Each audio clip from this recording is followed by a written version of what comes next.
Will do. Welcome everybody. I hope you're well. I can see orange and green bars bouncing. So, Damien, I think we're good sound-wise. Orange and green. I'm Love looking at it. the live chat. The as best we kind of speak, bars, Steve. apparently. So, as soon as one of those kind souls out there lets us know that the sound is okay, we can kick off. I've just seen the images. The images are live on the internet. On the interwebs. Do you think we'll ever get to a point where we don't have to wait for people to tell us it's okay to carry on? Well, we don't have to, do we? It's just in the past. It's courtesy. Showing us it's prudent. It's a prudent move. Oh, Green Tree has said its sound is good, and Frederick Short says can hear you, Stephen Damien. The sound works. A woo, and indeed, perhaps even who. Welcome, one and all, to Battle Streams in Middle Earth. This is, of course, our largely fortnightly, sometimes 3 weekly, sometimes 6 monthly, 6 weekly stream where we take a look through this bad boy, the DXD Partwork Battle Games in Middle Earth. And in every episode of Battle Streams in Middle Earth, we take a look at one of these issues and we kind of explore. Although this is, I just realised the binder I've picked up. This is the teaser to end all teasers. More on this at the end of the stream, I think.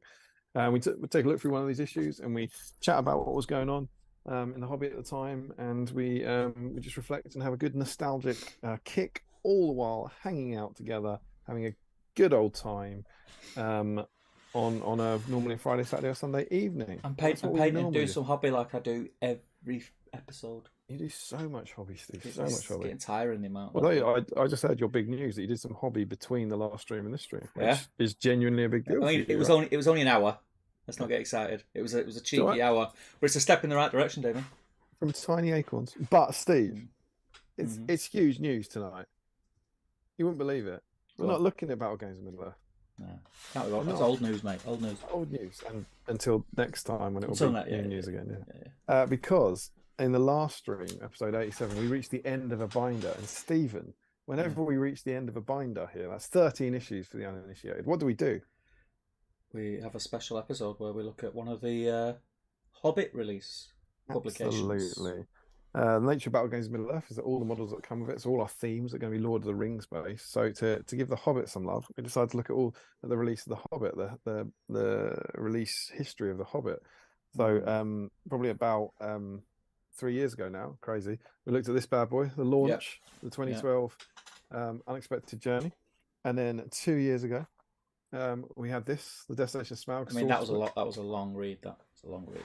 Oh, this is a good one though. We liked this. It was a good one. I'd be happy with that. That's not a bad supplement. I'd take it now. Dude. And then take it that year, not now. Oh, you mean now? I mean, it's been a bit quiet. I'd take a page now. And then a year ago, and you wouldn't believe this, we did our Battle of Five Army stream on the 16th of October 2022. How crazy is that? So nearly a full year ago, we looked through this supplement. The Battle of Five Armies supplement. This is the one I'm just holding it in profile there. I might have it to hand, you know. No, I don't. Yeah, me too. As you can see, it was quite thin. Oh, no. Come on. We're pros here, mate. This one. Oh, yeah, that's it. That's the one I'm holding. There you go. Yeah. If you turn it on its side. Yeah. And then hold it up on the flat palm of your hand. Yeah. Why don't you reach to your left? Flat. Reach to your left. Oh, hang on. We haven't prepped this. Go on, reach to your left. And look like you're holding it. Where am I? My left, right? Your left. All right. Okay. Fair enough. Go on then. Hand up in the air. Yeah. Yeah. And just hold on to it, mate. All right. Okay. Bit more to the left. There you go. Got it? No, too far left. This one? Yeah. Seamless.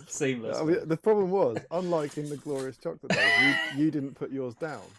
So I'm not sure. I'm watching. We did. It worked perfectly, but it was a delay. So it's a delay. Yeah, I'm watching. I've got it. It would be great if you. Oh yeah, it's not bad. It's not bad. But indeed, then we looked at the Battle of Five Armies, which was the sad times, the very sad times, and we will when we get to it in our kind of first of the two segments, we're going to reflect a little bit on this to catch up where we were. But then today's topic is this. There and back again. Look at this bad boy. Look, it's hard back. It's thick. Oh, it's got a page finder, page keeper, whatever you want to call it. It is the catastrophe. Page finder, page keeper, bookmark. The eucatastrophe of Middle Earth SBG. And we're going to be talking about this tonight. So this is our theme, the 2017 supplement there and back again. Very We're fond memories of this book. Oh yeah, I mean, and we're still living in the times of those fond memories. Yeah. So this is our theme. Now, normally on Battle Games of Middle Earth, what we say is every issue came with some models, and you paint those models with us, and then that's the theme. Okay. And Steve, if there are, we'll get to the theme in a minute, but if they're on theme, what should they be on theme? Is there any? I don't know. Can they get involved in this stream? Yeah, so over on the Great British Hobbit League Facebook group, which is the Facebook group to end all Facebook groups, if you're interested in Middle Earth SBG, it's probably the nicest Middle Earth SBG group, I would say, and most well-admined group on the Tinterwebs. If you head over there, if you're not joined, get over there, request, and one of the nice admins will accept you as long as you are not a bot. And yeah, you can find the whip thread, probably be pinned because it's quite busy already. There's already a few comments on there. For this stream, you'll notice this stream because there's a link to this very stream.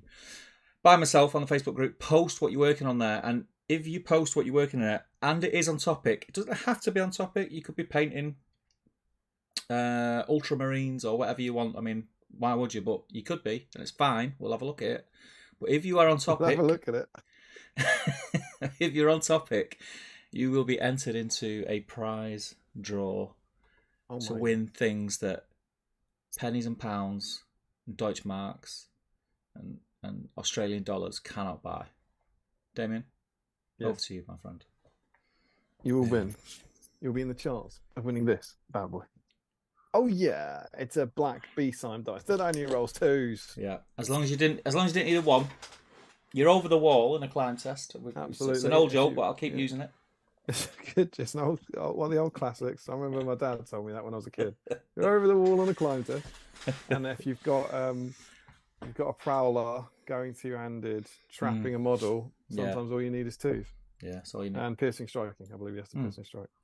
Who knows though? But yeah, this very black BSIME dice. Oh, this is if it was scripted. Battle streams in Middle Earth. There it is. The only way to get your hands on one of these bad boys is to be on theme on one of our streams. Yeah, and then win the draw. So if you're on hearts theme are already tonight, on them. That's why. If you're on theme tonight, yeah, and you, I'm gonna change my camera, given that's still focused on my hand. Woo-woo! If you're on theme tonight and you post something that's on theme tonight in the thread, you'll be in that draw at the end. But as Steve says, whether you're on theme or not, post whatever you're working. Get involved. Now, Steve, normally there are models that come with the magazine, and that gives us our theme. This just didn't come with models. No. So our theme for tonight is a bit, it's a special, so we're not going for a record breaker or anything like that, so we can be a little more lenient with it. But we are going for, in the first instance, any new profile introduced in this book. Okay, so we'll start with that. And I'm going to run through them, because I'm going to run through them quickly so that you know tonight if you're on theme. But that would mean we are talking about Dane Ironfoot. Yeah. Anything from the Iron Hills. I've got Iron Hills captain here. Anything from the Iron Hills. Thranduil on Elk will get you in there. That's the only Thranduil that will get you in. Bane, Sigrid, and Tilda. Braga, if you're converting to Braga somehow. Percy, Hilda. The White Council will not get you in. Beorn will not. Yeah, so the whole Iron Hills army, everything in the Iron Hills army will get you in, except Murin and Dra. None of the late stuff there. If you're doing an Azog signal tower, that'll be fine. If you do Azog with the flail on the ice, that will be fine. That was a new option. The Goblin Mercenaries or the Goblin Mercenary Captain. We're going to allow the Keeper of the Dungeons. He got a new Forge World model and he got a new title. He was never called the Keeper of the Dungeons before, so Keeper of the Dungeons, the new one, gets you in. Any of the Nazgul of Dol Guldur, so the fighting ring wraiths. And I think that is it. Oh no, warriors, obviously warriors. So Gundabad Berserkers, Warbats, Troll Brutes, Gundabad Trolls, Catapult Trolls, Gundabad Ogres, and the Goblin Mercenaries. So loads and loads of choice. We will also allow things like the 4 Champions of Erebor on goats, because they got the option for a goat for the first time in this book.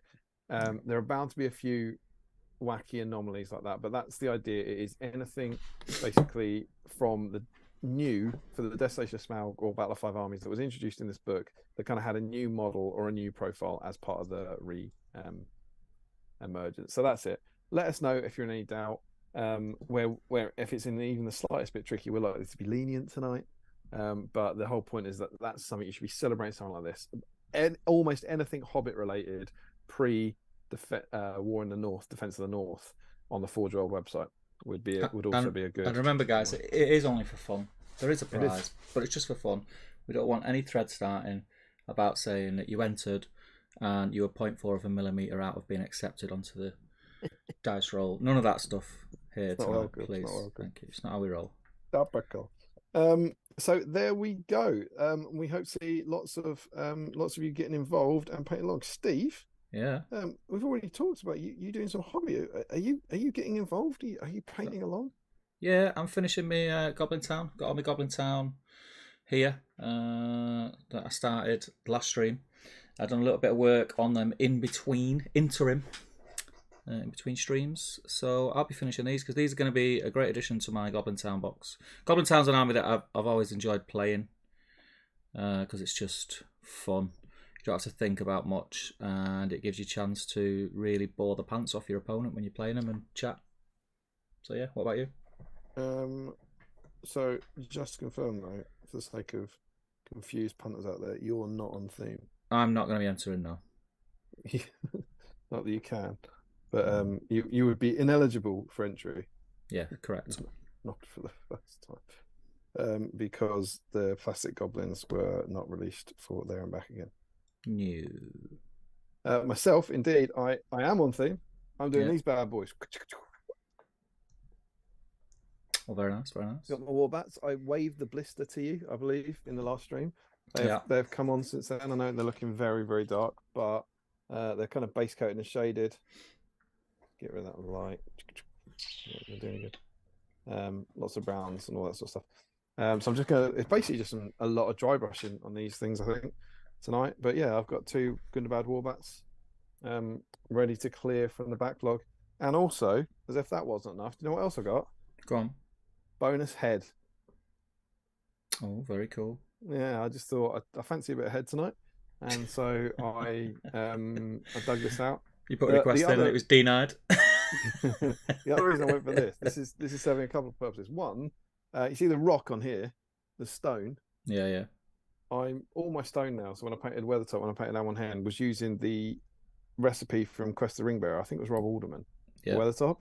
So because I was painting that stone on the Gundabads, I decided to dig this out because it's exactly the same scheme as my own hand. So I thought it would just be, while I was dry brushing and all that, it'd be good to have this out again. And the other thing is, this is going to be my terrain kit, paint a terrain kit for Hobby Bingo. Nice, very nice. And I imagine there may be some outcry from people who care too much about these things. But is this a kit? I think it's a kit. I bought it from the company that sells kits. It's terrain. It won't count as a model for me. It's not on a base. It won't count as a painted model. It's scenery. It's a terrain kit. That fair? I'll give it you. Very, very much. So there you go. That's what I'm going to be working on tonight. If anyone at GW says anything, just say Steve said it was all right. It's definitely the people at GW that are going to kick off and not the angry internet nerds. So Steve, yeah, I'm also, before I can get stuck in, you won't believe what I'm doing. I'm fixing my dad's glasses. Oh, or trying to. I just came in. We might have a bit of a catch up, but I got in a mega rush, and he was like, well, "My glasses are broken. Can you fix them?" And I was like, "No, not really." But you know, broken as in, is it a glue job? Yeah, the metal bit that goes inside the arm had broken, had snapped. Oh. So I've had to take that off and then just super glue it into the arm. Yeah. But then I had to let that set and dry completely. Yeah. Before now poking that back into the main frame of the glasses. Yeah. And trying to screw this thing back in. Yeah. So that's what I'm doing, and I'm now trying to get one of those tiny, tiny little screws to slot in. I don't know if you've ever tried to get anything extremely small into the perfect positioned No. inside a hole. But let me tell you, my friend, I've heard it's difficult. it is not easy. So, Steve, They do say though it's not the size of the ship; it's the motion of the ocean, don't they? Yeah, they used to say that. I think. I don't think anyone said that was something. I could see. I'm looking straight down it, and I can see the hole. It's perfectly positioned, but the screw just won't sit in it. And sadly, weirdly on topic with glasses. These are my seeing glasses, obviously my reading glasses, because my eyes are goosed of late. I like the idea of seeing glasses, as if like sunglasses would somehow stop you seeing. But as veterans of the stream will know, I have some very sexy magnifying glasses, and I can't find them. I can't see them with my glasses on, which is really annoying because these are not great for painting. But I will persevere and do my best. Very good of you. I'm going to finish these underpants and then I'm going to jump in the chat. So fear not, people. Good use of underpants. Well, I was going to say, Steve, do you want to tell us, as well as we love to hear what you're painting, we also like to know what you're eating and drinking. Oh yeah. So, Steve, do you want to talk us through your stream snacks? Yeah, just let me put the Y on the front of these pants. And then, You're actually painting Y fronts onto the couplets. Why not? Well, why not indeed? Wow. Right, yeah, this is an abhorrent process. Okay, so I've got my cup of tea. We missed the reveal for the cup, but I went to do it anyway because obviously you can see I've not got my Battle Streams cup. It's a travesty. I couldn't find it. I was rushing in. I thought I had loads of time. Damien texted me and I said, "Yeah, I'm just having 10 minutes sit down on the couch." And then I looked and it was 25 past. So I've got my cup of tea, which is lovely. Quick dash to the shop. Yeah, pretty. I think these. So one with nice memories and one that's very current in our Battle Stream's current affairs. Okay, that's exciting. These were the ones that I picked up originally. Just as soon as I seen them, I thought, yeah, I've not had them for a while. So I've got Mint Aero Bubbles. Oh, nice. Who doesn't like Mint Aero Bubbles? Crazy. And then just had to go for these, mate. Old school. Haribo Super Mix. I feel like it's a new era of the stream. I thought it's nice just to drag us back, kicking and screaming to where it all began. You know. Clear gummy bears. So I've got Haribo Star Mix, and I'm not drinking tonight because it's a school night and I've got to be up really early, and I've got an appointment tomorrow at the eye hospital. Funnily enough. So expect to ask them where your glasses are. Coca-Cola, mate. Cans off. Oh well. I thought I'd copy you. It's Coke. Thought I'd copy you. Well, I didn't. Discussion last time. Yeah, well, I kind of didn't believe you. I thought he's try it. I thought he's just talking nonsense. This guy. It can't be that different. How disappointed I was this week. It's a shocker. Yeah, it's not even nice. No, you see? It's not even similar. It doesn't taste like Pepsi. You see, right? Shocking. So I was for anyone who wasn't in the last stream. Pepsi has changed its taste completely, and clearly Steve didn't believe it. It's horrible, isn't it? It's not good. I think you're right. It's not even nice. I won't repeat it because we had the same one, but I'm glad. I'm glad that someone else feels the same. Yeah, it's not good. It's not good. I mean, whether my sensitivity to it was heightened because that's what I was looking for, I don't know. I just know that I didn't like it. If anything, mate, I think if you weren't looking for it, you'd probably be more horrified because you'd be like, why does this taste? Why does yummy Pepsi taste completely different suddenly and horrible? So yeah, it was grim. Again, no beers tonight, which is a shame. I could have done with a beer tonight, but I've got to be sensible, So that's it. So yeah, Mint Aero Bubbles, Haribo Super Mix, a cup of tea, and I've got a couple of cans of Coke. I'll probably go through a couple on the stream and then not be able to sleep tonight. So, what about yourself? Well, yeah, I will go into them because tragically I've made no progress with these glasses.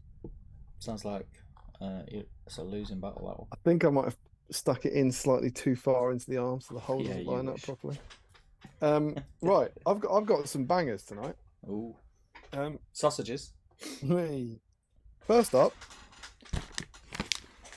Oh, I love a Star Bar. It's one of my faves, you know. have we Love had it. these on the stream? I think I had one in the early days. I think I'd had them a couple of times in the early days. Honestly, I went through a phase of eating them quite a lot. I don't even know if I've ever had one of these. Really? I had I'll explain this. I had the weirdest thing with my uncle.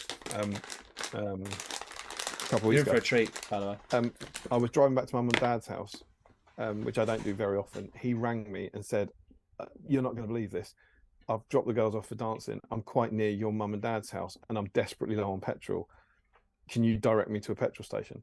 And I was like, "You know what's mad? I'm also very, very close to mum and dad's house." And we met, and I directed him when we met at the same time. Like, you know, he was getting his petrol, and I arrived within the time period. Think about that. Like, drive both of you, not planning on it, meeting at a petrol station within 1 minute, without anyone having to. It's like something psychic going on there. Yeah, it was kind of crazy. And because I got him there and saved him, he got me a Star Bar because I was a star, you see, and I saved it for the stream. So I'm gonna have a nibble on that now. Really nice. It has been in the fridge. It's kind of like a Boost with peanuts. Like a boost, isn't it? Yeah. It's all right. Nice. Bit of a twist on a BSIME classic. One of our patrons put this in the patron chat this week. Oh. Berries mint. Doesn't look brand new. Doesn't look like it's not been dipped into that. Didn't survive. I knew what that tastes like already, so add a bit of that, so I got that on load. Love a Terry chocolate orange on the stream. Love mint chocolate on the stream. Starting to get some Christmassy vibes again. How crazy is it that we're looking forward to Christmas already? Madness. But I'm about to blow this wide open. Go on. This has not been done on the stream before. Okay. What in the hell Well, exactly. is that? I found this in our cupboard and I kind of stared at it in abject horror. You mean you didn't know it was there? No. Emma's bought it. But they've been shopping. The girls have seen it. It's been all right. And what we have a rule that they can have chocolate cereal at the weekends. Yeah. Before you know, everyone writes into Panorama about our awful parents. They don't have chocolate, so they have treat cereal. And clearly, their treat cereal is Kit Kat cereal. And do you know what? I thought, I'm going to eat it so the kids can't have it. Yeah, I'm going to do them a service. But I also thought, what's that like? You ever had this? No, never seen that before in my life. What do you think? I mean, I like Kit Kats. Exactly. Do you like cereal? So what is it? Is it like wafer, right. chocolate flavoured wafer? Steve. That's why we're here. I don't know. Right, come on, it claims to be. I can't hang on. I can't hang on anymore. It looks like there's 4 fingers. What? Dig in. Let's have a look. Looks like there's 4 fingers. Yeah, there's like the ridges, 4 ridges. Oh, on here, yeah. It looks like a 4 Kit Kat. Yeah, that's a fair point. The delicious taste of chocolate and wafer. Now for breakfast. It's weird that you don't hear them hitting the bowl. Had he not? It made a very pleasing noise. No. Now, Larry, of course, will be going straight into this. With tap water as well. Me and a man of culture came prepared. Your Nice. health, sir. I thought we'd see what Kit Kat cereal. Can you imagine someone who's never seen the stream before and is interested in there and back again? You ready? Go on. Can you hear me crunching? No. Amazing. It's weird, isn't it? I can't hear the spoon hitting the plate, the cup, the bowl, nothing. They're quite crunchy. It's making quite a lot of noise. What does it taste like? If you had to compare it to another what it cereal. tastes like? It tastes like every chocolate cereal you've ever eaten in your life. You know, is it Wheatos? What are the hoops? The chocolate hoops? Wheatos, yeah. Tastes exactly like. It doesn't taste like Kit Kat. No. It doesn't taste like wafer. I mean, it's just fine. chocolate. It's just chocolate cereal. It tastes like that weird fake processed chocolate cereal. So it's a bit naughty, really, because if someone said, "Oh, let's make Kit Kat cereal," you'd expect a little mini Kit Kats to come falling out the box, wouldn't you? Well, I was quite tempted by it. This doesn't. It's not like you're not biting through chocolate here. You're biting through chocolate flavored cereal bit. Yeah.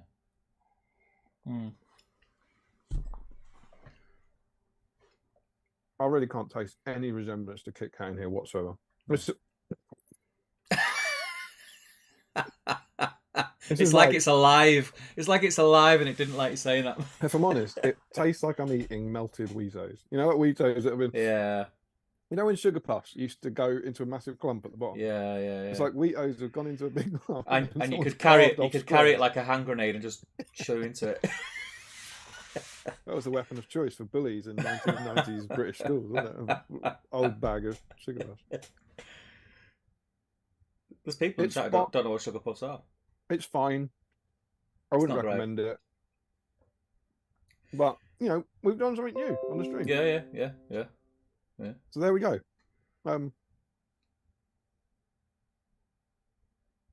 Welcome back to Battle Stream. How's your snack? I've got beer as well. Oh, you got beer. I don't know what else might be coming. Got bad. But... Because, for reasons we'll get onto probably when we have a little catch up, I haven't had dinner. So currently my dinner is a Star Bar, some Kit Kat cereal, and some Dairy Chocolate Orange. So that's pretty mega. If I was in Tring, I might expect a delivery of like a roll and some cheese. A cheese, what was it? A cheese twist. I think we might be in for a bit of a late night post-stream snackaroo. Yeah. So, I sent you the message, didn't I? I had a cheese twist. We found somewhere that did cheese twists near us, but they were very expensive.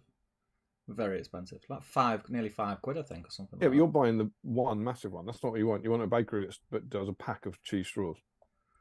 Yeah, this was a cafe. Yeah. Make their own. You never buy anything at a cafe. It was like a thing, you know, on a posh coffee shop once. Yeah. We were our Sainsbury's has got a Starbucks in it, right? And when we go in, Charlotte goes, "Oh, can we go to Starbucks?" I'm like, "Well, maybe." Yeah. She was like, "You know, genuinely, I don't want old man moaning." She was like, "Can I have a muffin?" And a muffin in there is like £2.25. But you can go 10 foot to your aisle left 10 buy 4 muffins for like £1.60. I was like, you can have a muffin. You go in here, pick what you like, and we'll go over there and buy it cheaper. So yeah, there we go. But there you go, Kit Kat cereal. That's all I'm having of that. But I hope you all enjoyed Kit Kat segment. Yeah. Let us know if there's other cereals you'd like us to try. And I wonder if their sales are going to go up tomorrow or decline. Probably. Right, let me sort this light out. I do apologise for the lighting in here tonight. My normal light has decided not to work. So I've got this weird light from above. You know what's really annoying about this as well? Like, my dad's next door and they're about to go. So this is relatively time dependent. It's like I've been looking forward to the hobbing I'm doing on the stream, and I feel like I'm going to spend the entire evening not fixing these glasses. Well, I'll tell you what I'll do whilst you're trying to thread a needle. I'll go and see who's in, shall I? Yeah. 43s are in. Welcome. It's great to have you. It's great to be on. Frederick Schultz is in. He's asking where the whip thread is, but if he looks in the Great British Hobbit League, he'll find it. It was actually up early tonight, earlier than usual. Dublay's in. Evening all. He's looking forward to Christmas, isn't he? Nice. Frederick says to Joe, "Do you think they'll be on time this stream?" No comment. What we are working on? Joe says, "You mean 737?" I know crossbows for me tonight, said Joe Osman. Beautiful models, really nice. Really annoying when you snap the actual bolt on some of the ones though. It's easily done when you put them in a case, so be very, very careful, Joe. Gaz Baller's in. It's been a while, Gaz. I hope you're well, mate. He says, "Good evening, everyone." I'm still working on my wraps raffle, says Frederick. Chris Groves is in. Jake is in. Rich Clemens in. Says, "Evening, guys. Really looking forward to tonight's stream." And Gaz says, "I'm working on some Goblin Town bases for my Thorin's company." Very cool. Make sure you let us have a look, mate. Where have you been anyway, Gaz? You've been nearly as inactive as me of late. Sean says to Frederick, "Post them on the rap thread." Matt's in Duration Shift. How you doing, pal? Says, "Evening all." Stunning work I've seen on the old Facebook, which I'm sure Damien will cover. Why would I? There's nothing to mention there. I don't know. Gloaty McGloatface. Stephen Ryan says, evening all. No Hobbit models for me tonight, so painting a couple of trolls for the fun of it. Lacking the bases though, which is fun. Ooh. Are they the right trolls though? I'm assuming they're Lord of the Rings trolls. Frederick says, well, at least the piano house is there, of course. Soothing piano house, says Josh Crosby. Mark Fry's in, he says, hello everyone.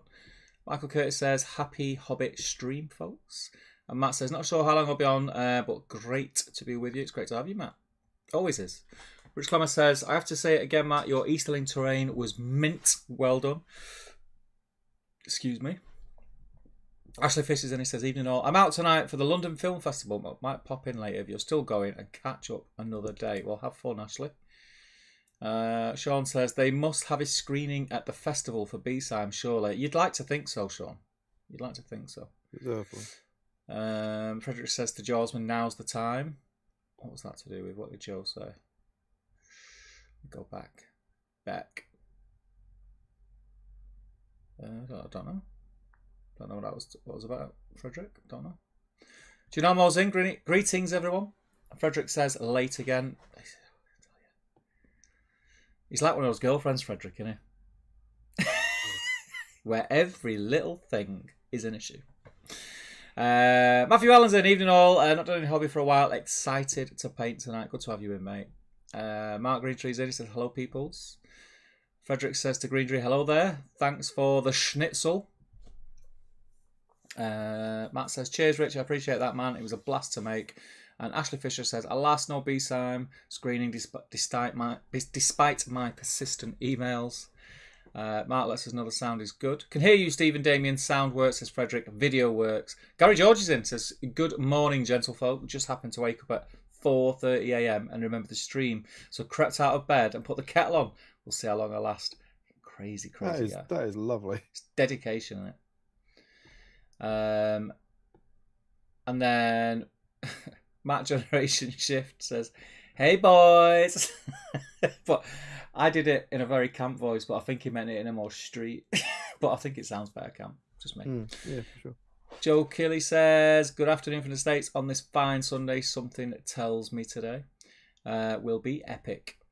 Adele Boscher, Mark and Lily are here painting again. Adele here as their personal chat stroke whip thread manager. I hope you're charging them a decent rate, Adele, for being pretty much the admin for their hobby work life.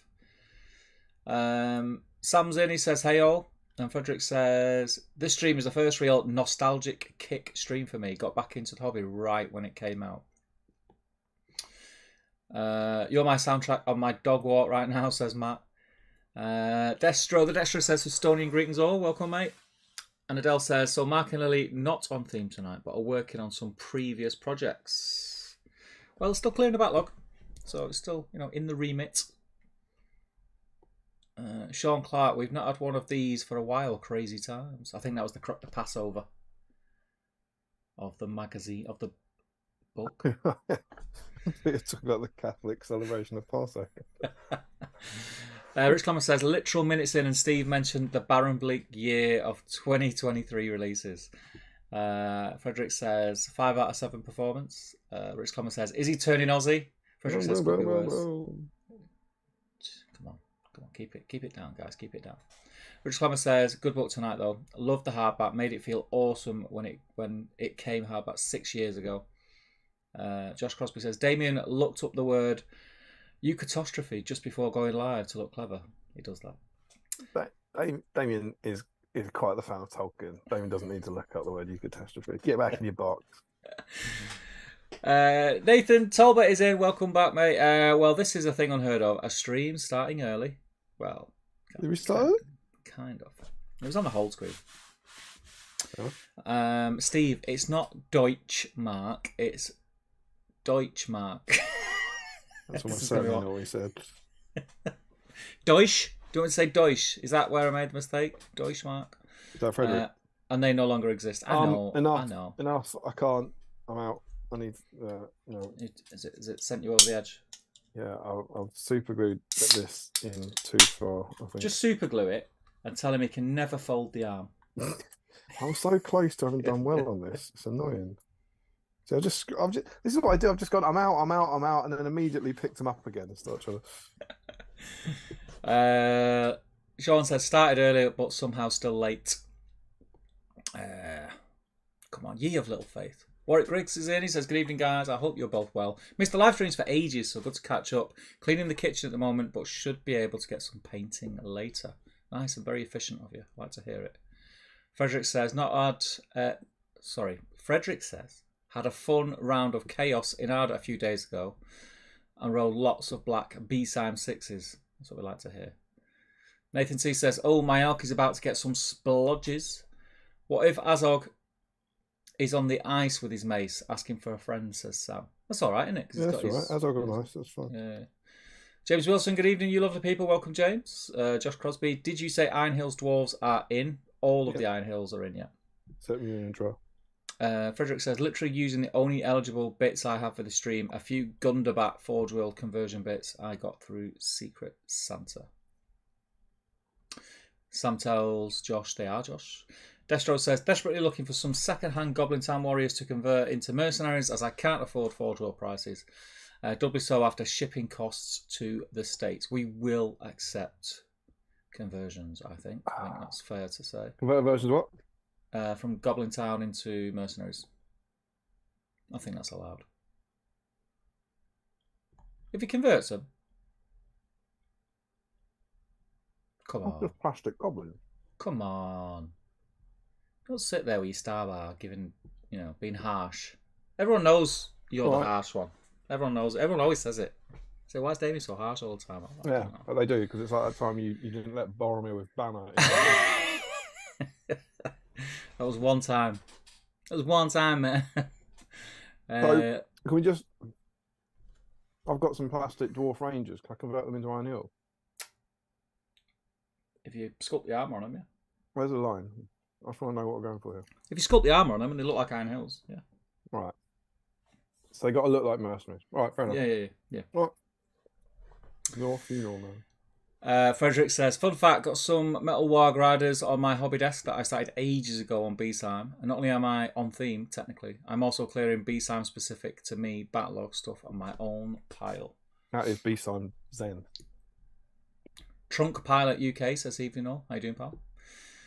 Nathan T says, Michael Scott would have lost his voice with That's What She Said jokes by now. Pepsi Max Mango wasn't as awful as I thought it would be. See, Pepsi Max. Just I wouldn't even. They could do what they wanted with it, and I'm not going to try it. Simples. Soda Streams in Middle Earth, Part 2, says Sam. And then the other Sam, Mr. Sam Page, says, good evening all. Nathan T says, cereal. Larry's going to go nuts if you eat it without milk. Kit Kat cereal does not taste like Kit Kat, says Destro. He's right. Stick to Reese's cereal. We've proved it. Never had the Reese's cereal either. It's science. The Reese's. No, I mean I don't really do like sweet. No, I don't want to. Yeah, cereals. I don't really. Oh, yeah, no, not really. We don't have a lot of that stuff in. I've kind of on. I change it up a little bit now and again. I'm on a bit of a Damien O'Byrne thing at the minute because you like your Weetabix, don't you? I'm on Weetabix at the minute. It's like cocaine on toast. Weetabix with a Weetabix, drizzle of honey. Oh, honey over Weetabix. That's good. Yeah, we do have Weetabix. We're a bit of a Weetabix house. Yeah. But Nathan C says IT Crowd Classic Smarties cereal doesn't exist. It's just Smarties with milk. Green Tree says can't hear him choking on Kit Kat cereal either. Shame. That made me cough then as well. Just thinking about it. Camille's in. How you doing, Camille? Good evening. It's great to see you again. He says, I missed the last stream, but I'm back to hobby again. I'm painting tonight Witcher Old World models. Hope you're all okay. I'm very well, mate. Did he say what was he saying? Which Old World models? Was that a question? Witcher Old World models. Witcher Old World models? What's... I'm assuming they're like... Is that like Warhammer's Old World, or is that Witcher the series? Like what? Witcher Old World models. Don't know. Is it like Witch Hunters or is it The Witcher? Let us know, Camille. Is that one word, like witch, ER? No, Witcher. Yeah, that's what I mean. Witch. Like witch, pointy hat, ER. Witcher. Witcher, yeah. Yeah. Yeah. It's probably the series. Witcher Old World. Old World. Why? What's the Old World? Is there an Old World? The Old World's Warhammer. Yeah, I know that. you stop flip flapping from Warhammer to Witcher? Which one? I can't keep up with you, mate. First it's Kit Kat cereal. First it's Kit Kat cereal. Then 15 minutes later, it's a completely different conversation. When will it end? Rich Clever says, anyone know the next close colour match to Greyseer in GW seems to be the only paint I didn't get today. Greyseer? Greyseer is the undercoat, isn't it? Isn't that the bluey white? It's like really light coloured. Well, there's Greyseer. Maybe I'd say Ulthur and Grey? Is that too blue? Maybe Celestra Grey is quite close. You could tell the difference in those two. Celestra Grey is quite close to Greyseer. There you go. That's the man knows. Gary George, beer and Kit Kat cereal, the breakfast of champions. Tommy Murphy says, hey guys, long time no see. Hope you're doing well. Doing very well. Hope you're doing well, mate. Sean's in. Where's the first timer around the Kit Kat section? What am I watching? Sean's in. He says, evening from myself and Ruth. I hope you're both well, Sean. It's good to have you in. T-Mac Tiberi says, hey all, no late era Hobbit models, but we'll be cleaning up some Moria models for this coming weekend. He's clearing out more of your models. Why is he doing that? Moria.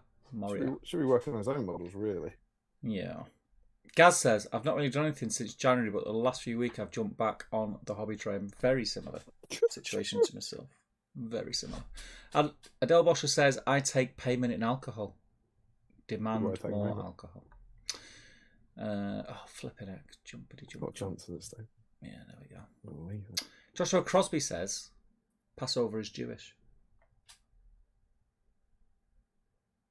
Wow.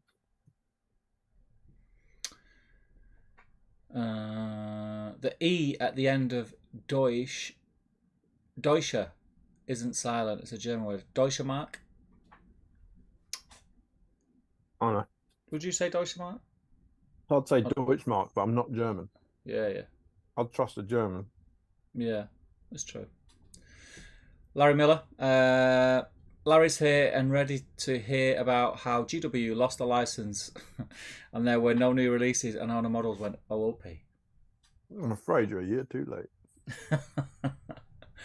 Katie's in, says evening all, hiding Katie. Larry Miller says, am I right in thinking this was the book Dale lost their banner?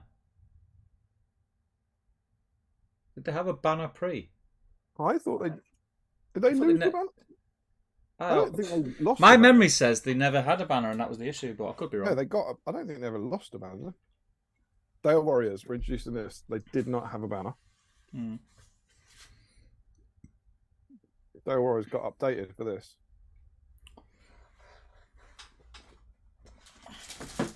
No, they didn't get updated for this. Of course, I don't think Dale Warriors are in this because this goes alongside Unexpected Journey. Oh, hang on. This is more complicated. Where were the Dale Warrior profiles then? This is... They must be in there. They must be... Oh, are they in the appendix? They're in the appendix, aren't they? Ah, yeah, that's how. Yeah, there we go. Dale Warriors. They don't have a banner. No banner. But then they have a banner now. In Armies of the Hobbit, right? Yeah.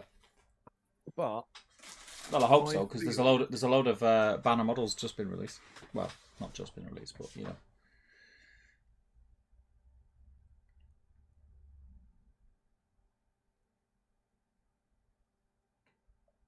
They can have a banner in that one. I can't fix the glasses. I can't fix the glasses. I've glued them in too tight at the moment. I'll try and fit them. All right. I'll see what I can do. Sorry. So the banner is in Armies of the Hobbit. It wasn't in the first two, but I wonder if they were FAQ'd to have a banner, which then potentially they lost. That's the only thing I can think is maybe when they came out in this and they were given a profile, they might have been FAQ'd to have a banner, and then possibly Larry knows this sort of thing, and then possibly when this came out, which superseded the FAQ, they didn't have a banner. That's the only possibility. I wouldn't put my house on it. My memory is that they never got one, and everyone said they just should have one. Yeah, the fake Justice Fidel. Because remember, Justice Fidel was not about the banner. Justice Fidel was about the re-roll in Middle Earth World Cup. But the Justice Fidel thing was about them being owed a banner. Yeah. I don't remember controversy about them losing a banner, but that doesn't mean it didn't happen. No. So yeah, if anyone wants to further, Larry's asking, could you enter by converting a converted banner bearer to no longer be carrying a banner? I barely understand the question, if I'm honest. And he also says, I agree with converted mercs, as that's what we had to do back in day. Right, fair enough. If it's what the people want, that's fine. I'd go. I mean, yeah. The idea that everyone who doesn't have any new Forge World models is now running screaming towards their unpainted Goblin Town goblins and finding something that definitely is armor in their bit spots. Scott Newman's in. He says, "Evening lads, how are we all? We're very well." And Frederick is asking Sam Page, "Are you still sitting on Steve Chocolate?" He is. Nathan C. Larry missed the real news. Damien ate cereal. Rich Clemmer says, the slippery slope conversions is like Mount Blanc. I wanted to just do my AOS Felbats, but fished out my Warbats to make Mr. D happy. That's it. That's what you like. Yeah. I just think whatever gets let in, I feel like you're more likely to win the dice. Like, the dice gods will appreciate it, even if Steve doesn't. Yeah, Santa will know. That's what he used to say. Yeah. Probably would be all crushed and melted if he was, Frederick, says Larry, about Sam sitting on my chocolate. Wait. Mr. Macklin is in. He says, evening all. How you doing, Tom? I hope you're well. Sean Clark says, witchery. Larry says, I think the closest match to Grace here is Emperor's Children. I've not got Emperor's Children, I don't think. Is that one of the new ones? Are you being serious? Oh, for God's sake. It's pink. Yeah, I missed it. Yeah. I actually, and you know what the funny thing is? I have got Emperor's Children. One of Larry's most deplorable habits is to try and get everyone to accidentally paint their models pink. Nothing wrong with painting your models pink, of course, but accidentally being tricked into painting them pink. Camille says it's a board game released a few months ago based on Sapkowski's books and world. Right, so it is The Witcher Old World. Right, okay. That makes more sense now. Rich Clemmer says, would help if I had Celestia crates. I knew you were going to say that. What's the next closest? What's the other side? Maybe you need to send us the list of the paints you have, which you think might be the ballpark area, as Steve could tell you. We could name like about 8 to 9, 10 paints here, and you could turn around and say, well, I actually only have 3 paints in my collection. And none of them are grey. None of them are grey. Have you got all the paints, Steve? But I don't think I'm far off. You've got a much. Some of the, like the random, like Larry's, like the random, like pinks and stuff. I don't really paint with that. Like Larry's into that. That was good. Random Larry. I've got 4 pinkish colours. I'll tell you what they are now. God knows why I even bought this. Fulgrim pink. Oh, yeah. Famous Emperor's Children. Oh, this is getting melty. What is that? Cacophony purple. And pink horror. Cacophony? No. Kakophoni. That must be cacophony. Must be some special. Cacophony. That's how I'm saying it. I'm sticking with it, mate. Rich, all right. What's happening there? Well, hello. Tell me. Amazing. What's some of this? Whoop whoop. It's really good. Is that more cereal? It's not more cereal. Is that more cereal? Not more cereal. Look at that. What is this? Is this naked katsu curry? Yeah. Oh. Katsu curry delivery? Love katsu curry. Outstanding. That'll do it. Can't beat it. Oh. Frederick says, pronounce. Saying I wasn't going to get a delivery. I've got a beard to go with, haven't I? So Frederick says, pronounce kind of Deutsche. That's what I said, wasn't it? Yeah, it was what you said, Steve. But obviously, I have no idea if what you've just read is what he's written. So it's the same thing. That's isn't exactly what he's written. Deutsche. Okay. Nathan C says, I trust the German.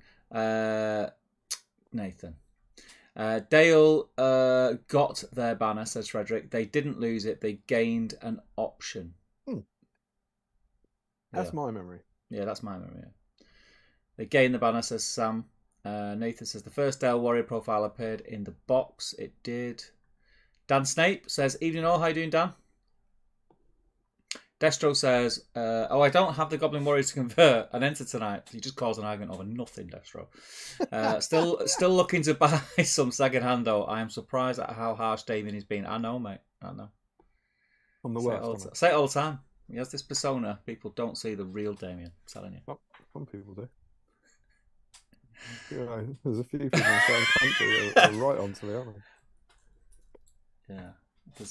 There's a joke here somewhere. Stranger Things element to it. Is it the Upside Down or something?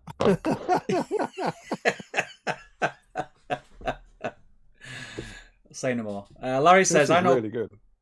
I love katsu curry. Love it. I know people were annoyed about them not having a banner, but vaguely remember them losing it. Dale lost loads of banners. They all went up in flames. Hee says Nathan. Poor Steve accidentally painting his models pink, says Nathan. Kaka phony purple. Ruffle, says Frederick. Frederick's picking on me tonight, have you noticed? Yeah. Don't know what's mainly about your pronunciation as well. Larry says, Larry, you can tell me the name of it. I'm still going to pronounce it the same way on the screen in the chat as I just pronounced it, reading it off the bottle. Cacophony? I don't know. I had katsu chicken yesterday, says Larry. What was that? That probably means for you had like some pieces of it covered in the kind of coating that were in the fridge, and then you ate them cold and dry or something, doesn't it?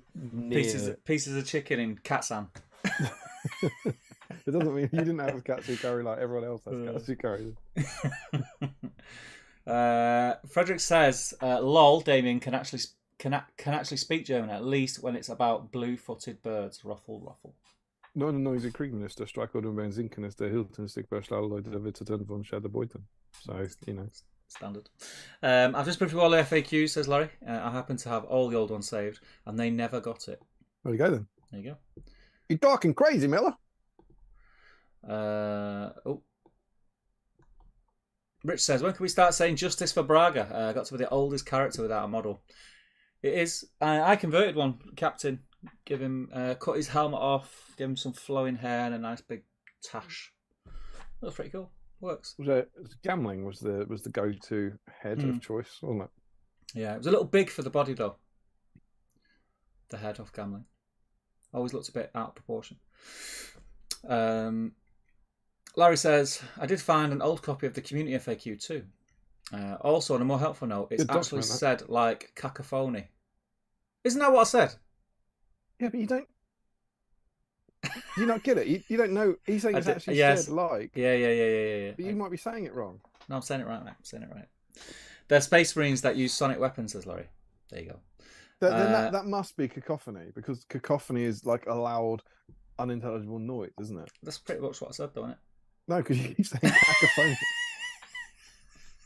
Same thing. You're saying the same thing, mate. It's the same thing. It's the same. Do you know when we were saying the same What was that? What was that when we had last time? And saying it's the same thing. One and one were different words. That was a different sound. One and one. But one, yeah, I mean, don't get me wrong. When you say one of them wrong, it does sound different. It was with ramen, says Larry. That's right. What? Wouldn't you like your ramen dry though? What? Can't imagine katsu curry. Yeah, ramen. Katsu curry with ramen. No. I love ramen. Corsair Reavers Richard, says Larry. Oldest model without a profile. Did he say character? Did he say character though? He said character, didn't he? I think he said the oldest profile without a model. It might say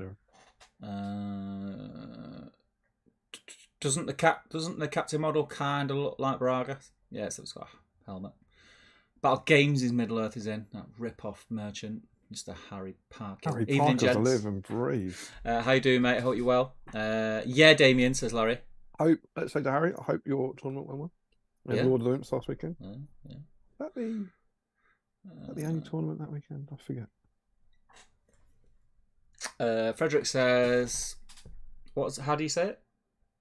Cacophony. Cacophony stream in Middle Earth. 1 1 woon 1 woon woon woon woon 1 says Frederick. How Damien says it. Cacophony. It's pretty much what I said. There's nothing like what you said. It's pretty much exactly the same as what I said. That's the chat, mate. Whoop, whoop, Oh no, Rich Clammer just come in and said he said Clammer's character. storming. I was sure he said character, so I was sure he said character. He said character. Let's all forget about cacophony. He said character. My pedantry is strong, says Rich Clammer. It's an instantly sensational and a divisive stream. Such contentious topics early on. Are they not each in... What's this? Are they not each in turn a character in the story? Oh, Larry, let's not delve where it's too dark, deep. Not too dark. I think there was also the London Grand Tournament that weekend too. And Harry says, it did go well indeed. Thanks, chaps. Exhausting as TOing always is. It is very exhausting. Especially when Nathan attends your events. It's always exhausting. Joking. Right, mate. Over to you, pal. I'm going to paint some underpants. I remember dinner, mate. What are you having it with? You? Rice? Yeah. White fluffy rice? Yeah, but it's with edamame beans as well. But it's the katsu hasn't got the coating on it. It's like healthy katsu curry. So it's the katsu flavour, like the sauce, but without the breadcrumb or the whatever it is. Oh, that's the good. It's nice though. It's good though. How are you? How you been? Yeah, good, mate. I'm all right. Tired. Like it's only been 2 weeks. Is that right? I think it's been 2 weeks. Yeah. But yeah, good. Really busy. Still really busy, which is bobbins. But yeah, some exciting stuff going on. But I can't talk about it. I'll talk about it when I can. But it's not. It was 3 weeks. It was 3 weeks. Is it 3 weeks? It's not hobby related. What things have been going on? But I don't want to talk about it until nine-ish. Yeah. But yeah, just really busy, mate. Really busy. Not done much hobby other than that cheeky hour. How about yourself? That cheeky hour is more hobby than you did in the last 3 months, isn't it? Yeah, it is. How about yourself? I hear you were at some little insignificant tournament and got mid-table or something.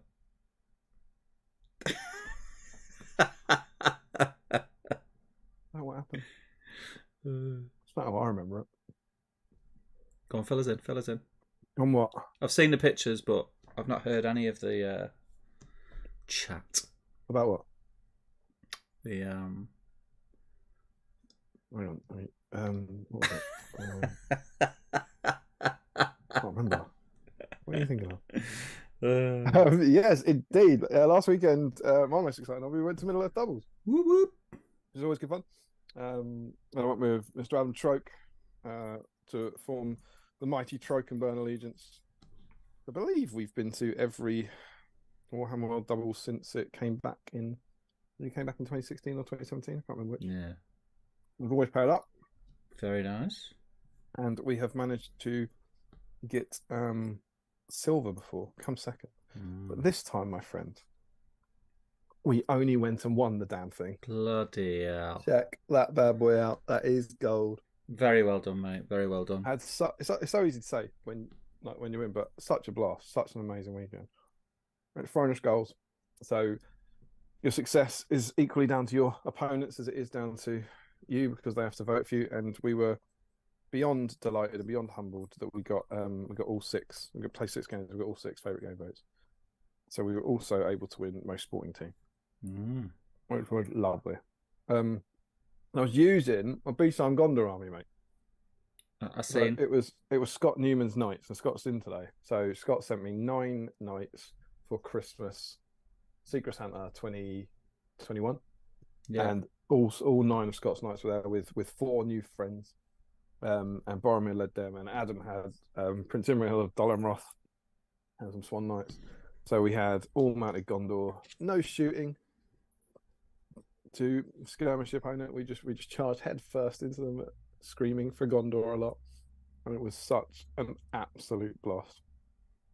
The armies look really nice together in the pictures. The cavalry armies look mint on the table. Look good. Also, we got a best army nomination, which is just hilarious because we didn't deserve that. Our stuff looks fine, but it's just because the army looks good as a whole. You know? Yeah. It's not, they weren't our best painted stuff by any stretch of the imagination. That was super, and we were like super chuffed with that. And then we won 5 games. We're like, well, we're super chuffed with that. And when we saw the standings of the best game and the best army votes, it was just nuts, absolutely nuts. So yeah, cheers to all. I think I'm right in saying, I hope I don't hurt my feeling. It was doubles, and I don't think I'd played any of them before. That's cool. It's always good. Crazy, it's always good when that happens. So that's 12 players, 12 new opponents, which I think is true. I don't think I've played any of them at any point before, which is kind of crazy. So lots of new people, met lots of new people. Very good. Super, super lovely. So that was cool. That was a lot of fun. That was a thrilling, delightful kind of end to that to the weekend. Right at the end. Also, as ever at these events, BSIMEs were there. So we got to looks like there was quite a few there. Yeah. Yeah. So Matt and Dan, we've mentioned both BSIMEs won best army. They're outstanding piece of the award. Well done. Katie and Chris were there. I will do a review video that you'll probably see in a couple of months. But Katie and Chris deserve a special mention because they, and I feel like I said this about them at Throne of Skulls singles last year or something, but have I got, I'm not actually sure I've got the results to hand. This should have been planned. Maybe I don't. Is it on my phone? Check this out. I should check this out without anything to check out. Yeah. There we go. There's the standings. So, where are they? They're there. Katie and Chris came 7th overall. Very cool. Okay. Now that's really impressive. But what's more impressive, and this say more impressive, this also might be quite insulting to them. They only won 2 games. It looks like they maybe won 2 and then got a minor loss, I think, and then 3 major losses. But they then got 24. No, it's not that, is it? They then cleaned up. So they got all 6 votes for best army, and they got 4 votes for favorite game. That's so cool. They performed like the best. If you look at they shot up based on their attitude and their army. That makes sense the most. So to come 7th at Throne of Skulls, having won 2 is just a spectacular achievement. It shows how lovely your models were and what lovely people you are. I voted for those guys for best army as well. You got 2 votes, and I voted for Matt and Dan and for those guys. So well done to the Websters. Fantastic. And then there was also Nathan was there. Nathan died. That's it's not like he didn't. Yeah, his name's Nathan died. It's not like a terrible twist at the end of the Nathan was there story. Nathan died is the Nathan that we bumped into randomly at the meet in the exhibition centre. Yes. With his mum?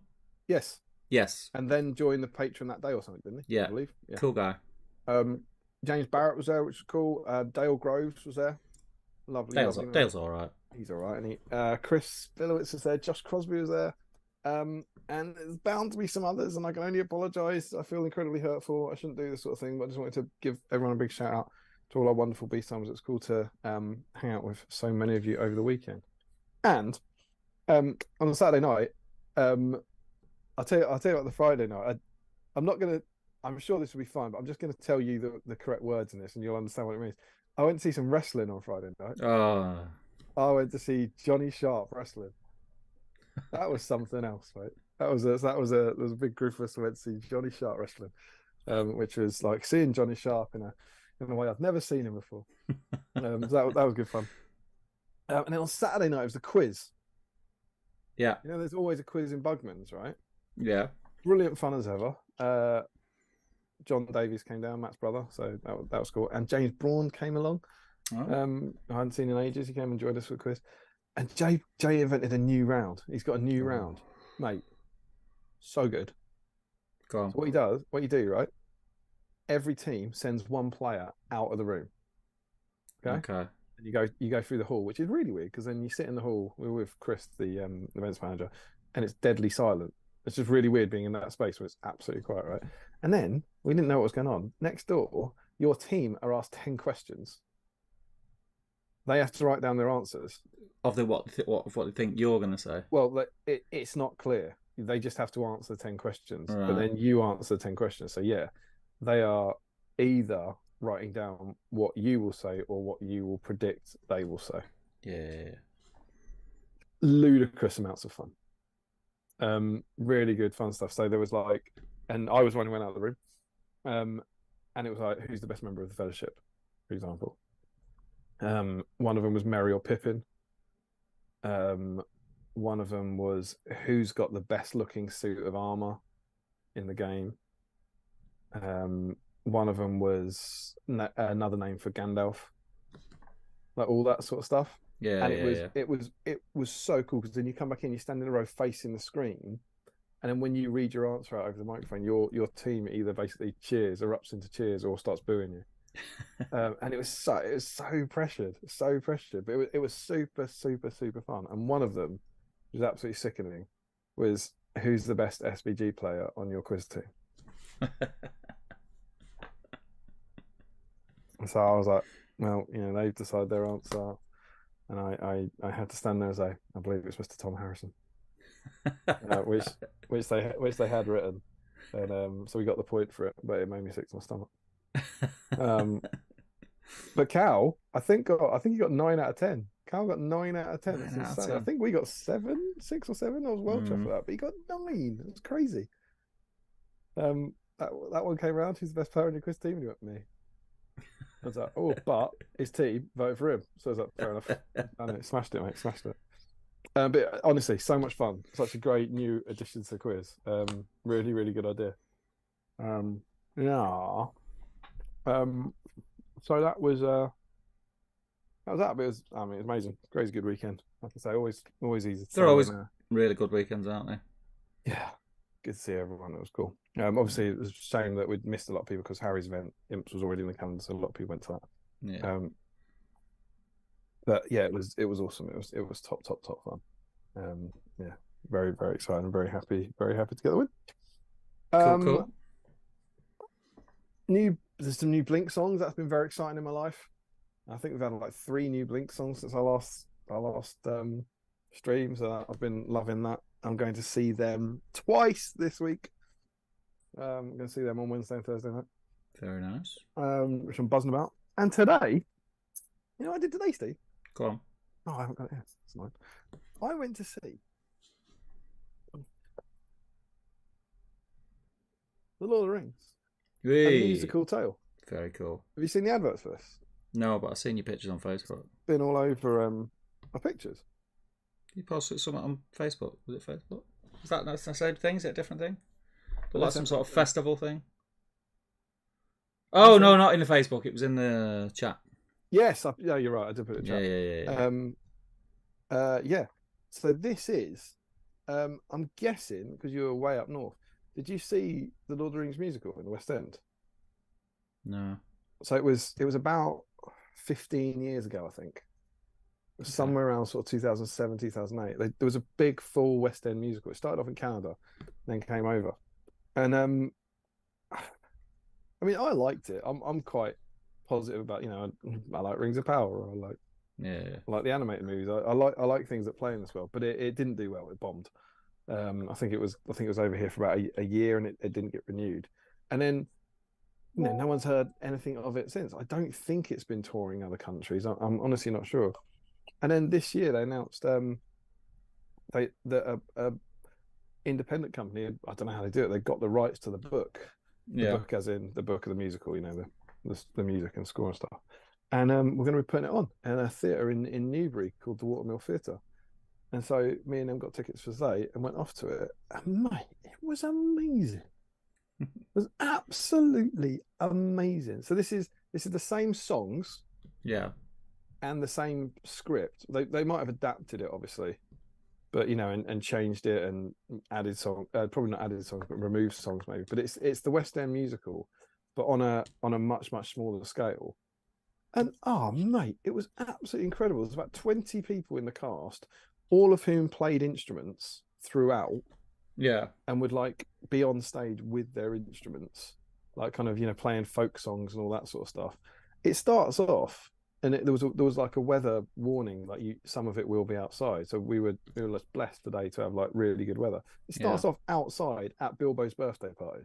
So you're all outside under like in these little kind of sitting at benches. The hobbits are 15 minutes before the show. The hobbits are out dancing with you, like taking your sweets. They come over and ask what treats you've got. You can go up and play like lawn games with them and all this. And then it all kicks off with the like kind of the party. Bilbo disappears and all that. And once he's disappeared, you go back into the theatre. Yeah. And then you have the theatre, and then at the end you go out for basically the Scarron and the Shire. You go back out to the Shire at the end to be outside. And honestly, mate, it was so good. Like so good. Just incredible lighting, incredible performances. And it was, I don't know, it's been like 15 years since I saw it in the West End, but and I haven't really gone back to the soundtrack, but it was much better than I remember it being. And that's without the really zhuzhy West End production stuff. Yeah.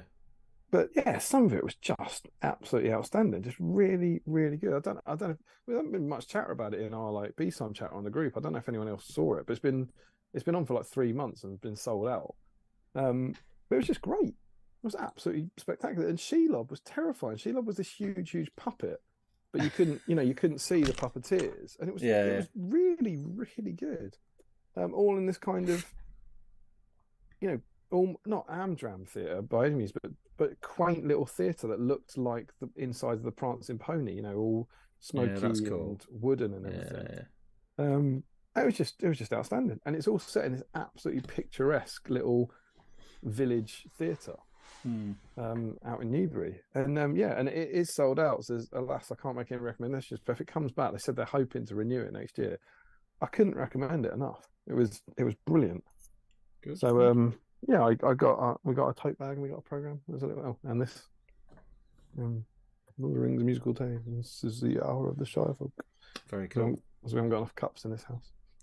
But yes, that was a blast. It's just brilliant. It looked really good. It is, and they let what was cool. They let you take photos and film the outdoor bits. They said nothing inside, please, but they let you film the party. I've got a little video of some of the music. It's brilliant, absolutely brilliant. It makes sense to do that, really, because if it's like you say, it's good, and people are posting it on social media, that might entice people to want to come if they do it another year. Yeah, do you know what I mean? It's the classic thing, isn't it? Like you want to show people it so they know how cool it is, but you also want to not show them it so they go and they don't have it spoiled. Like I know Six do it, where Six you can film they do like a mega mix at the end. Which is like the 6 big songs from it all mixed together, and so they say you can film this and put it up on social media, so you can show everyone a little snippet of it.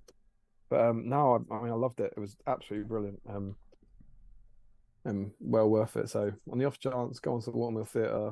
Tickets might come up, but it was brilliant. Highly recommended, and just lovely to see a different version of the story. And obviously it's the whole of Lord of the Rings in 3 hours. Yeah, it's the whole thing. So basically, the 2 towers doesn't happen. Essentially, like there's no Rohan in it.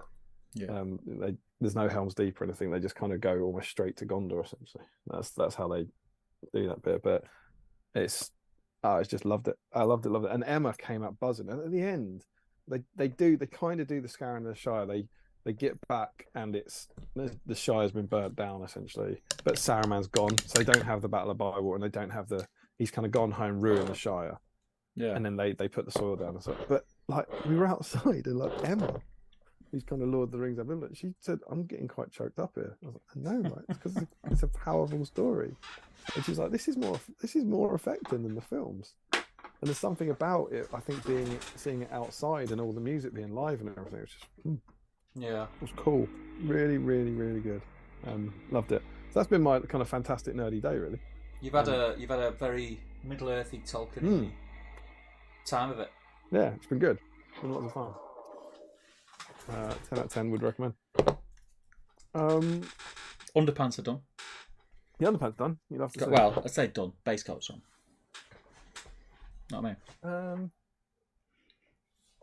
That's probably the most exciting stuff in my life in terms of anything relevant. Dare I suggest that you catch up with the chat and then we jump into some there and back again, goodness? That's going to send the old school wild. That's not a clear one though, right? Yeah, it is. Yeah, it just looks weird on the camera.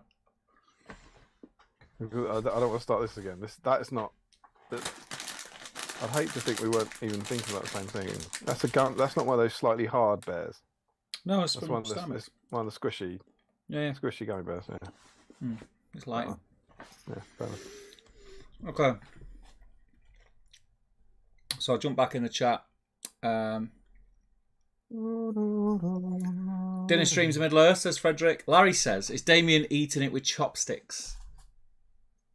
No, that's a fork, mate. Oh no, I thought he was talking about cereal. He's talking about cat soup. That's a real question. No, he says. He's having a conversation with himself, Larry. Asking questions and answering. Great things to come. Lots to look forward to.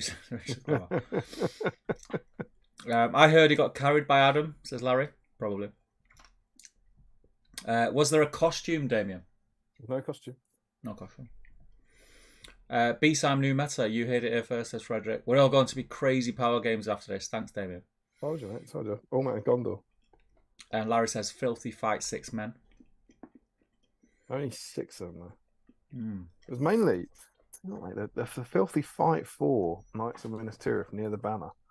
Flagomir making Knights of Minas Tirith 3 attacks, fight 4 on the charge with a lance. Normally terrible, aren't they? Was an awesome weekend, says Katie, at doubles. Chris and I loved it. I sound like I had a great weekend. Larry says, doesn't Damien say every opponent was a new opponent every year? Yeah, it's like when you meet him in Beefeater and he doesn't remember you. It's terrible. I'm all for a good laugh. I don't do that. That's just made up. That's just propaganda. I say they're new opponents if they're new opponents. Well, last time I went to teams at Warhammer World. I played Harry Parkill in the last round. Played Nick Kelly in the second round. I didn't say they were first times, did I? Go back and check because you can. Actually, you can't because I haven't released that video, but you will be able to. You go back and check, Larry, check, and you Larry. come back and tell me. Scott Newman says, for Gondor, I'm delighted the Knights did you proud. Oh, yeah, cheers, man. You started it. Frederick says, Nathan died, ? R.I.P. Nathan. There it is. Such a tragic story, he says. Nathan T says, funnily enough, Nathan thought he was going to die day 2 of Imps when the hangover kicked in. Was it week 1 for Johnny Sharp? Says Larry. Was it week 1? Was it week 1 for Johnny Sharp? I don't know what week 1 means. Help us out, Larry. The Marvel Gamer says, first time live watcher, been catching up on the old streams, finally managed to catch one. Good to have you, mate. Good to have you in. Do we know you, sir? I can see a picture of his face, but it's tiny. It's a tiny little circle in the chat. I can't see who it is. My eyes the picture. I thought you meant he had like a tiny face on a normal sized head. No, that'd be odd. Because the Dragon says, I did see it advertised, but couldn't find time to see it. It sounds awesome. Musical. Yeah, so good, mate. So good. Ronco says, I saw that musical. Oh, I saw that musical. Oh, for God's sake. Why are you doing this to me? I think it's jumping. No, it's not jumping now. Now it's doing that thing, where the box appears. It says pin message, report, remove. Every time Come on, why is it doing it? He says, I saw that musical. That would have been back in 2008. It was fun. Nothing like the films, though. Yeah. So they cut Helm's Deep, but keep the scar in. Bold choice, says Rich Clemmer. Presumably the Rise of Rohan turn up at Pelennor, ? There are no Rise of Rohan. There's also not... I wonder, genuinely, I was chatting to this on the Emma, some of the names they use, it's all legit, it's all licensed, so it's all Aragorn and Boromir. But some of the things they change so much, they don't use the full titles. So they have a character, an old man who's a kind of crap king, who's just called the Steward of Gondor, and he's Boromir's father, but he's in a kind of trance that's been put onto him by Saruman. Right. That he has to be released from, and he's clearly an amalgam of Theoden and Denethor. They don't call him Denethor; they call him the Steward of Gondor. Yeah. And then in the same way, they never call it Minas Tirith. They only ever call it the City of Kings. Yeah. And I did wonder if there's something in this kind of. I don't know if they weren't allowed to because they mixed it, or more that they couldn't. It wasn't close enough to be Minas Tirith, because it was too. It was the only 2 times I noticed it. It was really, really weird. They mentioned everything else, but no, they have Fellowship's pretty faithful, and then Merry and Pippin go off to Fangorn, and then the 3 hunters go to the City of Kings, save this Steward of Gondor, who then the orcs attack, and Gandalf then turns up with the Ents. Right. They're kind of like the end of Helm's Deep, but the Ents come and save the City of Kings. So the Riders of Rohan aren't there, and then the men march on Mordor. The thing is, because it's only 3 hours, you're instantly far more forgiving than you are with a film, even though it takes far more liberties, because you're like, well, they can't possibly fit the whole thing in. Joe Kelly says, was watching a stream from last month and had to ask, did someone help Steve sort his collection yet? I'd offer to help out myself, but as it's not feasible, hoping some progress has been made. An out of control hobby room is not healthy for the mind, can cause undue stress.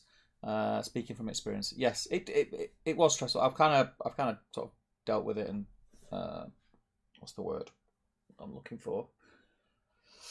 What's the word I'm looking for, Damien? Rationalised it? That's not the word, but it'll do.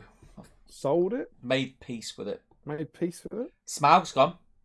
Yeah, you sold a lot of stuff, didn't you? Got rid of Smaug this week. Sold him this week. Fair enough. New subscriber, he subscribed to Battle Streams. I said, I'll only sell you this if you go and click subscribe. That's true. That's true. You got a new subscriber. Thanks for the support. Do you want to buy my dragon? Amazing. You know, yeah. If he's in, say hello. Say hello. I have a detailed Excel sheet that lists every model in my collection, says Joe Kelly, both painted and unpainted. I can send it if it would help. It wouldn't help because then I'd have to fill it in, Joe. I think he's just saying, would it help to see how good organized his collection is? And there lies the problem. I'll tell you, mate, I probably said this to you on Therapy Streams in Middle Earth. It takes a long time to do it once, but once you've done it, so delightful. It's not for me, mate. Do you know how many Warbats I've got in my collection? How many? I do. 2. Do you know how I know? It's on your spread because you got them in front of you. Yeah, there are. The spreadsheet knows 2. That's too organised for me. That's too organised. Spreadsheet knows how many Legolas's I've got, and I haven't got a clue how many Legolas's I've got. No. Harry says, excited for the first live BSIME in a while. Got some Nazgul on the table. They count, right? Especially because they've been yeah. Especially because they've been sat assembled in boxes for years now. If they're the Forge ones, they count, mate. Yeah. Musical sounds ace. I remember seeing adverts on a DVD I owned at some point and wanted to go, but never had the chance. It's an obscure old GBHL J. Clare joke. Who says that? How do you say it again? What? Cacophony, is it? No, that's not. Is this Larry? Yeah. But go back to Larry's last comment. There was something else that we said. It's an obscure old. Got to use chopstick for katsu curry. No, it's not that, is it? There's something else. There's been a comment where we said. Was it week 1 for Johnny Sharp? Yeah, it must be that. Was it week 1 for Johnny Sharp? And what are you saying? Obscure GBHL? Yeah, I don't. What it's that obscure we can't remember it. I don't have a spreadsheet, and I know I have 18 Warbats. 18 Warbats. He got them to do the. Remember, it was 550 points. It's Saruman and 18 Kavain, and it's Bolg and 18 Warbats, and so he was going to take that to the same event. Yeah. I didn't know he bought. Jesus.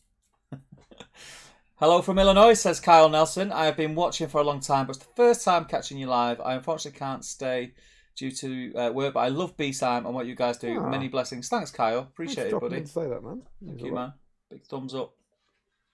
Rich Clammer says, it doesn't take as long as you think. I did mine over the course of 2 days and have 4,251 models. I mean, if you would have said you did it over the course of 2 hours, you may have convinced me.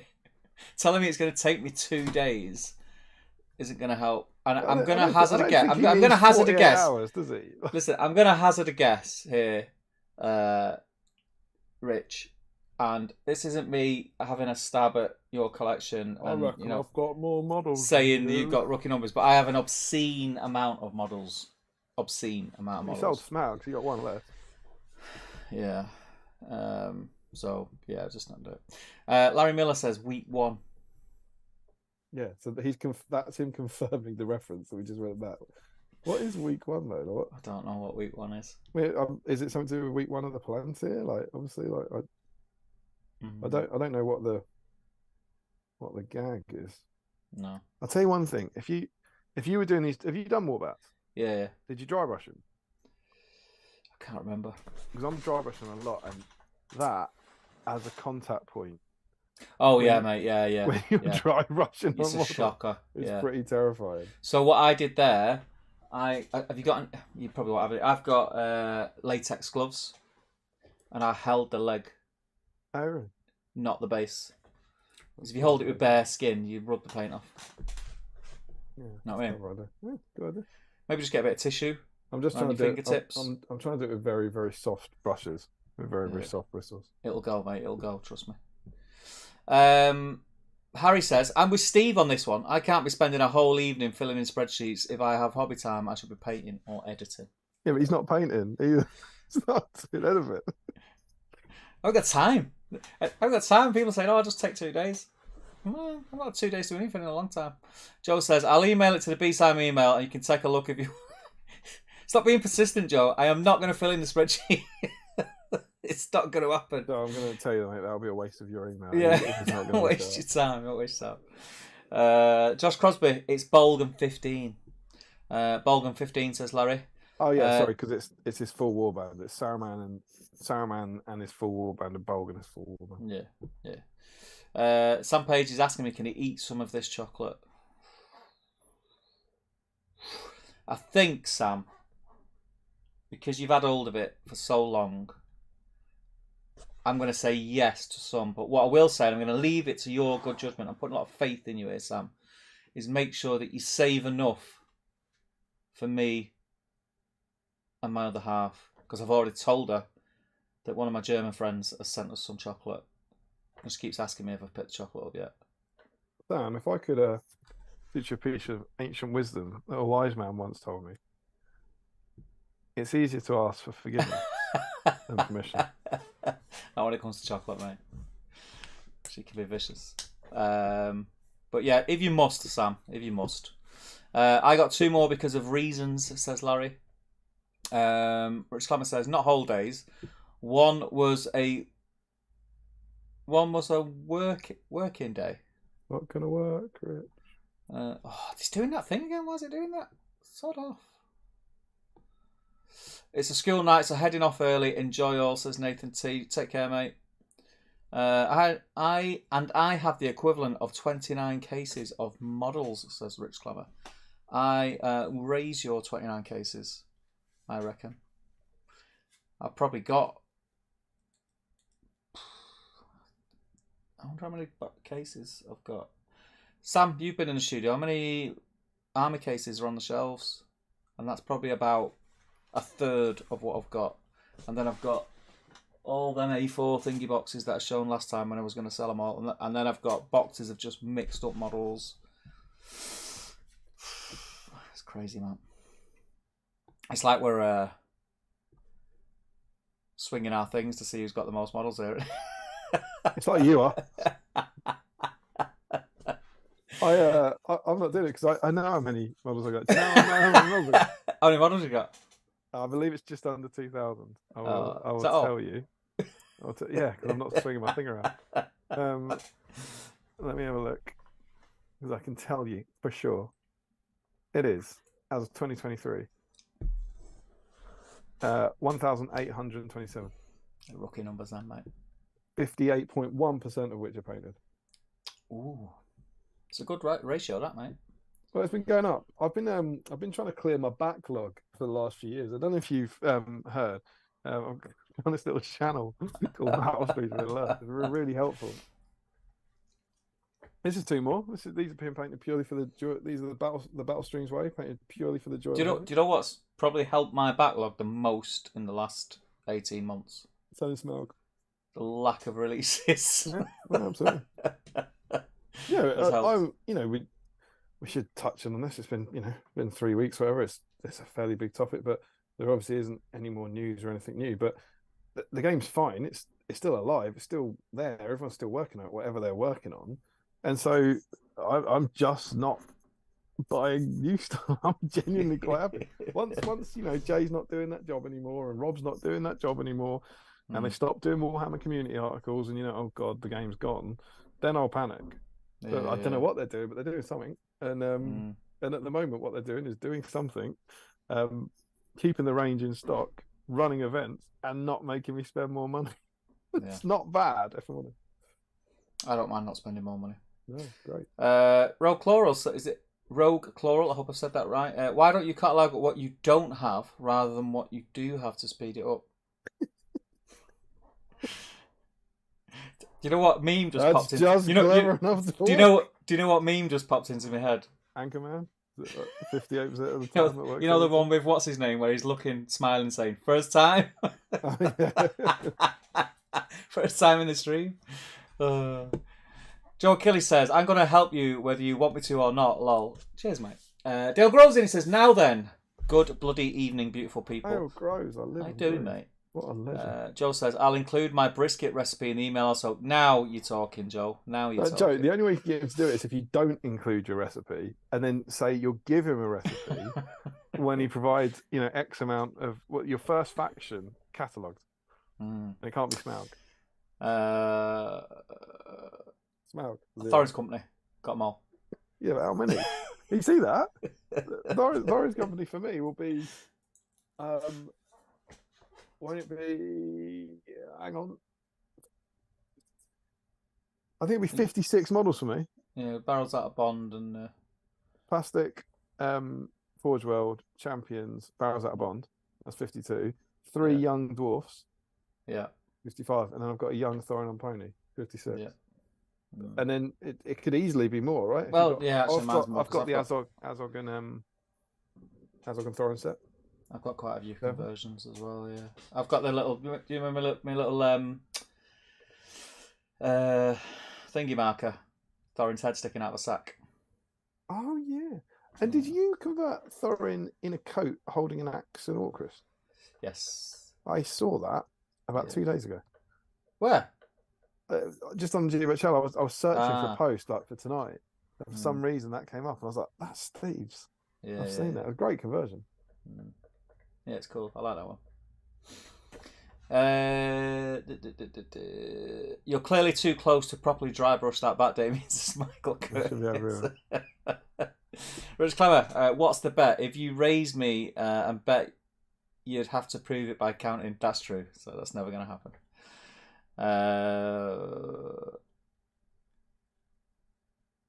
Sam Page. I was wondering. I thought you were talking about chocolate for a minute here, Sam. I was starting to panic. He said about 4 cases. I have the rest now. I think we'd have a better idea of the size of your collection if you balance it all precariously on a desk chair, says Larry. Sam says, I have no idea myself. I'd guess 1,500 to 2,000. Is that Sam Page? No, Teenage Dirtbag. I think with me, I think. Use your words. I think what tips mine into the stupid amount is the amount of boxes I've got that I've just got like random stuff in, like loads of random stuff. Like loads of Warriors of Minas Tirith, like off the sprue, made on bases. Things that I've picked up in like lots from eBay and things like that. Yep. It's stuff like that will make the numbers silly. I think I could probably just document everything in my boxes. All joking aside, I'm not trying to convince you, but you could just document the stuff in your boxes, like to begin with. But it's not true. It's not a true figure. Yeah, then, but then is it? just you can't do it in a day, right? Just No. do that box, then do the next box, then do the next box. You see? Yeah, And the, you just the problem I've got, it's like what Harry said. So at the minute, I have very little time to hobby. So if I have any spare time, I'm not gonna start getting boxes out and counting models. It's not gonna happen. If I had any spare time, I'll hobby. I haven't got any spare time. The thing you can do with it though is they're not necessarily the same time. So this is the sort of hobby you can do while you're watching TV or something. Do you see what I mean? It's not necessarily one or the other. I did mine in. I did mine. Not real. See, because all your collection is there. Mine's split. I've got some here. I've got loads at the studio. Yeah, it is all in my house. So but you know what you could do. No. I just want a big brain moment, right? Theoretically, I think. How do you get to jobs? How do you get there? So hang on. So the little time that I've got. No, hang on. Question. So the little time that I've got, you also want to factor in journey time. There and back. Is what you're saying. There and back again. Good. I like what you did. I'm not suggesting I'm suggesting that next time you're at the studio, right? Why don't we just admit that I'm not going to count? Oh, I know. My minutes. I know you're not, and I did use words. I'm not trying to convince you. I'm just trying to show you how shallow and empty and meaningless your argument is. The next time you're at the studio, right, for another reason, and you've got there in your van, not out of my way, love. Not do the reason that I'm there, and instead count the models. No. See, this is what happens if you. Are you going to tell me to bring more cases back to this man cave that I'm trying to clear? Is that what you're going to say? Then all you do is you pick up one case. No. Right? Yeah, you could. You could pick up one case, and you bring it home, and then you count the models in it. And then suddenly what you'll find is when you're then at home, the models will be there to be counted. If I bring back a case of models to this, and I won't notice. That is going to undo the last 3 months of me selling models. Then if that's true, you've not sold very many models in the last 3 months. Well, no, I haven't in the last 3 months. I had a mad week, and then nothing, and smart. Because listing models and taking pictures of things is a pain in the ass. It's more of a pain in the ass than counting. That's what there's a thing. I want to get rid of stuff, and I can't be asked getting them out to take a picture of them. Never mind to. Ooh. No. It's quick. No. You know, it's quicker to count them than it is to sell them. Because you have to do exactly the same stuff, but for you to sell them, you have to take photos of them and then go, "Oh, I'm Steve Pro." No, because then I've got to go in a spreadsheet and. It's not for me, man. It's not for me, man. Weird how you using a spreadsheet sounds like my version of you using eBay, doesn't it? They're exactly the same. Yeah, ain't nobody got time for that. Ultimately, it doesn't matter because you ain't going to do it. I ain't going to do it. We all know he could, but you ain't going to do it. John Kelly says, "Okay, I'll let it go. Just want to help. I've been there, man. I appreciate it, man. Don't worry. But first and foremost, I'm being honest with myself before I'm being honest with anyone else. The chances of me I'm not saying it'll never happen. I'm just saying, let's put it this way: it isn't going to happen this year. It's not going to happen." Sam Hoddy says, "It must take Steve and Richard ages to lay out all the models to write a list." Larry says, "You say that, but I watched an episode of Plantier that said the game was all going to disappear soon." I remember that episode. Rich Clemmer says, "Damien didn't count Gandalf either, right?"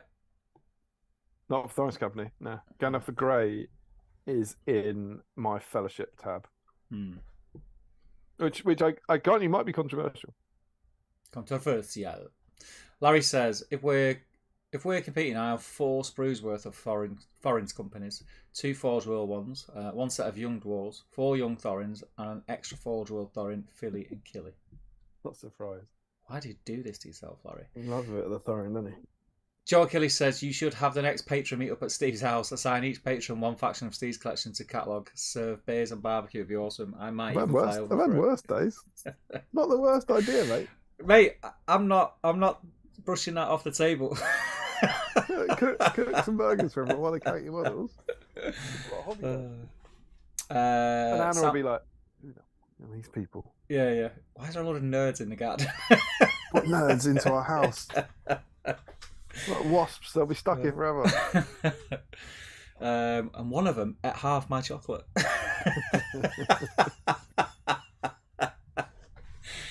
Sam says, I think we need a Thorin's Company mirror rematch, Larry.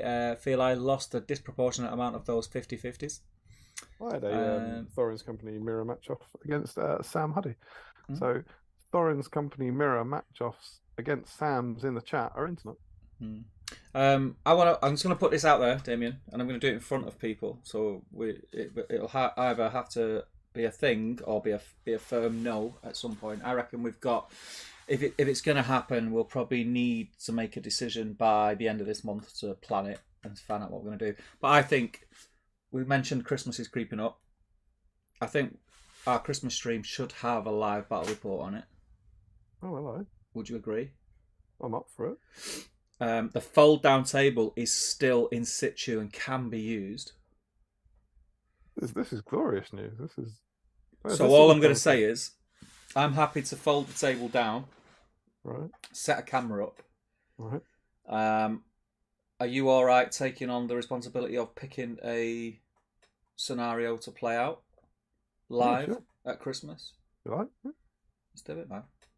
Do it, man. Love it. It could be the last time the fold down table is a thing. Why? Well, New Year's kind of now the thing when this becomes a different room. So New Year, New You. So it would be nice to see the fold down table out with a bang. See the fold down table for one more time, one more time, one more time. Maybe we should put it to a vote in the Patreon chat. You can't put it to a vote because they will all vote for the Battle of the Pelennor Fields. No, I mean we'll choose maybe 3 or 4 possibles. The best scenario, the best scenarios are kind of the ones from the magazine, like the themey ones, or maybe they've got a low model number count, and it's going to be interesting. So no one's going to want to sit and watch me spend 20 minutes moving models and then go, your turn, Damien. Could be funny. But yeah, I think we should make it happen, mate. It's been too long. It's been too long. Rich Clammer says, all right, new stream segment. Let Steve count a box each stream. Never. You could do a box of stream. That'd be good. That's multiplying your time. No, it's not right. We know Steve won't catalog his hobby in his free time. He starts new YouTube channels. That's what he does, says Frederick. Listen, it's been at least 2 years since I started a new YouTube channel. At least. Joe Kelly says, and if you have any Moranans sitting around, send them over. I somehow have none at all, even after 10 years of collecting paint. I actually have a few sprues somewhere. I'm looking around. What's in that box? Isengard. I don't know. I do have a load of Moranans. They might be at the studio.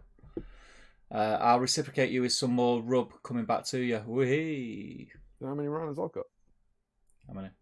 36. Is that it? Yeah, do you know how I know? Because you've got like a really nerdy spreadsheet. Yeah. Nice. Oh, mate, why does it do this to me? Why does it do these weird things? Did you have a catalogue your collection? That's what it is. Michael Curtis, I've been using SBG inventory lately, and it's really helped me get a handle on my collection. Oh, yeah, I've heard there's like an app or something out there that actually does it, which is cool. It's not official though, is it? No, not official, but it's for SBG, so I think it's pre-populated with the range or something. All right. And it looks at scenarios, so I think so you can look at the narrative scenarios. It tells you what you can play. Yeah. That's cool. And then we'll also, once you filled it in, I think it tells you if you can play them based on your collection. Is it free? I think so. It sounds very, very good. I might download it and never use it. I was like, 3 years into my one. I was like, oh, I can't look at that. It'll just make me angry because there's a better version of what I've struggled with. Sean Clark says, I have a need to organise my collection, but I just do not like Excel enough to do a spreadsheet. You could also swap a box for Steve's idea. You could also swap a box using Steve's idea. Damien's idea. You swap a box using Damien's idea. Swap a box. What do you mean? Oh, he means at the studio. So you're not increasing. Oh. Count a box, take it to the studio, swap it. Right. Okay, listen. Let me just show you something. So, when was Ardacon? Middle of August. Right. Sam Page has had some lovely chocolate that I've been dying to get my hands on since then. He lives right near the studio. I've not been to the studio. Right. So, what are the chances of me anytime soon going, do you know what I'm going to do? I'm going to go to the studio and count models. He's not saying that. No one's saying that. I can't swap a box. I can't swap a box. You're being revisionist. You're saying you couldn't count them because some of your models are at the studio. What we're saying is when next you go to the studio, taking no extra time out of your life, you just swap a box you've already counted at home for one there. Then no more net models gained in your house, and you can then count them. No, not to the studio. Listen, guys. Listen. We're getting like beyond the realms of possibility here now. Cats and dogs living together. Oh shit! Mass hysteria.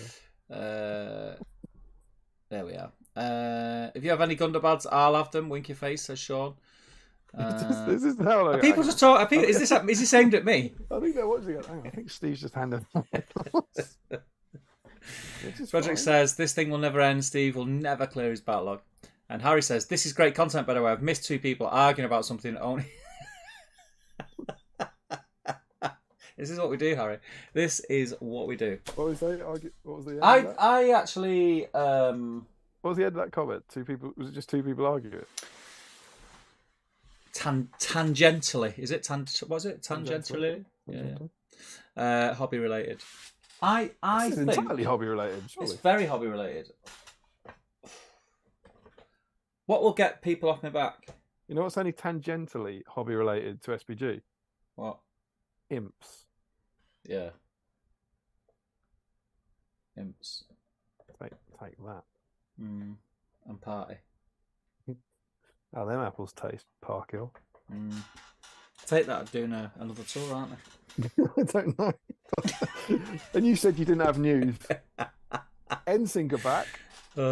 Take that. They're having a farewell tour, apparently. I thought they did a farewell tour about 10 years ago. But I think they're calling it bye, bye, bye.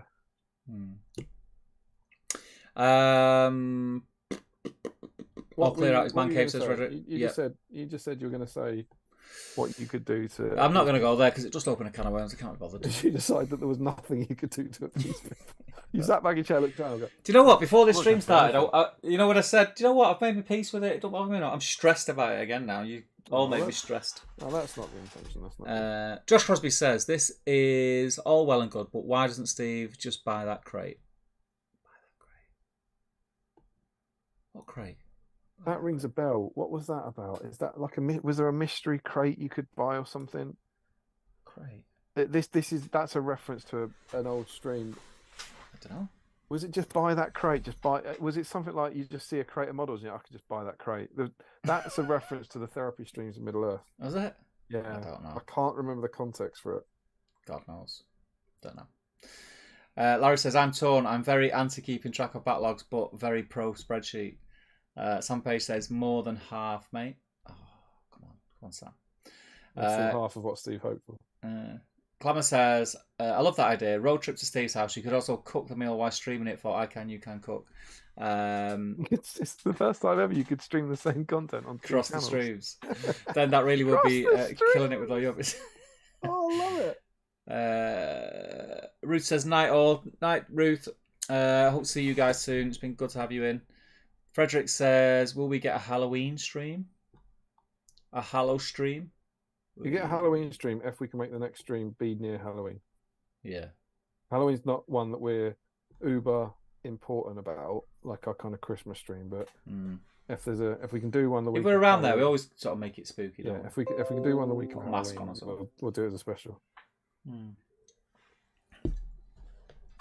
Do the OG Last Alliance scenario, says Larry.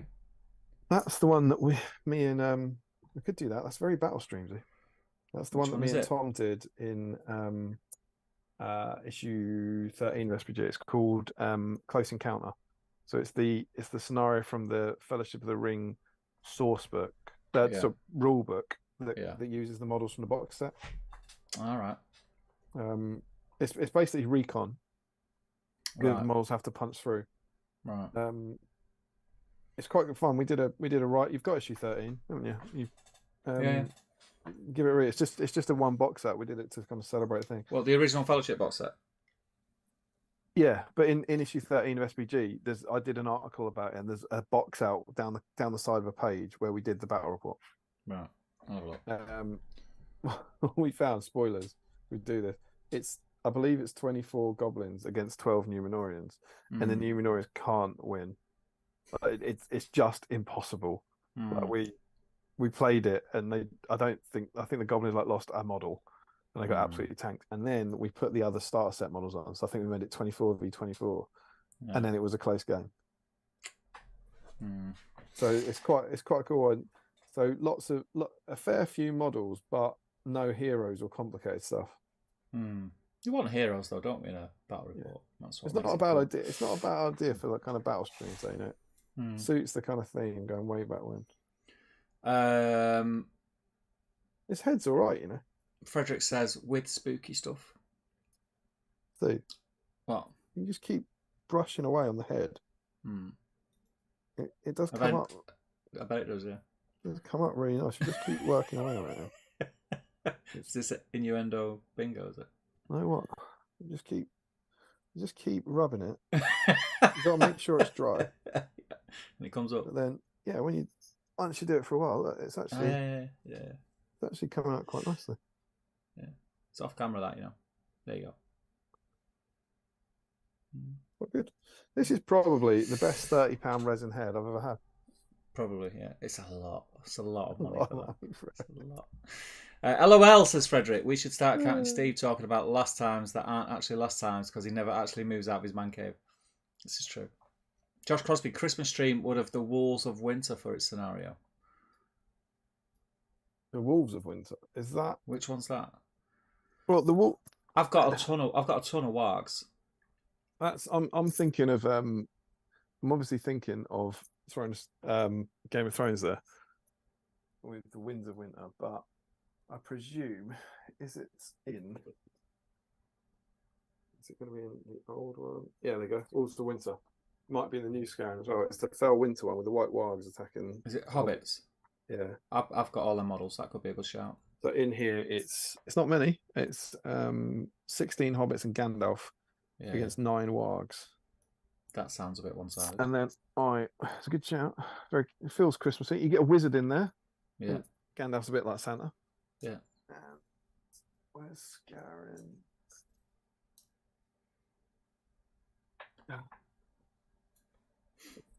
Did they update it? Yeah, I did. Well, Swinner, so it's in the new one. Wild Chieftain and 8 wild wargs and the same number of hobbits. Quite a good shout. 4x4 board. Need some bonfires and some hobbit holes. Could be. Put that on the spreadsheet. What spreadsheet? The possible Christmas scenario spreadsheet, obviously. And the who likes spreadsheet? And the wargs come back. So you never ever need more models than that, but the wargs will come back. Not a bad idea, not a bad idea. Rich Clemmer says, these are barren years of Steve creates a new YouTube channel.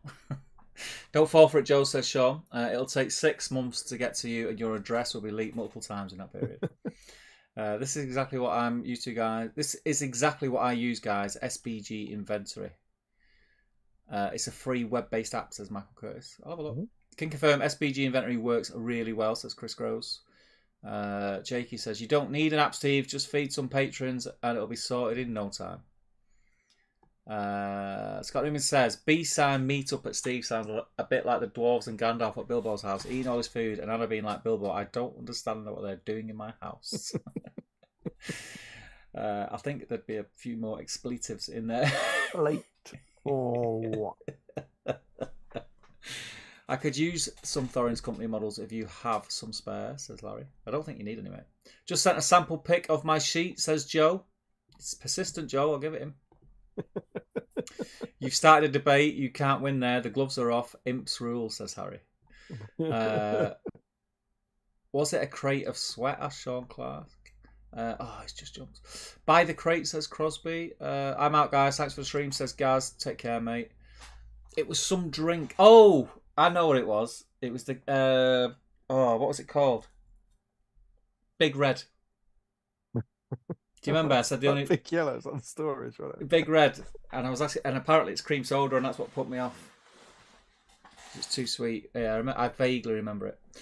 Larry says I'm sorry. I'm gonna have to get another tissue after doing all that stuff on the head. So rude. I'm into 350 orc one, Damien. Oh, the massive one. Be grim. That would be grim.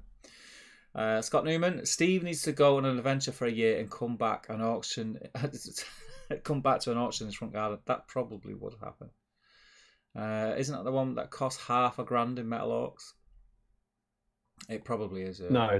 That's the last. No, he did. He did mean that one. He did mean the big one. Oh, did he? Yeah. Oh. OG last night. Yeah, of course. That's the 240 orc one. You win the internet, Mr. Newman, says Sean. Larry says, you say the Christmas stream is a priority, yet how come you always have a Halloween stream but always cancel the Christmas stream? I get it. Ooh. Except the 1 year the Halloween stream mysteriously never happened, says Larry. Joe Kelly says, I feel like we are leaving Damien out too much here. Is there anything that you need help with? Sorting your tarot collection or help setting up a bell on your door so no one sneaks up on you? Or should I just send more Twinkies, says Joe. She was quiet this time. She just turned up bringing curry. Mark Fry. Painting has ceased for tonight. Lily has made good progress on the BSIME backlog. Good to hear. And Larry says you could play the night before Yule. It's not going to happen, Larry. We went over this. Big Red is a cinnamon flavoured chewing gum in the States. Why did you say it's not going to happen? I don't. Christmas Eve. He wants a Christmas Eve one, doesn't he? No, that's not what he's saying. Oh, right. What is it? He says you could play the night before Yule. Oh! You play that right? Okay.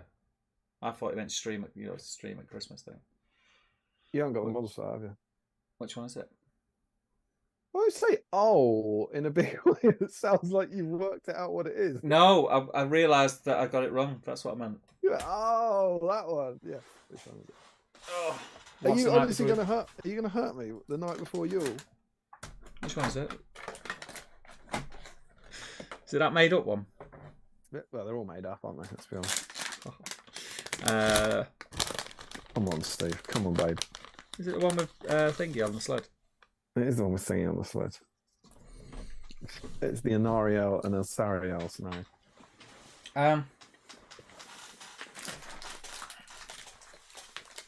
We've already done it though. It's quite good for Christmas though. We haven't done it live. I know, but I thought we'd done a good job of it. You did do a good job of it. I think that battle report's pretty damn good. There's snowballs on it and everything. Took me ages to edit. The Anna and Elsa, Anariel and Elsariel models are currently in Charlotte's room on her shelf. So I'd have to retrieve them. They were in a case, right? They were when I painted them, they were in I've got like a fellowship and friends case.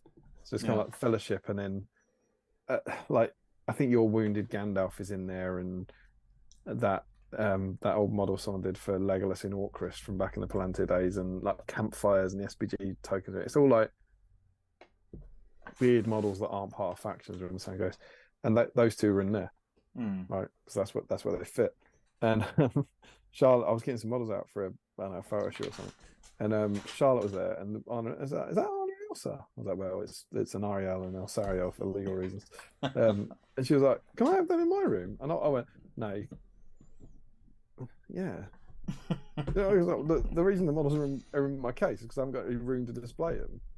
And she's like, what? I'm like, I've got a 6-year-old daughter who wants to put the Anna and Elsa models on her shelf. I'm going to go, no, they need to stay in the case, actually, in case they get chipped. And at any moment, Warhammer World might change the restrictions and allow you to use them in a game. And so, yeah, she's had them. They're on her shelf, which is kind of cool. Nice. Yeah, it's cool. Yeah. Caught up, by the way. Great timing. I'm going to grab a beer, and then should we have a chat about there and back again? You can do some painting. Yes, I do need to get some painting.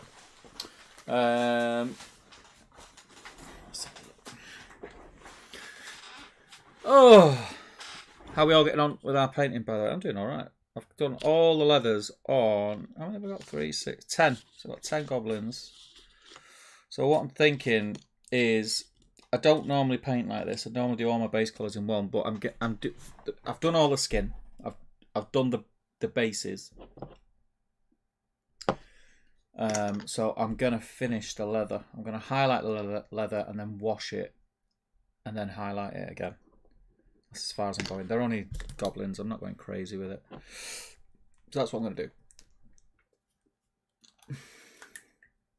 And I have no clue if these look anything like my existing goblins. It was that long ago that I painted them. I can't remember. And I can't be bothered getting them out of the case to have one to use as a reference. So I'm winging it, basically. But it'll be fine. Just mix them in. I'll just mix them in with the others. And everything will be A-okay. Josh Crosby says, I quite like Damon's haircut. Very sharp look. He does look very slick. He's had a fresh haircut, you can tell. Big fan of a bat rep, but would you consider playing a favourite scenario from one of the source spots based on what you painted on the stream, says T-Mac? Yes, I mean, we'll consider playing anything, really. I would. I think one that's BSIME themed is not a terrible shout. All right. So, yeah. More scenario ideas. Yeah. T-Mac was just saying, like, would we consider one that's, like, sort of more, you know, themed on things that we've covered and... Did you just say T-Mac? T-Mac. Oh, T-Mac. I thought that was Macklin. I thought you were calling him T-Mac. Did she go off with that Terry Stock orange? Yeah, I think she's took it, mate. She's going to have a bit. I think she's had you over there, mate. Do you want some of this healthy I can't complain. katsu? Meanwhile, wonderful. Shall we? So, anyone in the chat, where did you get up to? Up to Richard Clammer. Is still going on? Is still going on about this grey? I don't know. Grey, so yeah. And then Larry, I keep a spreadsheet of how I paint all my models. If you made one of those, you'd know how to paint them. Would you like me to email you my spreadsheets? Right, enough, everyone, enough. What we'd now like you to do... Why are we frozen? Oh, there we go. What we would now like you to do, stop all the chatter. It's been fun catching up. What now what you to do is cast your minds back to basically 2015. Which is after the release of Battle of Five Armies, and anything else in the comments you want to put from now on. Let's steer the discussion to our topic of choice, which is the before times of There and Back Again and the release of There and Back Again. So for the moment, there is no There and Back Again. Okay, we're in 2014, and that's what, by all means, any comments you want to put in about how you felt at that time or anything that anything I say now kind of triggers as memories, by all means. But we've got two segments we're going to do. First one's going to be about the build-up, and then the second one will be looking through the supplement. So first up, let's have a flashback for where we've been. 3 years ago, we mentioned how awesome the release of this was. As I said, we've got a whole stream about this. It was brilliant, fantastic new rule book supported by a ton of plastic models. Absolutely brilliant. Very, very exciting year. And then everything went a bit quiet in the second half of the year, and we only got releases for like the Young Dwarfs and Azog. But it was all right. It was fine. It was like it'd been a good year. And then this came out. And the supplement size, this is the end of 2013, and the supplement size was fine. And there was lots of new models. We got some plastic Mirkwood Rangers, plastic Palace Guard. But we also got some very disquieting things. We've got the Finecast Troops for the first time, Finecast Lake Tanners, Finecast Gundabad Warriors, and nothing in here from the Desolation of Smaug movie. So it just basically ends at Barrels Out of Bond. Nothing from the Lake Town Chase, nothing in Erebor. And there were clear signs that this was just this. And it had been here at one point. And then when it had been made into two, this had been pulled off and released a year later. And very, very, very little, if anything, had changed in that year. And then 2013, 2014, Desolation of 2013. Is that right? 2012. Yeah, so 2014 then, leading up to the Battle of Five Armies, was worse, where there were no releases, nothing new for the Hobbit, and we were a bit worried. And then we got this, Free in White Dwarf. Yeah.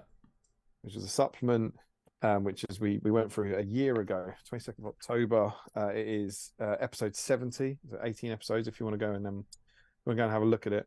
And great content in here. I went back and watched that stream to say what we said about it. Really good content, really good models, really good profiles, lots of new stuff in here for the first time, like the big Thranduil and the White Council, Vanquishing the Necromancer, Champions of Erebor. Cool stuff in here.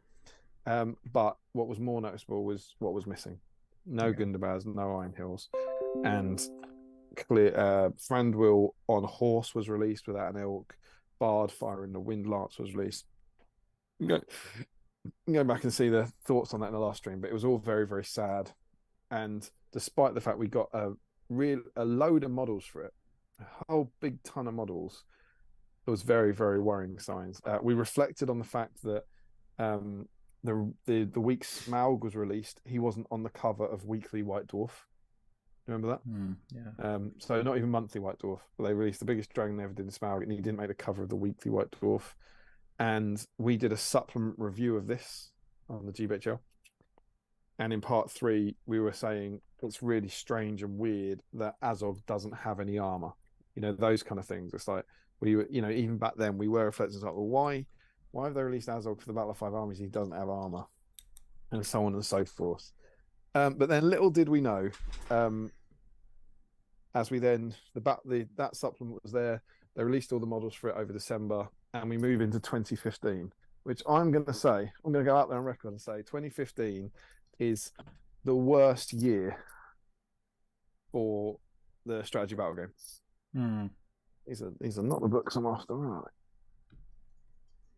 they? So 2015, and what I've done, there's not really the White Dwarf content to go through because there was no content in White Dwarf, but the GVHL podcast, the YouTube channel, was in its absolute ascendancy. This is where these two wonderful things happen, that the support from the hobby from GW was dropping off completely, and because the channel was there, the channel got really, really popular because there wasn't any content anywhere else.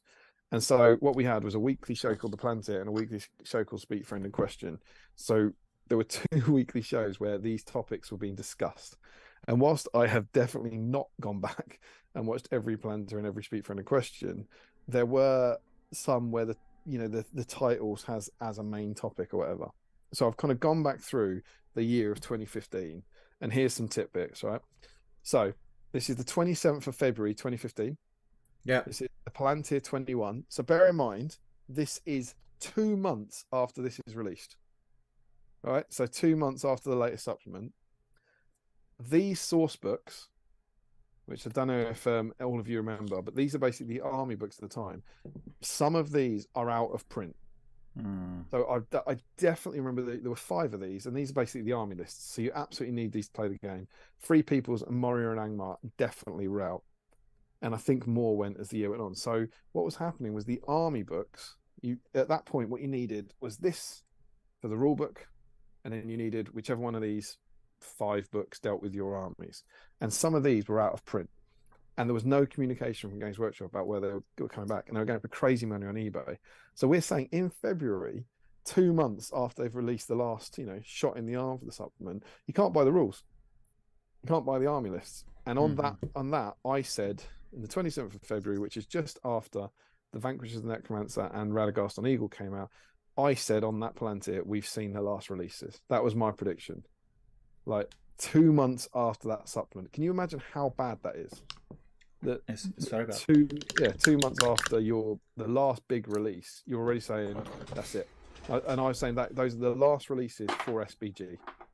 I was like, I think the game is over now. So again, I think it's good to reflect on the state of the game now. when people say, "Oh, the game's dead, you're not getting a release," it's like, trust me, it ain't like this.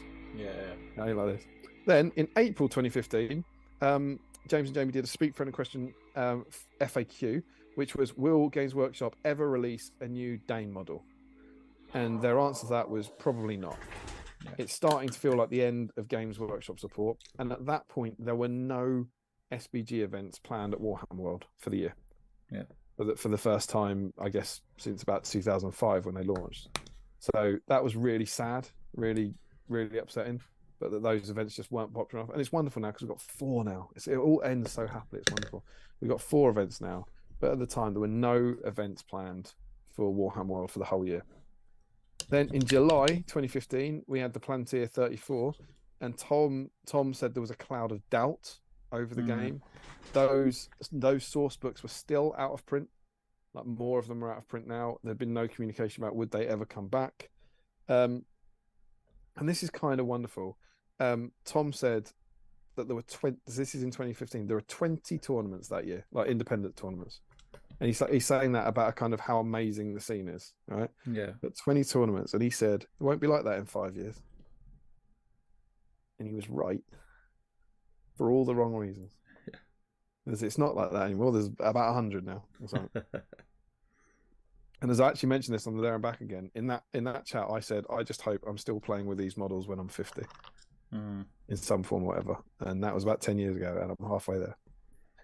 And Larry will be excited about this, the big one, the Palantir 46, the 7th of November, 2015.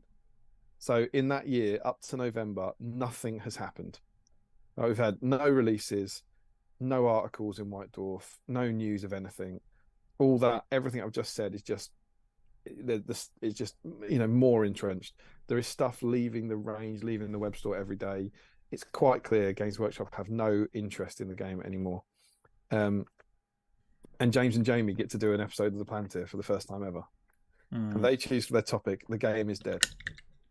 And then going back through that, it's really interesting. They said they work out, who knows if it's true, that the license is going to, I think this is actually from the one of the financial statements. They say that the license will expire in 2017 and probably won't be renewed. There's then talk about how the game will leave shops, because it was in shops at the time. And then their thing is about how can their whole episode is about how can the community keep it alive. They start talking about proxies and things like that, like how you get new players in when you can't buy the rules and this sort of thing. They have this whole episode about it. And what's quite kind of wonderful is Jamie suggests putting forward a global community rule book, basically kind of the next level of our community FAQ, where he said there could be a new edition. There could be like Blood Bowl has, like Mordheim has, like Warmaster has. There'd be the global community rule book. And I think it's James that says, like, who looks after it? And he says the problem with the global rulebook is the same as the problems we have with the EU. But ultimately, however bad those problems are, like, we know it's worth having. That aged well. Yeah.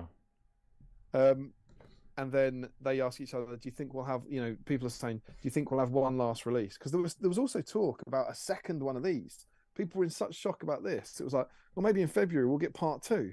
We'll get the Dwarf and the Orc one. And that someone asked them, and this is November 2015, do you think there'll be one more release? They said no. They said no. I think the game is done. So if you bear in mind that this, which we said wasn't great in December 2014, what you then have for 11 months after that is nothing. Yeah. Nothing at all. Like no communications with Games Workshop, no new releases, nothing at all. Your memories of that period, Steve? You were there? Yeah, grim, mate. Grim. We spoke about it a lot, and then me, Jamie, James especially, because we were meeting up for games fairly regular at that time and filming battle reports and things like that.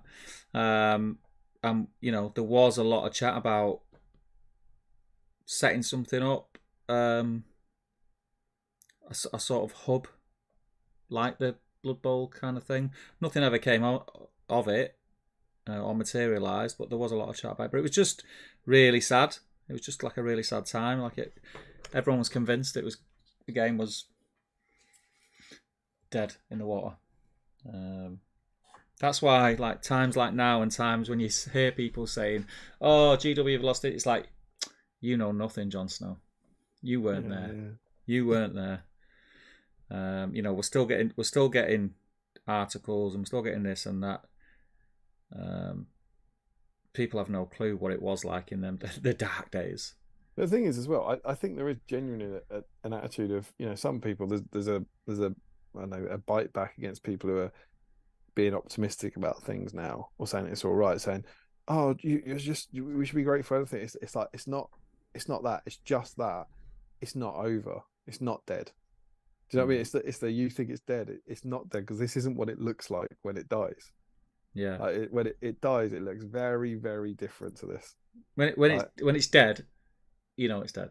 Yeah, Games Workshop won't be running events at Warhammer World. You won't be getting Warhammer community articles about it, and you damn well won't have people employed in the Middle Earth team at Games Workshop. So who knows what's going on behind the scenes, but it ain't dead. I mean, people also forget that it was only a month, 2 months ago that there was a job application to join the Middle Earth team, wasn't there? Yeah, the sculptor, new sculptor. Yeah. So, yeah, I'm not worried. Similar to what you said before, like the fact that would I like to see new stuff? You know, of course I would, but I'm not spending money on models that I'm not going to paint for a while at the moment. You know, it's not a big deal. But anyway, that is without a shadow of a doubt the worst year ever for SBG. The irony is the independent community was great, so many tournaments, and like the community was thriving, and people were making friends, and the community was really building. But you were in this it was like the independent community was doing this, while the game was doing this, and you got to this wonderful point where they were about the same point. And what would have happened was, as the community still kept going up, as the game went down, it would have to fall down here, because you just wouldn't be able to buy the models, you wouldn't be able to buy and it was a real worry. But for that year, that kind of kept everyone going. There was people traveling around the country, playing games with each other, having a blast. But this deep-rooted sense of unease was impossible to ignore. So, well, I think it's worth noting as well that it was around that period and that series of events happening where all the dreaded third-party models sprung up from. Yeah, a lot of them came from that era. Yeah, that's why it was Dane. Dane was like the first one. Yeah, he's the first one. Yeah, people needed a Dane model, and we were all thankful of it at the time, because we did think it was dead. Yeah. But also there was a difference where there was nothing. They weren't competing. No one cared when Ridgeback started and when Unreleased started. No one cared because Games Workshop didn't care. Yeah, they weren't making the models. So, yeah. So that was, to be clear, that was the 13th of November, right? That James and Jamie record an hour-long episode of the Palantir talking about how the game is dead. They've waited 4 years or whatever to record this, or 3 years to record it, and then they've had a year of the game being dead. They've recorded it and released it on the 13th of November, right? That the game's dead. No, sorry, the 7th of November. The 7th of November. And then, and I don't know if you remember how this starts, but I believe on the 12th of November, 5 days after, a press release goes around. Do you remember a dodgy press release? And I found it. I've got it here. So I'll show you what it looks like, right? It's this. So it's got this weird picture with a thing at the top. And it says, so this just appeared on the internet. Season's greetings from everyone at Games Workshop. This holiday season, we have a massive announcement to make. We've just created a new division of Games Workshop to be known as the Specialist Product Design Studio. This studio will include Forge World, but will also expand to include so many. And that's so with 10 O's and many in capitals. Other products ranging from new models and games, as well as bringing back many favourites, just to name a few. You ready for this? Deep breath. Blood Bowl, Epic Armageddon, Necromunda, Battlefleet Gothic, and many, many more. As if that wasn't enough, this studio full of dreams and rainbows will also be responsible for maintaining our epic journey into Middle-earth. It will also be this new studio that will produce exciting new products to support Lord of the Rings and the hobbyists. Then turn on Caps Lock again. Every single hobbyist around the world is jumping up and down with excitement, and you should be too. End Caps Lock. Make sure you stay tuned to White Dwarf and Warhammer Visions magazines. Remember that.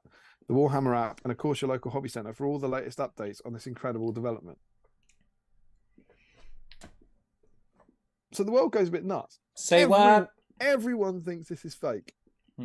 Because why wouldn't you? Also, Armageddon's spelt wrong. Because it looks fake. It's absurd that this is... I don't know what this was, whether it was an internal memo, but it was something blast all over the internet from Games Workshop, right? And it's just mad. This studio full of dreams and rainbows and so many. It's just weird. But it suddenly was like, what is this? This is kind of crazy news. And then there was a couple of days later, and who knows? I truly don't know what happened with that. But maybe that wasn't meant to get out or something. But then all the job adverts went up, and there was specialist game studio project manager, specialist game studio rules writer, which everyone expected, and then there was Middle Earth project manager and Middle Earth rules writer, and we were like, what? And they were advertising jobs 6 days after James and Jamie made an hour-long episode about how the game was dead, and they were right to. But like, and everyone was like, "What?" And then obviously the Palantir on the 20th of November, we were just stunned at the news. But on that, and I love putting my hands up like when I'm wrong. On that, there was then lots of speculation that, hang on, it says Middle Earth and Lord of the Rings. It makes no mention of a strategy battle game, and it's like, for all we knew, it was a licensing thing. And we talk about the box games they were releasing at the time, like the Horus Heresy. And our guess was that it'll be a box game in Middle Earth. And I said, this is me, I will be greatly surprised if it's the Middle Earth strategy battle game. Like the concept of it being tied together, you know, like someone's, well, would it be called Middle Earth strategy battle game now if it gets renewed? And I said, I'll be greatly surprised if it's the Middle Earth strategy battle game. And we were talking about that. And then, so there's all this sorts of buzz going around Christmas. This is like Christmas 2015. And I remember finding out that Adam Troke was the project manager at some point, maybe around Christmas time. I feel like I found out in Dreamlike in Slayer Gaming. And I think there was like a Christmas tournament, and he came to it. And it was like, he's the project manager. I'm like, oh my God. And he, you know, Adam had written this, and then presumably written this because it was going to be in here, and then Adam had gone off to work for White Dwarf for 6 years or whatever, not 6 years, 3 years. And so him getting, everyone's like, oh my God, this was amazing. And he'd, you know, been working on like War of the Ring before that and the Scare and the Shy before that, and he was like, he's SBG through and through. This is amazing news. And then you start to get rumors coming out about like what's going on with the team. And I think we found out that Jay Clare, our very own Jay Clare from the community, had got the rules writer job. Quite a few people applied for it, if I remember correctly. That probably, yeah. We knew of. Did you? No. Imagine a game written by me. What am I thinking about, is it? Right, have an arm wrestle, see who wins. You roll a 4+. No, not sorry. Roll. You both roll dice. Whoever wins gets priority. Play without priority is probably best off checking out my cooking channel. That's sort of but then something magic, even more magical happens. Throne of Skulls is announced. So events come back. I was like, Throne of Skulls is announced for April 2016. So this is when Throne of Skulls used to be a different point in the calendar. Throne of Skulls comes back, the first Middle Earth. So there hasn't been a Middle Earth event in Warhammer World in like a year. I was like, that's cool. Throne of Skulls announced, and they announced at Throne of Skulls there'll be a preview. What? And it's like, Adam Troke will do a presentation about the future of the Middle Earth strategy battle game. And the crowd goes wild. And let's be absolutely clear, not only did Middle Earth not get this, no one got these. Games Workshop were not doing these previews for anything. They, you know, you're so used now to the online previews. They didn't do this at all for anyone. This was mega. So we went to Throne Skulls, and then I'm guessing you were there. Yeah, I was there. You were there for that? Yeah. The gasp at Dane. I mean, yeah. Do you want to talk about it? No, you carry on. I'm enjoying the reminiscing. Go on. Yeah, but you know, this is something that I know you'll have first-hand memory of. Go on, you do it. You're more of a wordsmith than me. Well, we're there, and he gave a presentation at the end, and basically, like every slide he did was just greeted by roars of excitement. It was the first time. I mean, it was the first time, probably in like 8-9 years since the War of the Ring days, that Games Workshop had actually communicated anything about the game. For one thing, like let alone the idea of saving the game, and it was like straight away right up there. I remember the first slide was like Middle Earth strategy battle game, and he was like, "Is this?" And he gave a bit of history about the game, why Games Workshop had decided to bring it back, and that it was still profitable, and all this sort of stuff. And then in that, I remember him saying like things that they can do immediately, and he was like, "These are coming back." And I feel like that was like the first thing he did, you know, day one of the job. Like, hello, could you reprint those, please? Like easy win. He was like, they'll be coming back. And he said models will be coming back.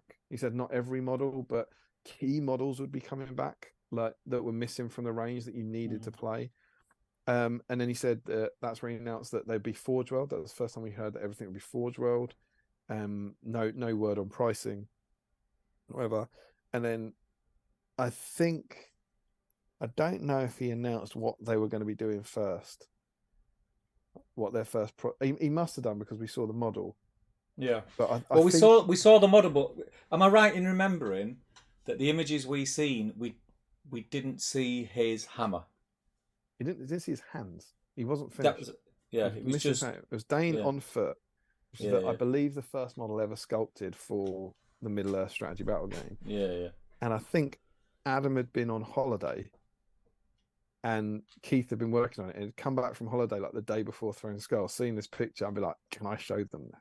Yeah. And I remember him being there, just saying to a room full of 100 people, saying, "If you take a photo of this and put it on the internet, we will never do one of these again." So it's really up to you. And no one did, right? No one leaked it. Everyone just got into the spirit of it. And it was Dane on foot, grey, without his hands. Yeah. And the room just went nuts. Yeah, it was crazy. Because it's a great model, right? It's crazy. Even without hands. And it was like, it was. I remember I was talking about on the planet saying, like, if everyone here, the community, you wanted one model, what model do you want? It's like, it's Dane. People want Dane. Yeah. And what model is the first model they've done? Dane, because they get it. Yeah, it's like the right people. They also mentioned, though, didn't they, that what a big a big part of the reason why they made the decision to reinvest and sort of reignite the hobby was the community. Yeah. And they were quite forward with that. He credited the GBHL, and by that I mean the Facebook page, like not the channel. It's in the big. Looking at, it was like the community on the Great British Hobbit League have kept this game going for years. He said that, and he said it publicly. And not this the only reason, but he said when people wanted, anyone who cared about the game knew about it, but when they wanted to show the higher ups, so look at this community, look what they're doing. You've got a market for this. So yeah, well done to the independent community. But yeah, and he showed that. I can't remember, and he did questions and answers. They were asking about terrain. The Osgiliath ruins were out of stock. And he was, Adam was so good at those kind of questions and answers. So he's like, "Are there any new terrain?" He's like, "Yeah, maybe." And they'd be like, "The Osgiliath terrain, will that come back?" He's like, "Would you like that back?" Like, that'd be handy to have back, wouldn't it? Like, yeah, that'd be good. And then that's really popular, so maybe other terrain would be popular as well. And they go, "What will we have?" And he goes, "What would you like?" And they're like, I remember at one question, someone said to him, like, "Elvish ruins." He went, "When do you see Elvish ruins in the movies?" And they went, "Never." I was like, "Right, have another go." It was that kind of, and it was like Rohan houses, and he'd be like, "That'd be cool, wouldn't it?" That was always that kind of, I can't tell you anything. He was very, very good at never ever telling you anything, whilst also not disappointing you with the answer. Yeah. And they were just, and everyone was just buzzing about that. Everyone was absolutely buzzing about that presentation, and this suddenly, the real confirmation. That was the first confirmation since April 2016, really, that it was going to be a strategy battle game. They were in the right direction. There were going to be new models, all this sort of stuff. Yeah. So yeah, I think from our point of view, being around then as well, and there's like Sam pages in the chat and the people, I think it was also really reassuring the people that were involved in the Middle Earth team. So Adam, obviously, Jay Clare being the real. These were people that we knew, and we knew had a genuine passion, and it was coming from a good place with them. Yeah, absolutely. It was going to sort of stay on the track of, it's going to be what we know and love, and it's going to stay that way. Yeah, no. Rather than someone new who's never been involved with it was people. Basically, what I'm saying is, it was people from within the community that were kind of running it. Is what it felt like. No, absolutely. It was. We said on the Planter, like, and this is back then. This is when we just, Joe was a friend of ours, but he was just a guy who played, like, did well in tournaments. He wasn't the rules writer or anything. And I remember us saying at that point on the Planter, we were like, we can't imagine anyone better to do it. Someone who understands the minutiae of the game completely at competitive level, but is also up for playing the kind of narrative stuff. And he was like, the best choice. And that was when he was just like this fresh-faced young kid who liked SBG. Not now 10 years later, the senior rules writer and Middle Earth and everything that he's achieved in the last 6 years. So that was pretty mega. The next big thing after that, so that was in April, Throne of Skulls. We then had Warhammer Fest. Mm-hmm. Remember Warhammer Fest? That one was Yeah. mega. Me and Matt got to take the Dol Guldur board to that. And like we chatted to them, and they were like, yeah, they were. It was the first time they were going to be showing off stuff, and they wanted a presence. And Barry O'Neill's Dol Guldur board came, so me and Matt Davis went along, and we were there just hanging out with them. And I remember, I don't mind. It's not bragging. It was just super lucky, and it's everyone will know this, but because we set the board up, we got in early. And I remember getting there, and they were like, and Adam was like, "Why don't you have a look in that cabinet?" And they had Dane footer mounted, they had the Ballista, and they had the Iron Hills Dwarfs, all grey. They had the book there and back again at the bottom. They had the Lake Town house with the, remember the long Lake Town that had been made with it? Yeah. They then had a cabinet with all these source books back in. They were in the shop at Warhammer Fest that day. They had 5 sets that had come back. I think it was like Gothmog, The Shade, Scaran the Shire, Boromir. One other one. There was one for every source book. Had like a re-release that was available today. The Osgiliath Ruins were available today, and they had brand new models. And I just remember that day, it was like everyone was like, "This is insane," because up to that point, 100 people had seen a picture of an unfinished Dane. But then suddenly, they were all over the Facebook groups, and those posts, I remember breaking all the records on the GBHL for like likes. They all got over 200 likes, which is still hard to do now. But at the time, they blasted through, like, and just everyone was like almost universal approval, like of everything. Like, this is absolutely incredible, and all the guys were there. Jay and Adam and Gav and Keith were there, and could chat to, and it was just wonderful. Then that was in May. Then in July, there was a Forge World Open Day where a few people, including Matt Davis, fed back. That's where the first time we saw Gundabad Berserkers. They were the next models. And then they gave the first hints about the kind of new additions to the game. They said at that Forge World Open Day, so this is July 2016, they said next summer, the Middle Earth strategy battle game. So that was the first hint that maybe next year we might get a new game, a new rulebook, a new who knows what. And then in October 2016, there was Ardacon. Of course, they were giving the presentations as they were then used to doing at that point. Remember, at that point, it was before the book wasn't out. But I remember them doing a presentation. That was one where they used the phrase, people asking, what's in it? And they were like, if it's in the movies and it's cool, it's in it. And I remember someone said, can Thranduil have an elk? Yeah. And Jay said, is it in the movie? And he went, yeah. And he went, is it cool? He went, yeah, probably in there then. It was that, and the only thing it was there except werewolves. It was in the movie. It's cool, except werewolves. You can have it, and then we got models, right? We got models at Ardacon. You could buy those Iron Hills models. Buy them, there first, so everyone bought them. And on the 2nd of December, the GBHL reviews this, and that is when we had the book, the 2nd of December. So it was from the 7th of November 2015. The game is dead. Yeah.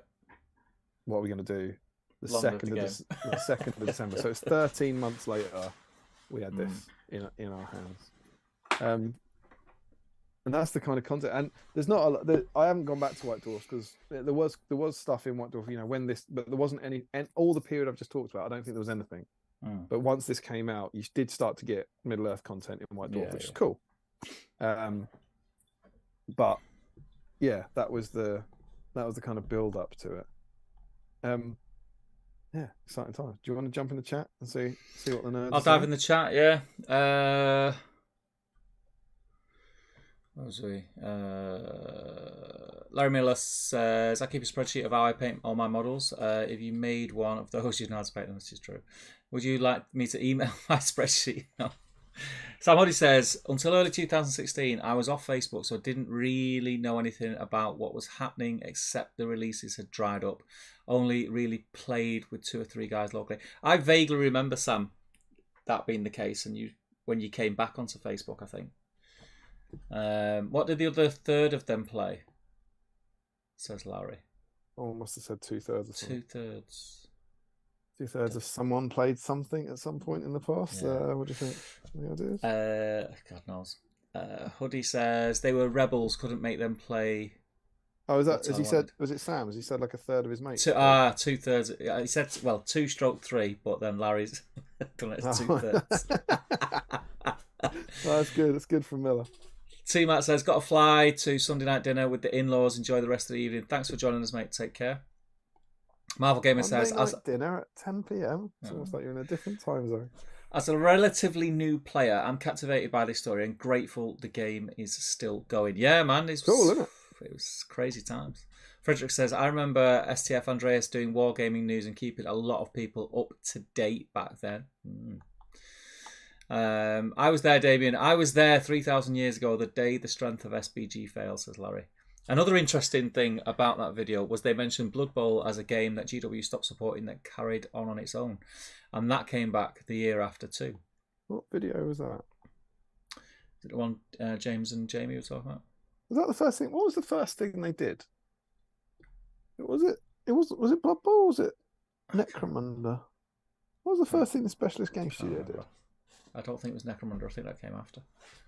I mean, like the renewal. Do you know what I mean? I think it was Blood Bowl was the first one. Got a feeling. It wasn't Adeptus Titanicus, was it? It wasn't whatever that became. That was new, wasn't it? I've been guessing. I'm guessing. Anyone remember? What was the first renewal? I think it was Blood Bowl. Mark Fry says, in 2015, with purchases from a charity shop, my unexpected journey started. I don't think I'll get back again. Because the Dragon says, I remember that period. I picked up Escape from Goblin Town, but mainly because I thought it was all going to vanish as a line. Did you get the one with the limited edition Radagast on it? That's the question. Sam Page, while it was the low period from a GW perspective, it was the best of times from a tournament perspective. Yep. It was. Well, that's it. Sam Huddy says, as far as I'm concerned, they have stuff in the pipeline. We're just being pushed back while the COVID backlog is being released. I wish they'd release something for now, but it'll come. It will. And going off, like you know, obviously, a lot of conversations are had over the time, over periods, and we had COVID, and I know COVID seems like it was a long time ago, but it wasn't really in the whole scheme of things. It's still here, isn't it? Plus the fact the Middle Earth team are also, they've kind of got, you call it like second jobs, couldn't you? Like helping out with other systems. But also, do you remember there was the big sewer leak at GW? Yeah. I think that would have had a big effect on release schedule as well. And all these things do seem like they're a long time ago, but we know that GW plan far, far, far ahead. So I'm not that fussed. Plus, I think it's a mix of everything. I don't think it's one thing that's pushed everybody back. I think it's a mixture of different things. COVID, the sewer leak, licensing issues. And when I say licensing issues, that's not me saying, oh, they've lost the license. That's, like we've mentioned in previous streams, the fact that maybe some of the imagery on the boxes might need changing, a lot of stuff they've got and things like that. It is what it is. The thing is, what you know for certain, we never usver used to know who did whatever. They never used to communicate. I'm sure, like Adam and Simon Grant and Nick and whatever would have told their close mates what their jobs were, or whatever, but not breaking any NDAs. But Jay is the Middle Earth rules writer or senior rules writer in Middle Earth, and Rob still manages that. And there is a sculptor there, at least one sculptor, and unless the other guys have moved on and no one's heard anything, like if Jay wasn't doing that job. He'd be doing a different job, and then when you saw him go, "What are you doing?" and he'd be like, "Yeah, it's like Dan Entwistle is now working on Old World because that isn't a secret." So Jay'd be like, "I'm not working on Middle Earth anymore," and then maybe we'd go, "Well, who is?" and go, "Well, I don't know, no one." And then he'd be like, "Oh, hello." He's like, "He's still working on it, whatever it is. It's still a job, so there's just nothing. There's nothing to worry about. It's just it's disappointing. It's a bit disappointing that we haven't got models, sure, but there's nothing to worry about. It's fine." Harry says, crazy remembering this. It is when I joined the community. I started my channel in 2016. I bought the only rules available. Yeah, I bought the only rules available and bought endless amounts of models off eBay, thinking I will never be able to buy them again. It was a genuinely terrifying thing that I thought the hobby of my childhood may die. It was a really crappy time. Larry says, I remember around that time some guys made some independent fanzine and included their own versions of some unmade profiles. It is, yeah. And Sam Hoodie says... We fixed Thrawn Thrain as well, first. Hoodie says, same Harry, it's why I have such an expensive foot Theodred. And Larry says, "Oh God, was that the weird coffee table mag they did?" Yeah, Warhammer Visions. Yeah. Good to see Steve on Coca-Cola, says Josh Crosby. It's only because Pepsi have let us down. We're all on Coca-Cola now forever. Sam Huddy says, I remember being very depressed at the end of that Palantir. I thought about applying, then never got around to it, says Larry. Is that because presumably you felt very depressed because James and Jamie did it instead of me and Tom? And Sam Huddy says, I dread to think what lunacy you'd have inflicted upon the community, Larry. I was just happy I didn't have to watch Damien and Tom Sam, says Larry. Small Mercies Hay, says Sam Huddy. These guys are just having a conversation in the chat. The Dane reveal was insane in capital letters, says Sam Page. It was. And Larry says, Sam, instead of a rules writer, you would have had a queen, not Middle Earth, but beautiful and terrible as the dawn. I remember this seminar, says Larry. And Sam Huddy says, wish I had been there for it, but I was 1.5 years off my first tournament in mid-2017. Returned to Rivenstead, Mr. Page. And Sam Page says, I also remember Adam stressing that we could not take photos. The Troke Q&As were amazing, says Larry. Mr. Whitehouse is in. He says, I think part of the reason the old-timers cherish this game so much is because they got to feel what it would be like if the game was gone. This is very true. Very true. Rich Clemmer says, the buzz at that event was awesome. We went to Adam about the Vault Wardens and we're glad to see the BPA's effect removed from them upon release. Really felt like GW were listening to the community. That was the other great thing about Jay doing the rules, that not to say that it was because Adam hadn't really been in the community at that point during that period of like 12, 13, 14. He'd been to a few like Warhammer World events. He wasn't going to a lot of the independent events, but Jay was at all of them. So Jay knew what people want, the issues with the game were, and what people strong. And you just saw him. I remember Merc with Spiders being such a big one that Merc with Spiders got fixed in there and back again, like just fixed like that. I was like, yeah, there they go. Everything that everyone's moaned about for the last 2 years is sorted. It was like this is cool. You've got someone who not only knows the game inside out, but knows the community inside out. And so it's like, well, this is something that they want changing. This is something they want changing. Doesn't mean it always does get changed, but that's a huge plus. Sam Huddy says, I remember in one of my first Adam seminars, when he was asked if they would look at doing the War in the North as an expansion, he answered, that would be exactly the sort of thing that we would look at. I remember that also. Look at us now. Joe Kelly says, what a great look back at a time in the hobby. So down and then so amazingly up. Great recap.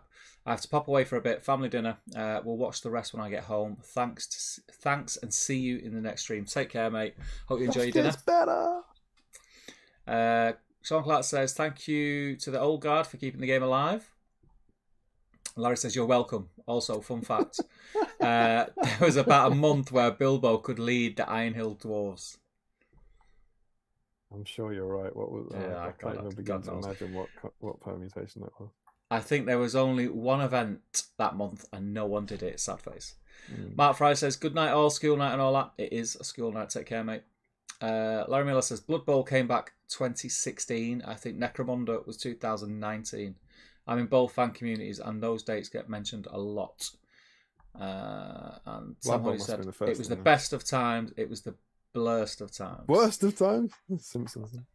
That's it, mate. Chat nailed. So yeah, anyway. Oh, shoot. This came out. So now for your chat, everyone's happy. We're all excited. We've got a new book. So tell us your memories of this book. Tell us your favourite things of the book. Because, well, I think this is super important, particularly for anyone who's in it now. I actually think this is kind of like the forgotten supplement. Yeah. Because this was actually only in use for about 2 years. Yeah. Before Armies of the Hobbit came out, maybe even less than that. But there's a strong argument that after the Fellowship of the Ring rulebook, the first edition, this might be the most significant supplement in the history of the game. Maybe the Hobbit, actually, maybe the Hobbit Unexpected Journey. But you can't stress how important this book was. And anything we have today is because this book worked and was a success. Yeah. This was their litmus test. It's like, well, this is what we're going to release. It better do well. It's beautiful. One thing it's hardback. It was designed. They were very, very clear. It was designed to sit next to that on the shelf. Yeah. You're going to have these two hardback books. Remember There and Back Again? That was the original title of the second movie. It was going to be called An Unexpected Journey and There and Back Again. And then when it got split into two movies, it became Destination Smaug, Battle of 5 Armies. So that was even the name was exciting. The name was like, yes, that's brilliant, because this is what this would have been called if it was one film. Yeah. You get the lovely map, some lovely filler text. And then you could just read this whole thing, it'd be beautiful. But what about the previous expansions? And I love how they dealt with this. In 2013 and 2014, Games Workshop proudly released expansions to coincide with the release of Destination Smaug and Battle of 5 Armies. These. All of the work in those supplements, from the rules and scenarios within them to the miniature sculpted to accompany them, was done as the movies were still being developed. While we had a great deal of information to work with, the movie making process meant the finished films had a number of differences to our supplements for the strategy battle game, with characters, monsters, and scenes we hadn't had the chance to explore. Now, following not only the theatrical but also the extended releases of the Hobbit movie trilogies, second and third installments, we are able to create a more complete supplement than ever before. The Hobbit motion picture trilogy, There and Back Again, is intended to replace in every way those previously published expansions, presenting scenarios, characters, and rules that are as faithful as possible to those we love in the movies. So that was, as if it wasn't clear enough, these are gone. These are dead. These are completely gone and replaced by this one book. And they start with A Journey Continues. And so we do the Destination Smaug, the story so far. So that's kind of the unexpected journey, essentially. And then you get supplements. So most of these are updated. We have Flies and Spiders Part 1, which is in the old book. It's not to say they haven't changed a bit, but they're nothing revolutionary. Flies and Spiders Part 2, The Elves of Mirkwood. It still has 18 Mirkwood spiders as the participants. So as much as spiders were better, this was still horrendously hard to achieve. Then we have Barrels Out of Bond Part 1, and you look at the participants and your heart should soar, because Azog is no longer there, but Bolg is there, and Narzug is there, and all the horrors of the previous one have been erased. Barrels Out of Bond Part 2, we have Narzug again and Bolg, because Bolg is now shooting Keeley, and Azog is no longer running down the river on the White Warg as he was in this supplement. So it's not a surprise, but you're seeing them take those same cool scenarios. I just love all the pictures they did with these Barrels Out of Bond. I was just about to say, like, the artwork is beautiful. How cool is it? Photography is class. The whole layout of the book's beautiful. That tells you what their hope was. If one set ever told you what the hope was for The Hobbit back in 2012, the fact they sculpted them in barrels is the kind of most, this is going to be a massive, massive hit, and we need lots of them. You then get the sort of first cool new thing, which is Lake Town Chase, which is this super, super sort of spy thing running around Lake Town. Lovely, lovely artwork of the new Lake Town house, which came out around that Christmas. Lake Town house, of course, was sculpted way back in 2013, never released. So that was the first old new thing we had. Not a new thing sculpted by the team, but an old thing that was lying in the vaults that hadn't been released. So that was super exciting. We then get Assassins in the Night, which is the attack in Bard's house. The Capture of the Grey Wizard, which I believe the Capture of the Grey Wizard is now in Fallen Necromancer sourcebook. That's Gandalf and Thrain trying to scrape the Necromancer. And then we go on. And we'll see a lot more about this in the Battle of 5 Army section. But I just think it's worth saying that now. These scenarios are gone. Like, what have we actually got in Army of the Hobbit? Because as much as we've got Defense of the North, we haven't had any other source books, right? So the narrative scenarios in print for The Hobbit are the Destruction of Dale, the Battle of Azanulbazar, Roast Mutton, Hunting Party, which is the Rivendell Knights, Escape from Goblin Town, Out of the Frying Pan into the Fire. So here's where we get to Destination Smaug. You get Flies and Spiders, so it's the company against the spiders. Fire and Water, which is Smaug attacking Lake Town. The Fall of the Necromancer. And the Battle of 5 Armies, which is that massive, massive mega battle. Oh, and the Battle for Dale. So you get 5. There are 5 narrative scenarios currently in print for the Desolation of Smaug and the Battle of Five Armies. And this source book contains 32. Oh no, this starts on 8. So it's 25. So there are 25. So there are 20 narrative scenarios in here, which you can only play if you've got this. Yeah. And they in the current era, the Middle Earth strategy battle game, they haven't gone back to and got. So beyond anything else, this is a great narrative scenario repository to kind of pick up. Should you be interested? So yeah, that's what they got for the Desolation of Smaug. Then we have the Battle of Five Armies story so far. Big lot of flavor text. We then get Fire and Water, which is Smaug attacking Lake Town. We did have one scenario for that in the that was one of the 2 narrative scenarios that was in this. 2 scenarios. So we get that one again, which is cool. We get the Fall of the Necromancer. And then we get Gathering Storm, the story so far. And this is where they go off their minds on narrative scenarios. Yeah, it's crazy. Stunning map. And this is the map of the Battle of Five Armies. And there are somewhere in the region of 15 scenarios just for the Battle of Five Armies. Yeah. And you start seeing all of the artwork on them is photographs because the models weren't made yet. So we get one that's the Iron Hills v the Elves. Then we get one which is the Iron Hills and the Elves against the Gundabads. Then we get the Chariots against the Gundabads. Then we get Unleash the War Beasts, which is the monsters against the Iron Hills. Then we get the Breakthrough, which is the Lake Towners trying to get into Dale. Then we get a big battle in the streets, which is one of the ones that's in the Armies of Hobbit. We have Something Worth Fighting For, which is about Bard defending his kids. The Ultimate Price, which is Thranduil kind of fighting on his own for a while against those Gundabads. To the King, I've missed one. The People Fight Back, which is Lake Towners v Gundabads in the streets. To the King, which is the champions charging out of the gate.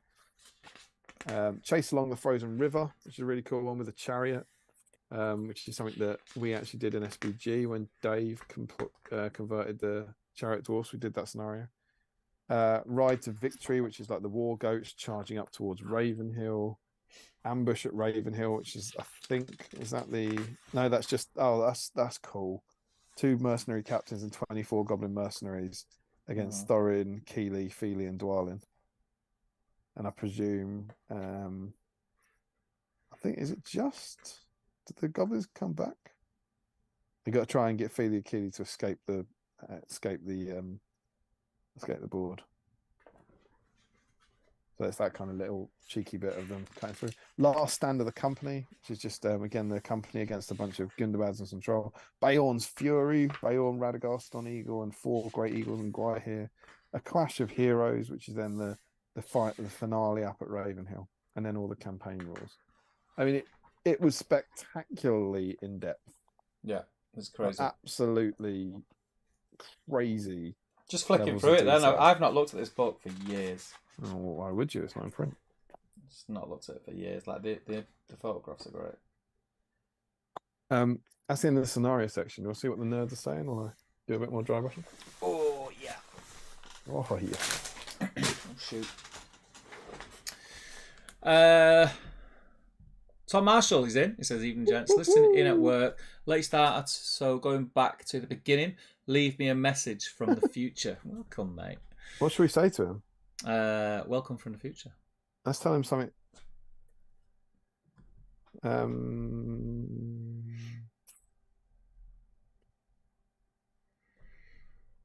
We'll find out something from the future. More than 2? No, that's miserable. That's miserable. That's miserable. That's miserable. That's miserable. Message from the future. All the news is miserable. The last Wilco shops have shut. Oh, that was 13 hours. That was 13 hours ago. That's a shocker. Yeah. That's from the past. Verstappen wins the guitar. Sorry if I ruined that for anyone. Did you see the football scores today? No, not today. Saw them yesterday. They're a bit odd.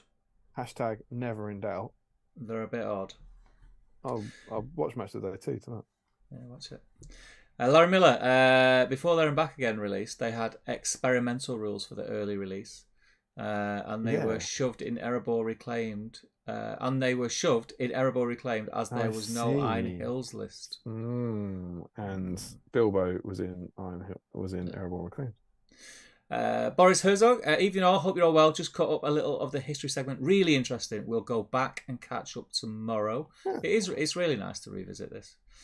Larry says, and Bilbo was in there instead of Survivors of Lake Town. Yep.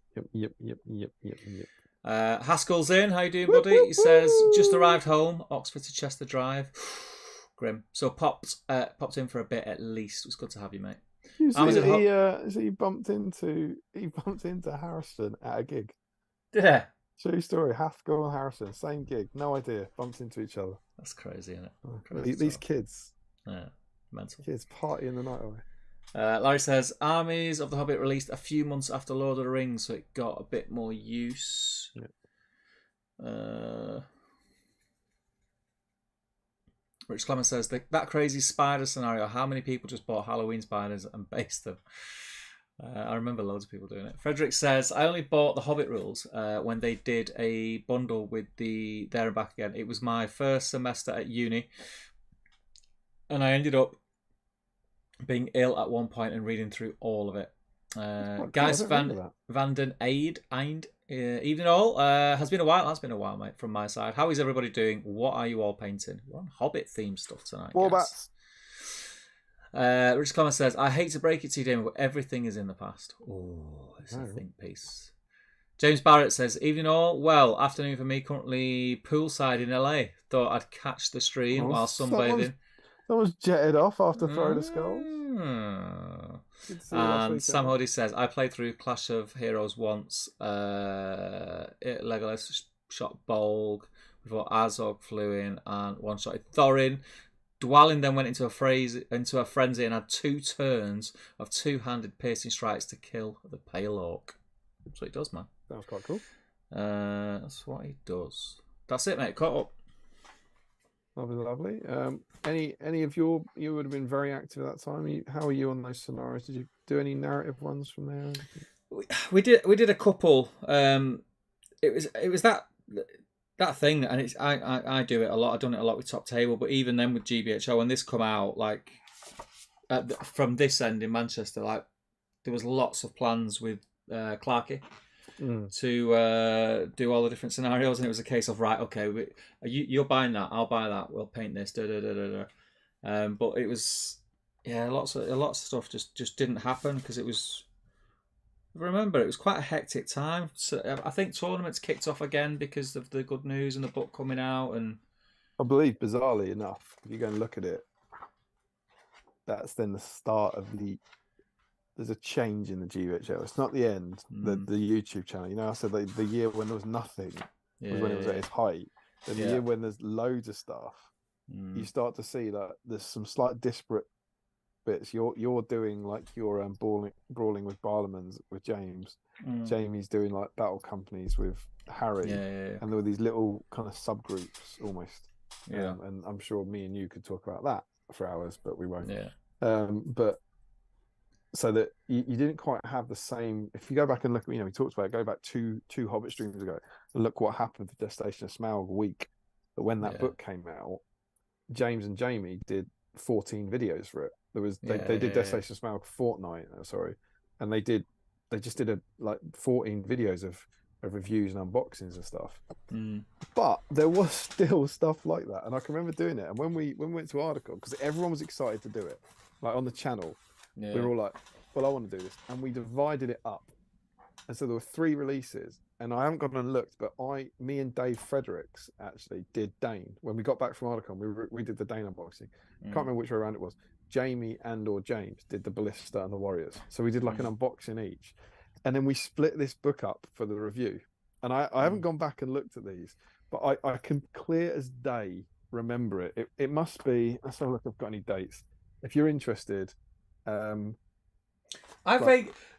sure I went through some of this with James. You probably did. Yeah, you would have been there at the time. Because I've got this vague memory of being sat. It was when I used to go to Altrincham Gaming Club, and we stayed. I used to lock up at the end of the gaming meets, And James came, and we stayed after everyone had gone and locked the doors, and we reviewed some of this. I'm sure of it. Yeah, I'm sure you would have done. Yeah, Because Jamie was doing it with Harry, and yeah. we split up the book. I can't remember how we decided, but like you do this bit, you do this bit, you do this bit. And if you look, this will be around we got the book on the 2nd of December 2016. So it's December-ish 2016. And I will never forget Jamie's video with Harry where he's doing this. He got like narrative scenarios. And I think it's like, I think maybe me and Tom got like good heroes and or good profiles. Yeah. And you and James got evil profiles, and they got narrative scenarios. And it was when the source book, because we'd, imagine doing narrative scenarios for what's it called, for this. It was like, yeah, I'll do the narrative scenarios. There's 2 of them, right? Yeah. And I remember they did the thing where they set the tone and they opened it up and they read through it, and they go through it all and go, yes, that's cool. And then they go on to the next one and they're reading through it. And I remember looking, I was like, they have got no idea how many's in this book. And it happened, like literally, like they keep going, and then I think they get to like the Battle of Five Armies, and they go, oh, so we just got the Battle of Five Armies. And one of them, and I haven't gone back and rewatched it, but I'm sure one of them goes, oh my god, there's 15 more. and they cut. I'm sure they cut it. They go, well, we can't. And they like, I've got to go home. They cut the video because they don't, obviously you could say, well, they probably should have looked ahead. But it was like, it was inconceivable that there would be 25 narrative scenarios, which is kind of wonderful. But yeah, so I'm sure you did some of that stuff. I've got a memory, and I'm sure it was this book. Yeah, it would have been. It would have been. And I think you're right. I think it was evil. I can't remember. I'm just guessing on that, but yeah. I'm pretty sure that's that was from a comment, wasn't it? Because the great thing about the internet, Steve, it's all there. We can have a look. GBHL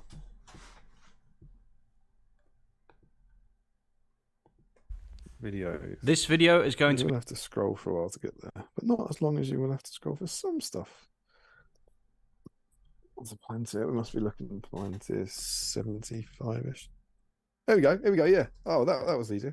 You found it. So yeah. So we where does it start? And obviously, I'm just going from thumbnails. So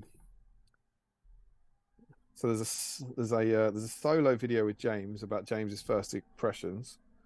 Then there and back again. SBG review. Good Heroes Part 1. It's Steve and James. Oh, is it good? Good Heroes Part 1. You got so half of the Good Heroes. We looked ahead. That's one bit. Yeah, that's one video. But we divided this. Then me and Tom do Evil Heroes. Then you do. So you've done 31 minutes of Good Heroes Part 1. Your Good Heroes Part 2 is 37 minutes. It's about an hour 10. Me and Tom do an hour and 20 on Evil Heroes. So you can see what they're coming on in some depth. Then me and Matt Davies, do Evil Warriors. And then I think it must be this. We then get I can't see the thumbnails here because Jamie's done he's done special thumbnails. It says there and back again, Mirkwood scenario review. There and back again, Barrel scenarios review. There and back again, Lake Town scenarios review. And I think it stops. And I don't. There are more. There's Dog, Smaug. So there's 5 videos from Harry and Jamie about scenarios, and I can't see if they ever do the Battle of the Five Armies, if they ever get there. You do another one with James just reviewing the army special rules. It doesn't look like James and Harry ever get back to the Battle of Five Armies. They did 5 videos.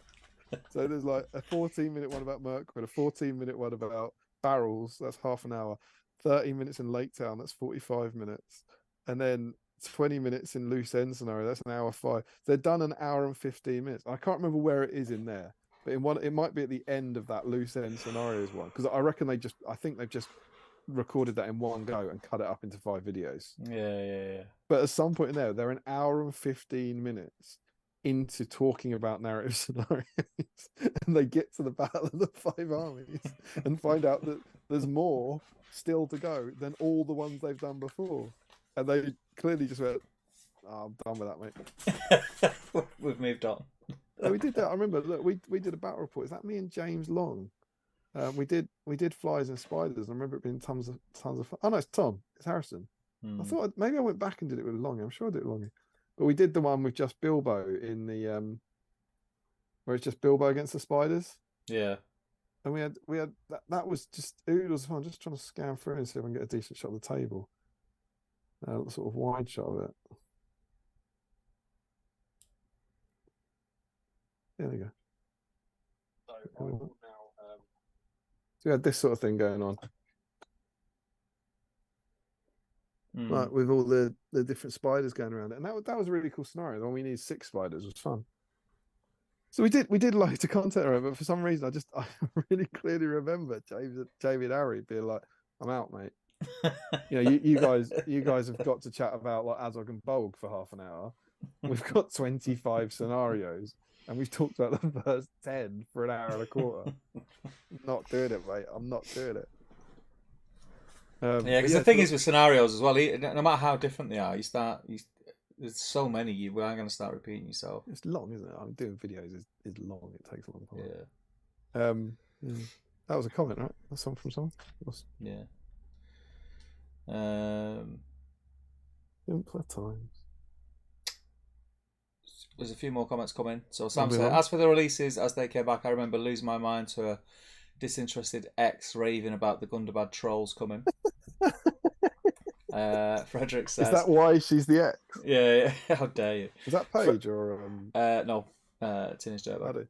Frederick says, there was a time when Giant Spiders had no profile in late 2018. It was the Heroes and Villains PDF. They offered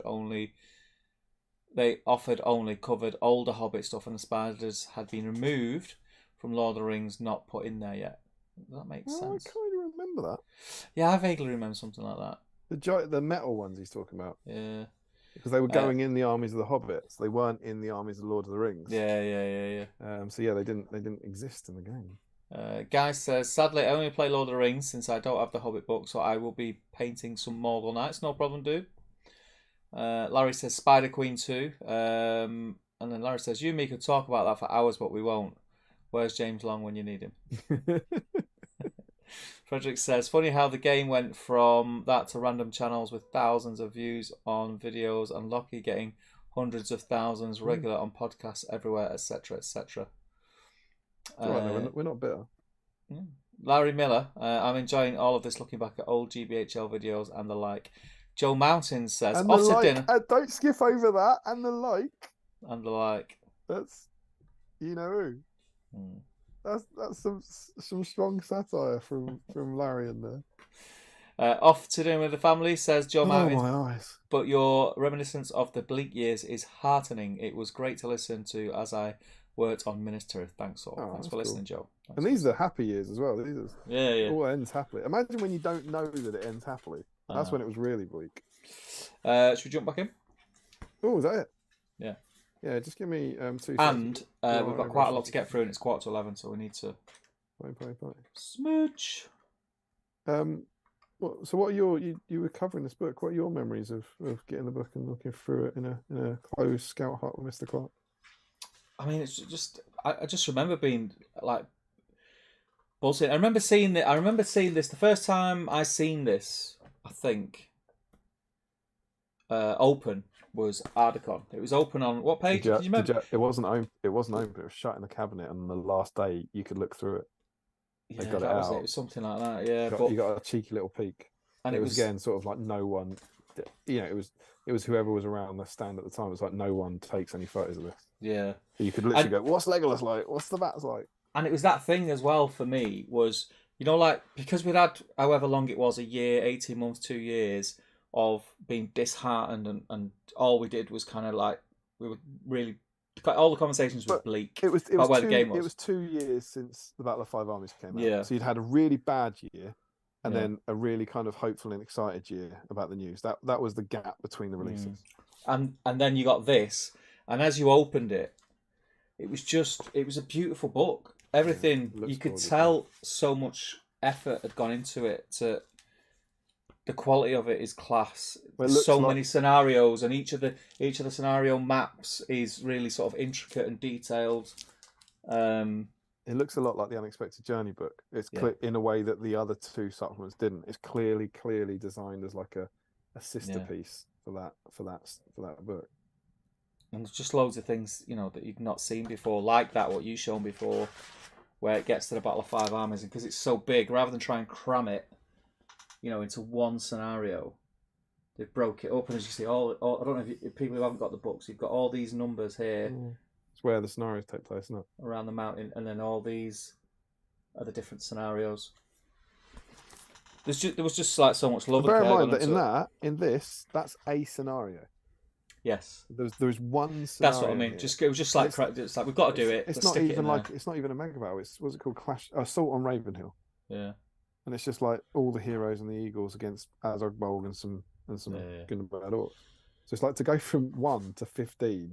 That's exactly what I mean. That was so obviously just rushed and thought, right, well, this will tie up the loose ends. Just make a scenario that's got these heroes in it to get in this. Yeah, it was a really, really exciting time. And I think events, it's shown in events as well, because that was around the time. Had I done Scouring then? Oh, I don't know. I can't remember what year Scouring was. The first one. Because it was in the first Scouring was in the hut where me and James were sat reviewing this. Adam was there. Yeah. So I reckon it was certainly. He won best army. He won best army at first Scouring. Adam did. That might have been the year before it came out, I reckon. Yeah, that might have been when Adam. And I actually, bizarrely, to take it back to the top, I think that might have been the night out from that was when me and him decided to pair up at doubles. I think. I think because I remember it was. I can picture the pub, but I don't know where the pub is. So I've only been to your place once, so it's like it might have been that place. The Old Market Tavern. Don't know, mate. Yeah. I just remember it being maybe by a river and there being lots of like metal. We were standing outside. It must have been the railings. Yeah. And I can remember chatting to him. I was like, "There's doubles. Do you fancy? What would you do?" And he was like, "Oh, I wanted to do some Hunter Orcs." And I was like, "I want to do some Gundarags. Do you want to?" And that's how Trokenburn was born. And I think if you bear in mind that he used Azog with Hunter Orcs and I used Bolg with Gundabad Orc Warriors, that must have been before that book. Yeah. That's all my Project Gundabad hobby vlogs. You know, I dropped the Trail of Gundabads. That was for that. So I reckon that must have been. Are we talking about 2016 there? 2016, yeah. I reckon 2016 possibly might have been Scouring. Doesn't mean it was your first Scouring, of course. But...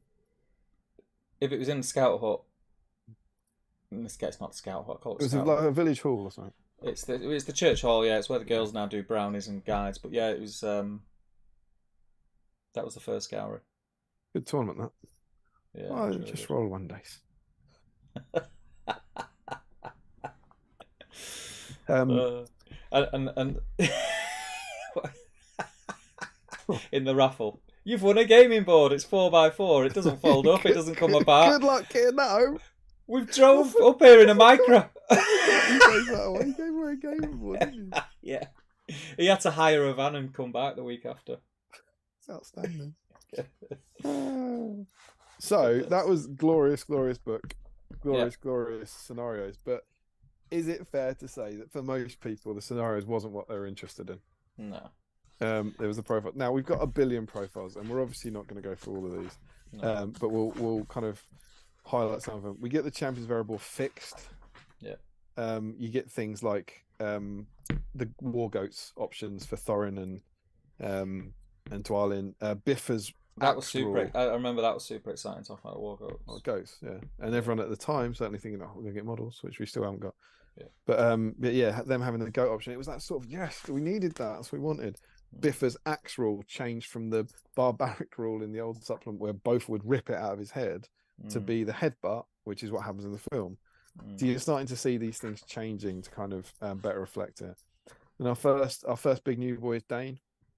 Get Dane Ironfoot, who's epic, right? You've used him. I've never used him. Really good. Really good. He's just a beast, man. Yeah, amazing. I came back from Ardacon with all the models, half painted Dane and half painted 12 Iron Hills Warriors, and I've never got any further. No. I think maybe there was too much market saturation for me. There were just too many Iron Hills out there, and I just lost interest in them. I was the same as you. That's where I got mine. Came home, and that was the project that I spent a good probably 2 weeks. I got two boxes of Iron Hills Warriors and Dane. That was all you could get at the time. And the blister. Yeah, I didn't get the blister straight away. I don't know why I didn't get the blister straight away. I think I was going to get one of everything, and then at the last minute I decided I'm not going to get the blister yet. I'm going to get 2 warbands of Warriors. Oh, I watched the unboxing video that I did with Dave, and that was Dane, and we're talking about getting the models at the presentation, and we were like, "Oh, what did you get?" And he went, "Yeah, I got one of everything. No, I got 2 boxes of Warriors and then one of the others." And he said he was sitting watching Adam's presentation at Ardacon, and Adam apparently went in that presentation. And the thing is, if you get 36 of them, they make a really cool kind of battle line. And they got up and went to the stall and bought another 12. like it has worked on me. But yeah, I think Adam going, if you buy 360 of them, they make a really cool battle line. I spent about 2 weeks painting that army, put a lot of effort into it, and I'm still really happy with how it looks. I love it. I remember that was that and the elves. You did a lot of like Battle 5 Army stuff. Yeah. We got an Iron Hills captain, which is cool, but we got the elk for Thranduil. Steve, any strong feelings about Thranduil? Yeah. Best model in the game, mate. Yeah. Best model in the game. I remember so clearly at that Warhammer Fest preview, so the one where they first showed off the models. Gav and Keith had their books, and obviously they were showing, we were so lucky to be seeing what they were working on, but they then had these books, and Gav had sculpted all the Iron Hills dwarfs, and so most of his folder was full of Iron Hills dwarfs, and none of this is by chance. They know exactly what's in the folders, obviously, and the very last page just had a picture of Thranduil on an elk, like a screenshot, and so as you're looking through his book, you just looked at it, and he was like, and it was like, is this? And he was like, I can't say. But he was like, I can't say, but look at my folder's got a picture of Thranduil on an elk. And it's a beautiful model. I know you think it's the best model in the range, but just I remember just the excitement of him being on an elk was just showing what they were doing. I think that seeing that and that's how it was it another Throne of Skulls when it was in the cabinet and we were allowed to look at it? The elk. Yeah. Well, one of the events, yeah. I mean, it would have been. And I just remember being stood there looking at it, and at that time, I'd not spoke to Adam that much, and I just remember like looking at it, and I was trying to get as many pictures from every angle, without getting a reflection of the lights on the glass and stuff. And I just remember it like someone was saying, "What do you think of it?" Then I turned around, it was Adam, and I was like, I don't think I'd ever wanted to hug a grown man as much at that moment in time in my life. I was really weird. It's fucking awesome, mate. It's awesome. I love it. It's really weird. Your memory of that is my cabinet, because I know for a fact the first time I met him was in January 2013. So just after this had come out, and there was a Throne of Skulls, and it was the best army voting. And Sam McGuinness, bless him, classic Sam McGuinness, had done Thorin's Company and made a big board of it with all the goblin walkways. And I was standing at the cabinet looking at it, and I kind of looked up, and Adam was next to it, and I kind of like, proper like fangirled over it. And I was like, oh my God. I was like, and I can't tell you what I said, but I was like, wait, I love you and you. Hobbit, but Mr. Adam Trunks here. And he was like, oh, cool. And I just started chatting to him, and that was the first time he'd, I think, come back into that community. And then we went and got lunch, and then we were on the quiz team, and that's when we sort of you must hang around the cabinets looking for people who are starry-eyed. Yeah, absolutely. But yeah, it's weird. That's obviously the best place to meet him, I guess. Yeah, but yeah, it's a beautiful model, and it blew me away when I see it. It still blows me away when I look at it now. Love it. Leggy, I'd say controversially, but I actually think it's pretty happily accepted. Came down. Megalith was dead. Sorted him out. Yeah. He goes back to fight 6 and 2 attacks. Which I think, but he still keeps Orchrist. So I think people are happy with that for the most part. Yeah. There's bound to be lots of changes to some of these profiles, but we're not going to talk about all. I love that photo so much. Yeah. It's so simple, but it's not one of the best photos they've ever taken, just to cool. show off the scale of it. Scale. Over the wire, we get Bard again. Bard was sorry to hold you up, but that's just reminded me of it, and I've just got rid of him. But did I ever tell you what I did with my Smaug when I got him out of the box? I think you sold him, didn't you? You know, he's broken. I should no. I've got a better answer. Did nothing with it for 10 years and sold it. Yeah, but you know his thing that he's got a damaged thing. I fixed it. Oh, I didn't know you fixed it. I thought you were going to say I fixed it with green stuff. I thought, oh shit, I broke it, so I fixed it. Yeah, well, lots of and then realised it was supposed to be like, I snapped it off again. Loads of people complained. So I got a broken one. Yeah. We talked about it because we got like Thranduil previous to this. When we had Thranduil, there were two versions of Thranduil in the Hobbit. Yeah. You could have Desolation Smaug 2 attack one Hobbit, or you can have Battle of Five Armies 3 attack one. So we had the merge profile in there. And then the same with Bard the Bowman, that you were getting Bard merged into one profile. So you didn't have Bard the Bowman, you didn't have Saviour of Lake Town. You got the kids. Yeah. Bard's family. Some of the least favourite things in the game. I'm going to hand over to you to talk about them because you probably like them. I don't like them. I don't dislike them. I understand why people don't like them. I understand where all that came from. I'll tell you, from a positive standpoint, I think they bring something different to the game, and I think, I think what else could you do with them to bring them into the game where they wouldn't be worth bringing because they're kids? They had to have something that would make them desirable to involve include in your list. I think it's a bit of a statement as well from the team saying, you know, they're in the film. We want models from them. And look at us now. You've got like Rosie Cotton. I mean, but because of decisions like this, because it's like, we've got the gatekeeper of Bree. You know, it's like we don't have to have like they don't have to. And in the films, Bard is very protective of them, and he goes, it makes him go a little bit crazy, to protect them. So over the page, you've got Alfred is in it, but below him, we've got Alfred in dress. Yeah, it's only a photo, but the other thing that they started doing was event exclusive models. Yeah, and there's not too many, but this, I'm trying to think. I don't know if they changed their priorities or changed their plans, but Bard in dress was sculpted new to Alfred. only be event. Yeah, sorry, Bard in dress. Something I've been dreaming about. Alfred in dress was sculpted new to only be event exclusive. And when you think about like what else is event exclusive? You got the returning kits like Defenders of Rohan, Attack at Weatherstone. You got the Ring Bearers, which are old sculpts in resin. You got the Defenders of Lake Town, which were old sculpts from the archives.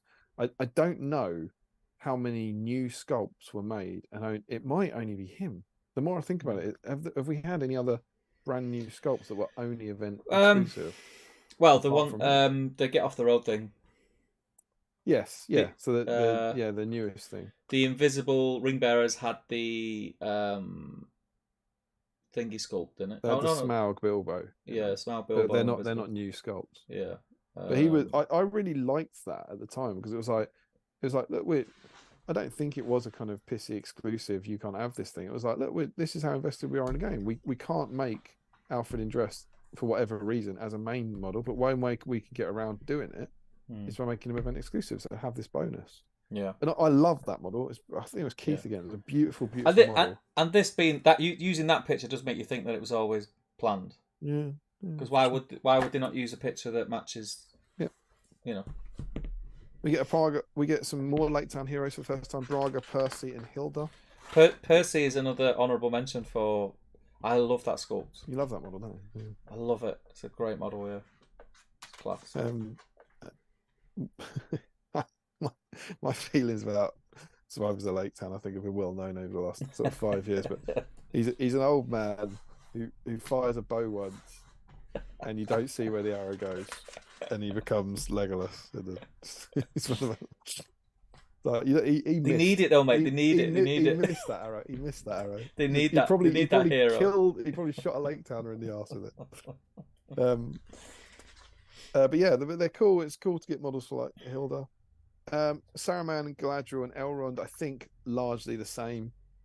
They've obviously been tweaked a bit since they're Battle of Five Armies.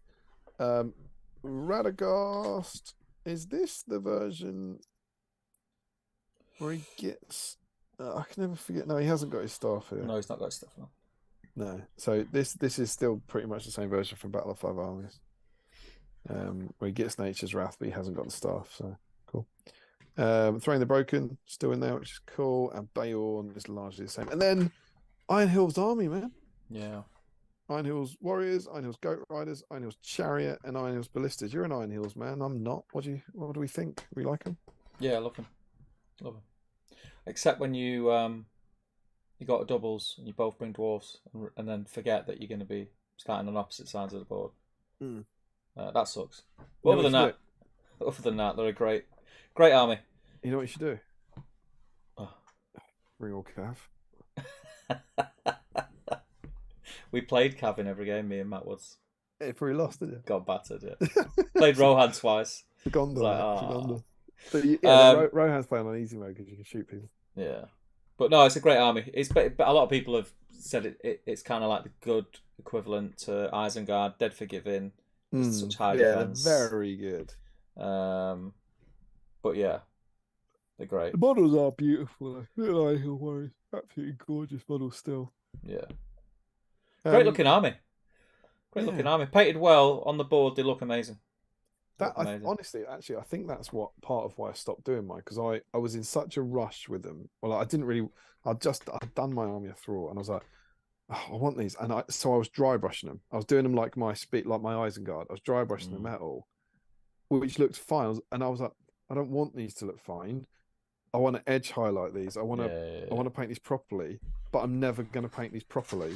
So they are in one of those cases, black and with a couple of dry brushes of metal, and they've never gone any further because I was like, I don't like what I'm doing with them, but I don't want to spend the time on them to do them. Getting the chariot was cool. Yeah. I remember all the chat. The chariot was a bit later, maybe a year later. I can't remember. But remember all the chat about the price, because I think the chariot was £100 when it came out. Yeah.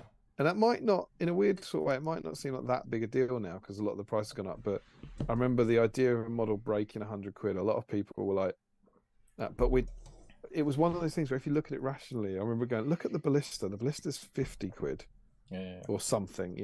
Might be going, and that gets you basically the chariot and 4 dwarfs. And now you're getting the goats. You're getting 6 goats, and the goats are X quid. It's like it's you need to prepare yourself for this. Maybe it wasn't 100 at the time. It was like, well, I remember being the kind of, you need to prepare yourself. I think it was 85. Maybe it was. Maybe it was. And it was that sort of, I think it's going to be around that sort of money. And then people are going, it'll be £50. And it's like, I don't think it's going to be 50 quid. Yeah.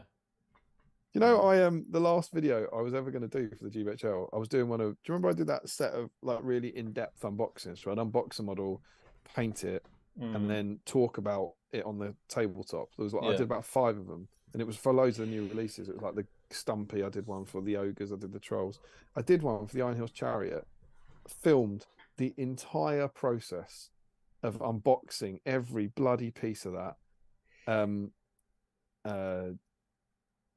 cleaning it up, assembling it, all that.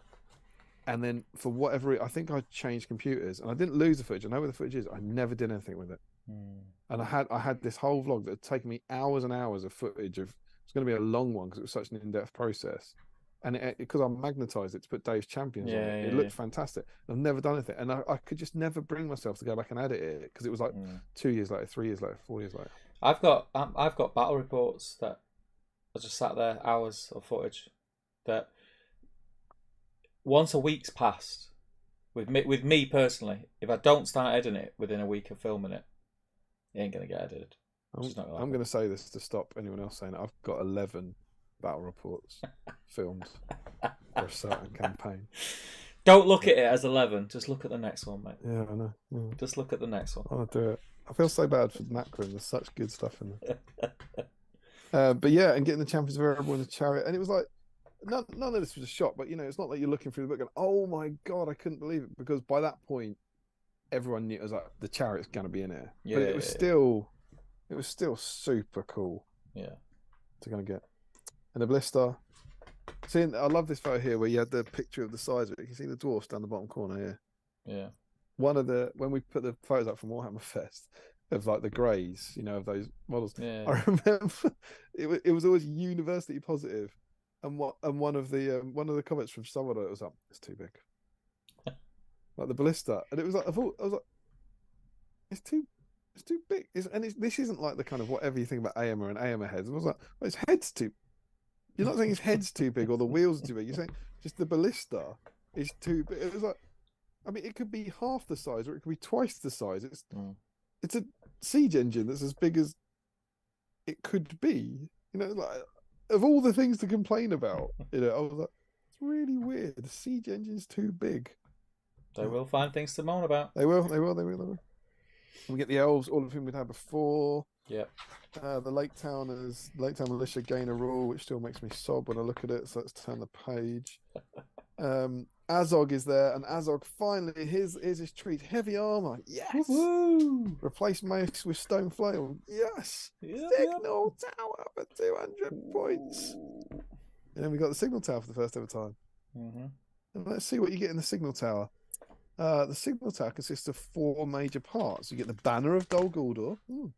You get the banner of Gundabad, the banner of Angmar, the horn of Gorgoroth. Oh, that's pretty specific. So you get 3 banners and a horn. Oh, it also comes with 7 of Azog's lieutenants armed with swords to man the tower. These lieutenants do not count as part of Azog's warband. Oh, okay, so that's cool. So it's quite clear there. It says you get 3 banners and a horn and 7 orbs. Oh, and there's another sense. Oh, and it also comes with a free mountain. Don't forget to put it on your massive free mountain in the middle of the board, which absolutely comes free. Oh no, it doesn't say that. It doesn't say anything of the sort, Stephen. Swear to God. Just says tower, mate. 3 banners and a horn and 7 orcs. That's what you get. Stop putting it on a free mountain. Unbelievable. Cool though. Very cool. It's a lot of points. Yeah. So your Battle of 5 Armies Azog is 435 points. Yeah.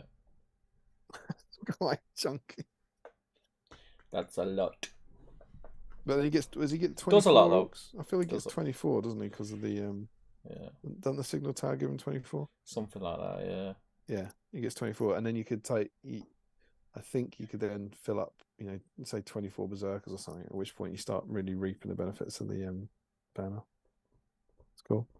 You're also getting these warnings in here, which are quite cool, as if that one at the start wasn't enough. This profile of Azog should replace any and all existing variations of Azog from other publications. This profile has had nothing taken away from the original, just the addition of General and the North Special Rule and the options for Signal Tower, Heavy Armor, and Stone Flail, which helps to give a truer feeler. So that, remember that this is already in the bin, but that is talking to this Azog, one in here. Yeah. Because there was, in that whole Hobbit era, and I know Larry remembers this, there was the whole issues of multiple versions of heroes in multiple books, and there were like 2 different White Councils and stuff like that, and one of the White Councils could have 2 different Gandalfs or something, all this sort of stuff. So they were saying for every profile here that was kind of repeated from Unexpected Journey, like this one replaces that one. Same thing for Bolg. We get a Goblin Mercenary Captain. Goblin Mercenaries. Yeah. You got some of those? You cool. 2 warbands, yeah. Well, more, because I did that little display thing for the community thing as well. The Battle Companies thing? Yeah. Haven't finished mine. Next year. After the 11 battle reports, yeah. Well, odds of... I'd say the odds are probably higher of getting that thing finished at the moment. But yeah, they're cool. But, again, you wanted to see them in. You wanted to see the armored goblins in there because you do see them in the film. Great to see them. I remember that was another reveal at one of the events in Bugman's. They put up the sprues and they said, look, you're going to get 13 in a box. You're going to get your whole warband. That was mega. I've got one box of them. It's complete my Gundabad army. Never come close to painting them. Easy to paint. Yeah, I've never done any Gundabad. It's weird because I've got a really big Gundabad army that I like, but it's all Gundabad orcs, right? Because Yeah. goblins are in Goblin Town. But I got them because they're now in the army list. I was like, I don't really want goblins in this. The Necromancer Dol Guldur is another one. This profile Necromancer should replace any and other existing variations of Necromancer from other publications. So that again, that is replacing this is one model I thought we would have got by now. A new one. Yeah, hang on to that. We'll come back to that. But he was in. I think he's in the Mordor book. But that's saying that the profile in here. So it was this book was also retconning some things in the Lord of the Rings army lists. Sorry, a model for the Necromancer. A new model for the Necromancer. Yeah. Is that all you got? I think we should have got a new model. Okay, cool. Yeah, it would have been nice to get. Doing what though? Doing what? What does he look like? I know that but just doing what he's doing there, man, just glowing. Dave had a good crack at it. Yeah, he did. You've seen the SBG one, did. But you want that one kind of just the figure all lit up. Yeah. It's a tough thing to sculpt, isn't it? Yeah. The Keeper of the Dungeons, Gorb, my boy.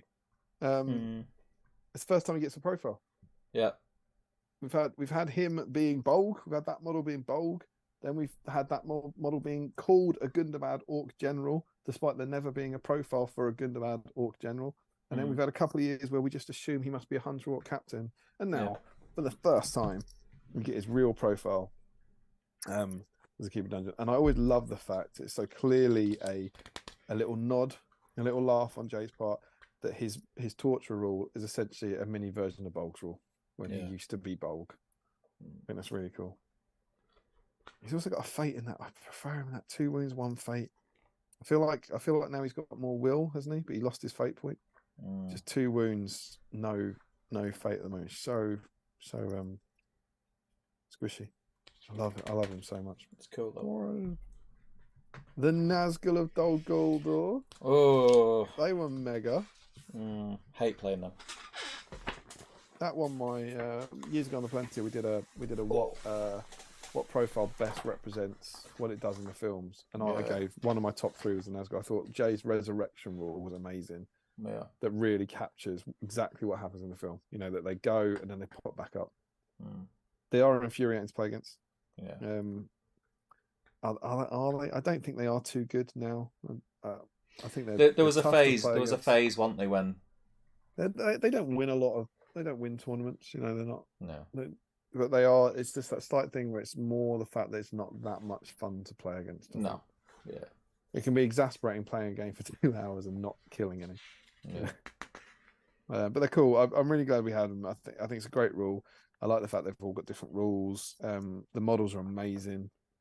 It's cool to have them in. Yeah.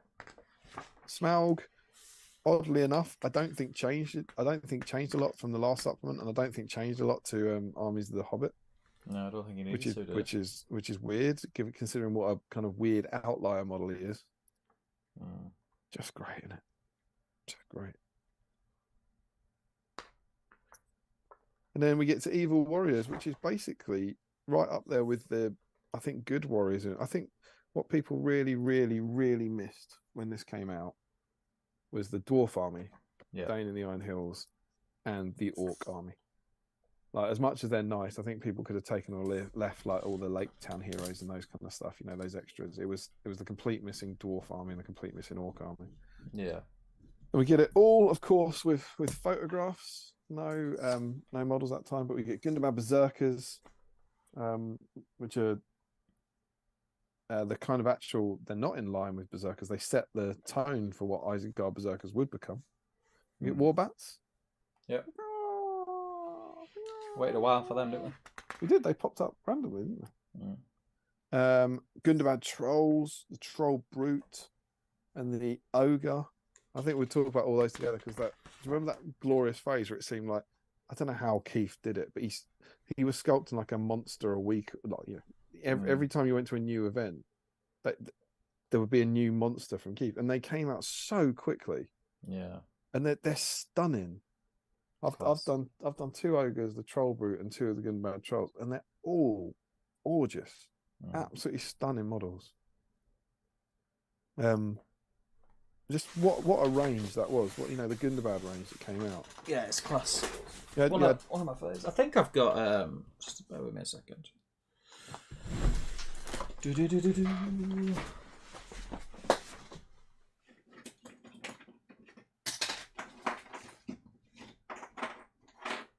is going to be one of them. Great segment. Yeah. I already have, I think, 2 in my Gundabad box, but this was, remember when I was going to do an army? You were going to do an army of ogres, weren't you? And I just never got round to finishing them. They look cool, man. Anyone want to buy them? But that I remember that I remember being so excited about that because I had, for that doubles army, I had like Bolg and 24 Gundabad Orc warriors done, and then they just released cool stuff, and I was like, I've done all the chaff, I've done all the stuff that you normally hate painting, and I've painted it to like the best of my ability at that point. I was like, so now I just get to, there's a troll, my army's better, there's an ogre, and all this cool stuff just got added to your Gundabad army. Brilliant. Catapult troll. Yeah.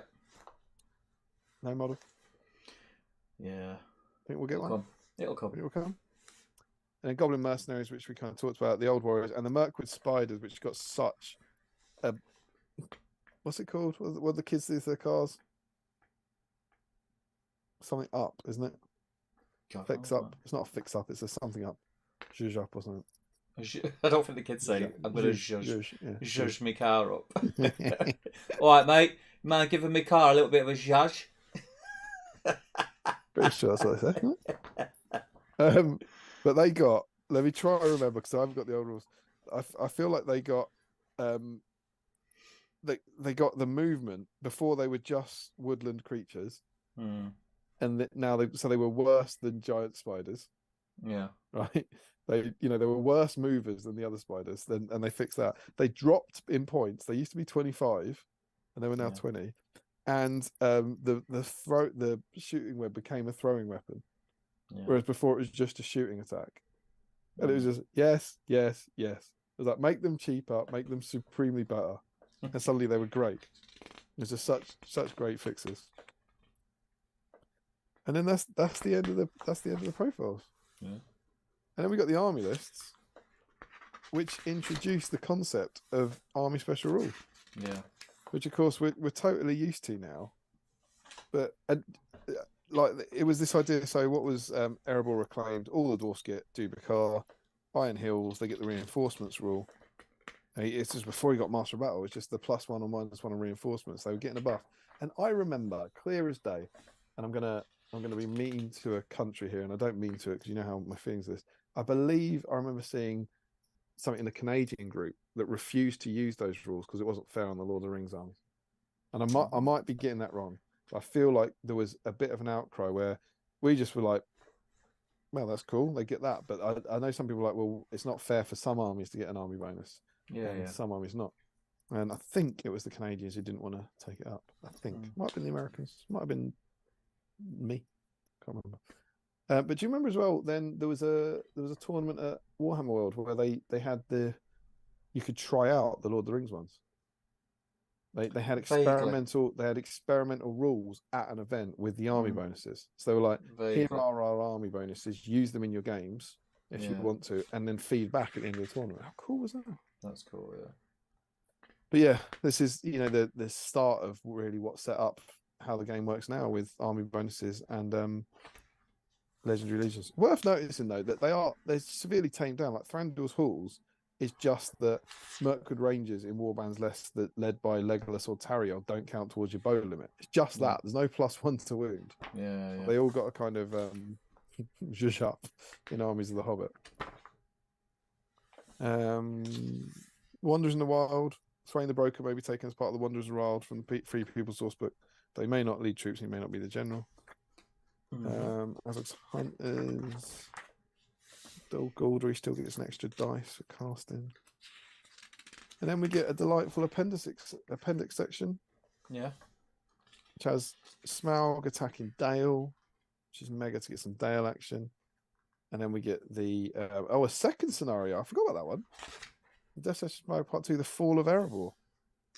This set inside Erebor with Smaug against Thorin, Balin, Dwalin, Thorthrain, and 48 dwarfs. The evil player wins a Smaug can either exit the board. Oh, so he comes onto the board and has to exit the board, or kill Thorthrain and Thorin. For the good side to win, they have to protect those three and kill a dragon. So,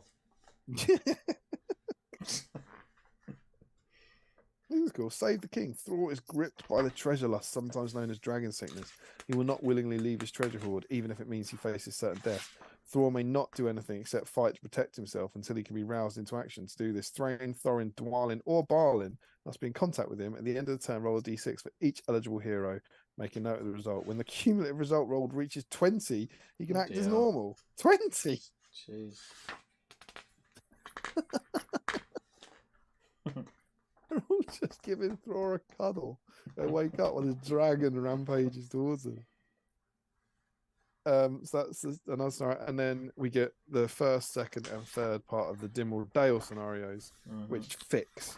We would have, if you go back 2 Hobbit streams to our Destination Smaug special, we would talk about how rubbish the Dimwall Dale scenarios were, and these ones beautifully fix them.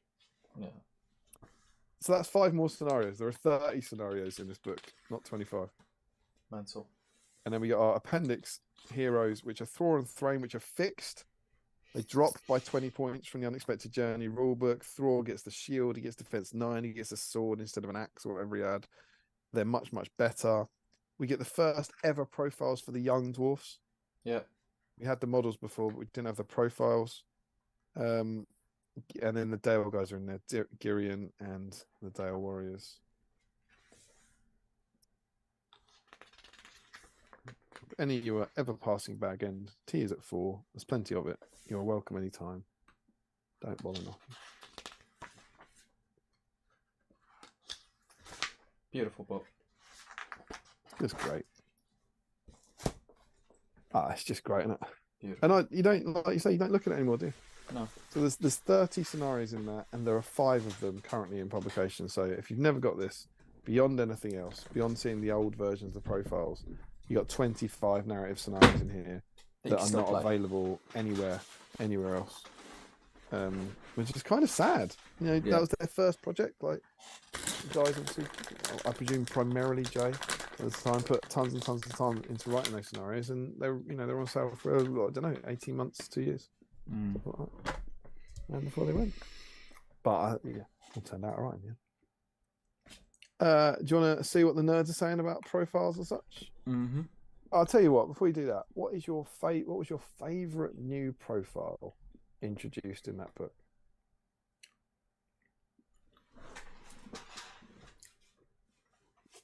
Favorite new profile? Probably Dane. I think. Yeah. Probably Dane. I just think it was Dane's really cool to play. Really fun to play. Master of Battle, Headbutt Rule. Yeah, I don't think I've ever used him. It's really fun to play. I've played him a few times, and I've always enjoyed playing him. I just think he's a lot of fun, and I've played him at some really nice tournaments as well, like the doubles with Matt, where all my games were fun. I think I've used him at a couple of the meetups. I think at least one anyway. So I've always had games, even in a competitive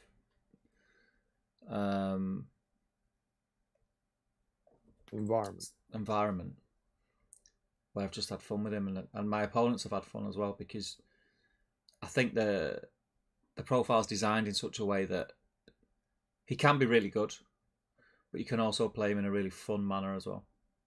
Yeah, I mean, you said the Iron Hills are very forgiving. I think he's a very, very forgiving. He also got, you mentioned that the pig and the elk both get 2 wounds. Whoa, do they? That was big at the time. I was like, the pig is better than a shire horse. Like, whoa. But yeah, 2 wound mounts was new. It was cool.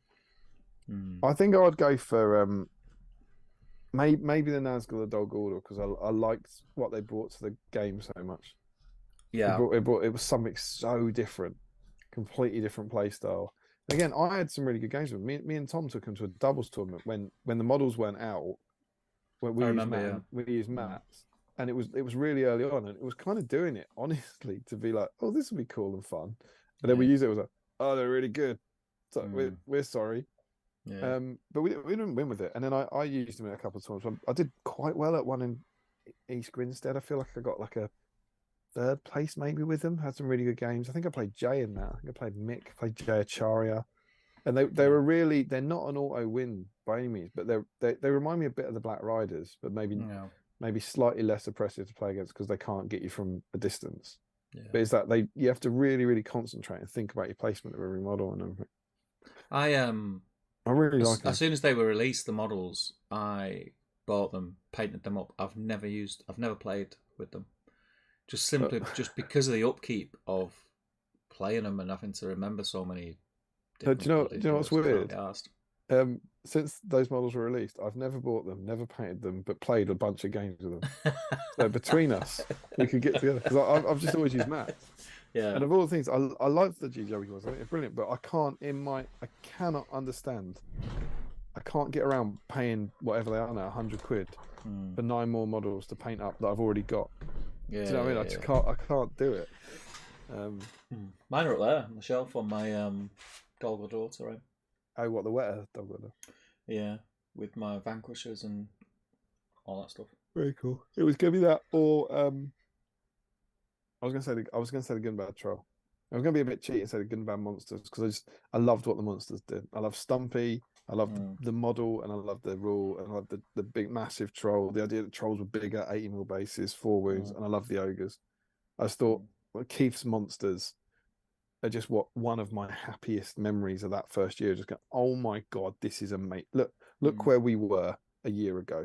Yeah. And now look what we're getting. It's like Keith's like, I sculpted this in between since the last event. Like, that's incredible. Yeah.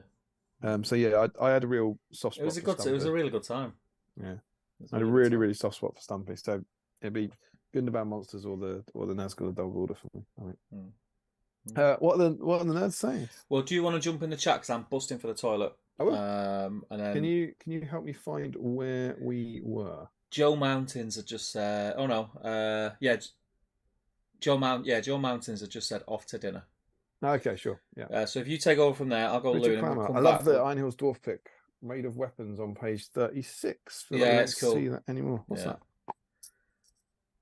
Right, I'll be back soon. Okay.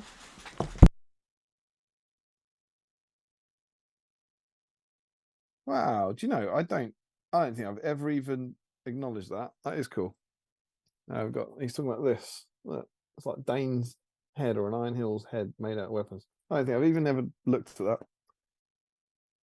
Shocking lack of observation skills.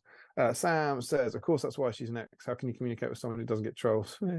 Larry says, something we haven't mentioned yet. Didn't this also introduce the concept of Ironverse? It did, and we have now mentioned it. Sean Clark, I think it would be really cool if there was a bonus stream where we in-depth about the GBHL podcast. I looked back at old videos and I find it fascinating, especially event codes. I'm going to try and I'll try and remember to say that to Steve when he comes back. On the off chance I forget, someone put it in a comment later on. Sam says, think army bonuses came in with armies of Allura. I'm like, no, it didn't. Posting Spirit along with the Iron Matrix. Richard Clammer, then next PDF. No, it's all in there. It's all in there. People are Larry's going, yeah, they were here. Speculation. Yep. Larry says, alas, my there and back in is my spare room, a pile of old rule books, and I can't be bothered to go there and back again. Boom. The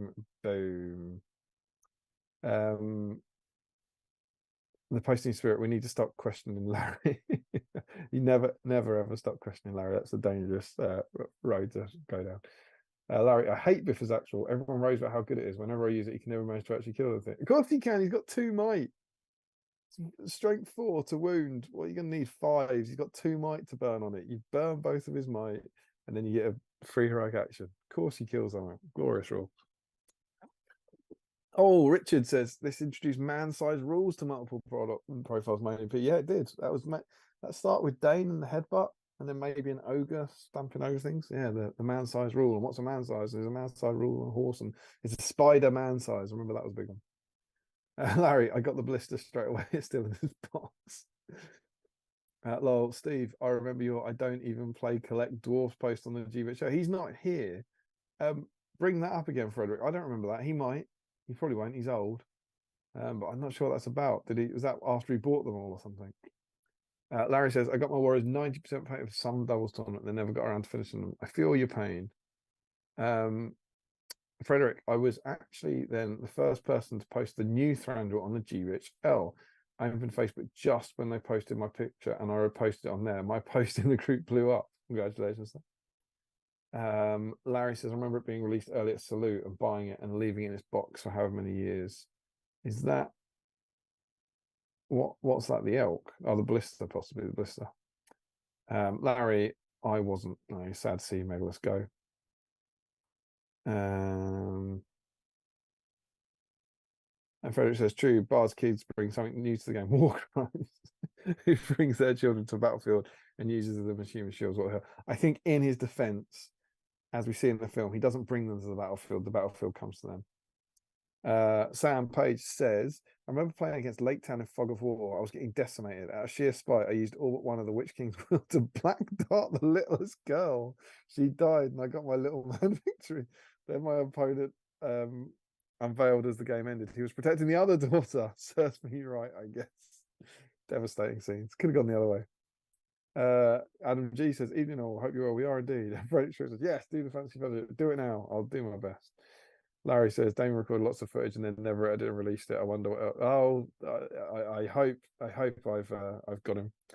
Damn, he beat me to it. There it is. Go on. See, I know you, babe. Fred Schultz, Ruffle. Larry Miller. This must be about the singles out. Azog's huge terrain piece option. Larry says there are 3 white councils at one point. Yeah, so that was like, I can't remember, what was it? It must have been Lord of the Rings era, Sourcebook era. Was it Sourcebook era, Unexpected Journey era, and Battle of Five Armies era? Is that it? Am I remembering that correctly? Sam's remembering my failed battle company. It's really good when it comes out, right? I've painted. What have I got? I've painted 6 wargs, like snow wargs. I've painted foot and mount, and then 2 foot and mounted hunter orcs as heroes, and then I've got 2 more foot and mounted hunter orcs. I've got like 4 more orcs, but they're wargs are done. So it's just 4 orcs, and they're really cool conversions. So yeah, I'm not abandoning that one. I'm quite hopeful about it. It's just there's always some other project. But I do want to do it. Larry says, I want vague Benedict Cumberbatch silhouette necromancer. That sounds a bit sexy. Larry Miller, they're so fun to play though. I think is that the Nazgul? And they are fun to play. Larry, it's a shame we never got Warbat models as I had no picture in them. And he's excited about the Steve Fun stuff section. Glow up! That's it. I'll try to catch up where you are. Glow up, mate. Glow up. Oh, glow up. That's what the kids say. Right, I've got 2 things to go back to you. One is that I think this is in reference to when you bought the dwarves, but all Frederick said was, Frederick says, lol, Steve, I remember your I don't even play or collect dwarfs post on the GBHL. And I don't know, I don't remember that, but I presume that's you. I vaguely remember doing that, like 100 quid's worth of dwarfs. And the other one, which is quite fun, not one for tonight, but potentially a slightly self-indulgent one to stick away. Sean Clark said, I think it would be really cool if there was a bonus stream where we were in depth about the GBHL podcast. I look back at old videos as I find it fascinating, especially the event coverage. What do you think about that, sir? I don't know. It's a weird one, isn't it? Because like other people obviously would find it fascinating, whereas we're probably just like, it's just a time in our lives. You know what I mean? It was just the blink of an eye. You couldn't do it.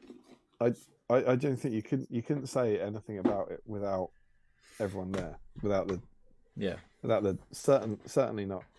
That seems, I was going to say without James, Jamie, and Tom, but that seems incredibly mean to Harry. But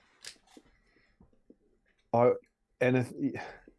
I always used to have a thing that I'd never get into a row with anyone on the Palantir because they weren't there. I'd never like slag anyone off or anything, and never have any sort of debate about things that happened or issues because the other person wasn't there. I used to go right a response. I always say they've got no right response, so I won't do it. And we do it on here. We don't slag people off on here because it's not what. However, we might think we're justified or we're right or whatever. It's not fair. No, it's not fair. And like I would hate to tell some of those, because there's stories, man. There's good stories, but I'd hate to tell some of those stories without those people there to give their sides of them or whatever. Yeah. But it was an amazing time, right? It was we could. Well, think about it. I mean, this wouldn't be a thing if it wasn't for that. Yeah, of course not. Top table gaming would never have been a thing. Scouring would never have been a thing.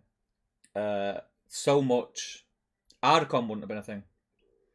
Yeah, absolutely. So much came from the GBHL podcast. Yeah, because we did the podcast, and because of the podcast, we got invited to America for Nova, and because of Nova, James did Ardacon. So, it was amazing. It was an absolute blast. It made tons of fun. Made some of the best friends of my life. Very fond memories. But it ran its course. There's people going in different directions. It's just what happens. Like people, everyone had different ideas of what they wanted, the content they wanted to create. It's a bit like being in a band. I've done that as well. It's that very same thing where you need 4 people. We had 4 people to begin with. Oh no, that's not fair. They had 2 people to begin with, and then we came on board.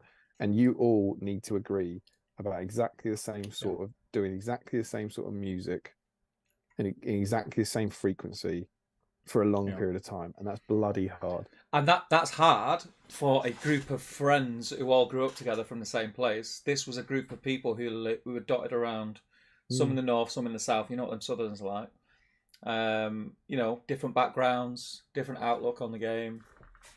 Well, James was the Southerner that went up to you, and Tom was the Northerner that came down to me. Yeah. It was great. It was a great time. Got a lot of good memories there. And it's funny you mentioned they're mentioning going back on the videos. Honestly, I said this to Tom when I was going back on these videos, looking back from them. Some of them, and I hope this doesn't sound arrogant, some of them made me laugh so much. I saw some Palantirs, and some of them was just me and Tom. I was just staring at we're laughing so much. We are genuinely having so much fun in those videos. And I was chatting to him at doubles about it because I think the night before I just watched one. I was like, mate, you got to watch this. I was like, this is gold. Like, look at us. But they were really, really good times. And for the Palantir, I just sat on the sofa with my mate for an hour and a half. Yeah, it was brilliant. Loved it. Sam says, "Pimp My Spider." Larry says, "Mercs were quite a late release too." I think they were quite late, but they were before the bats. They were still in the cycle of that, I feel. Harry Parker also down with the kids and says glow up. Larry Miller, the good old better Erebor reclaimed army bonus. Harry, that was the Throne of Skulls. I won with the Fellowship. The Fellowship had some of their current army bonus for taking the full gang. Well done, Harry. It takes a particular brand of handsome and talented man to win Throne of Skulls.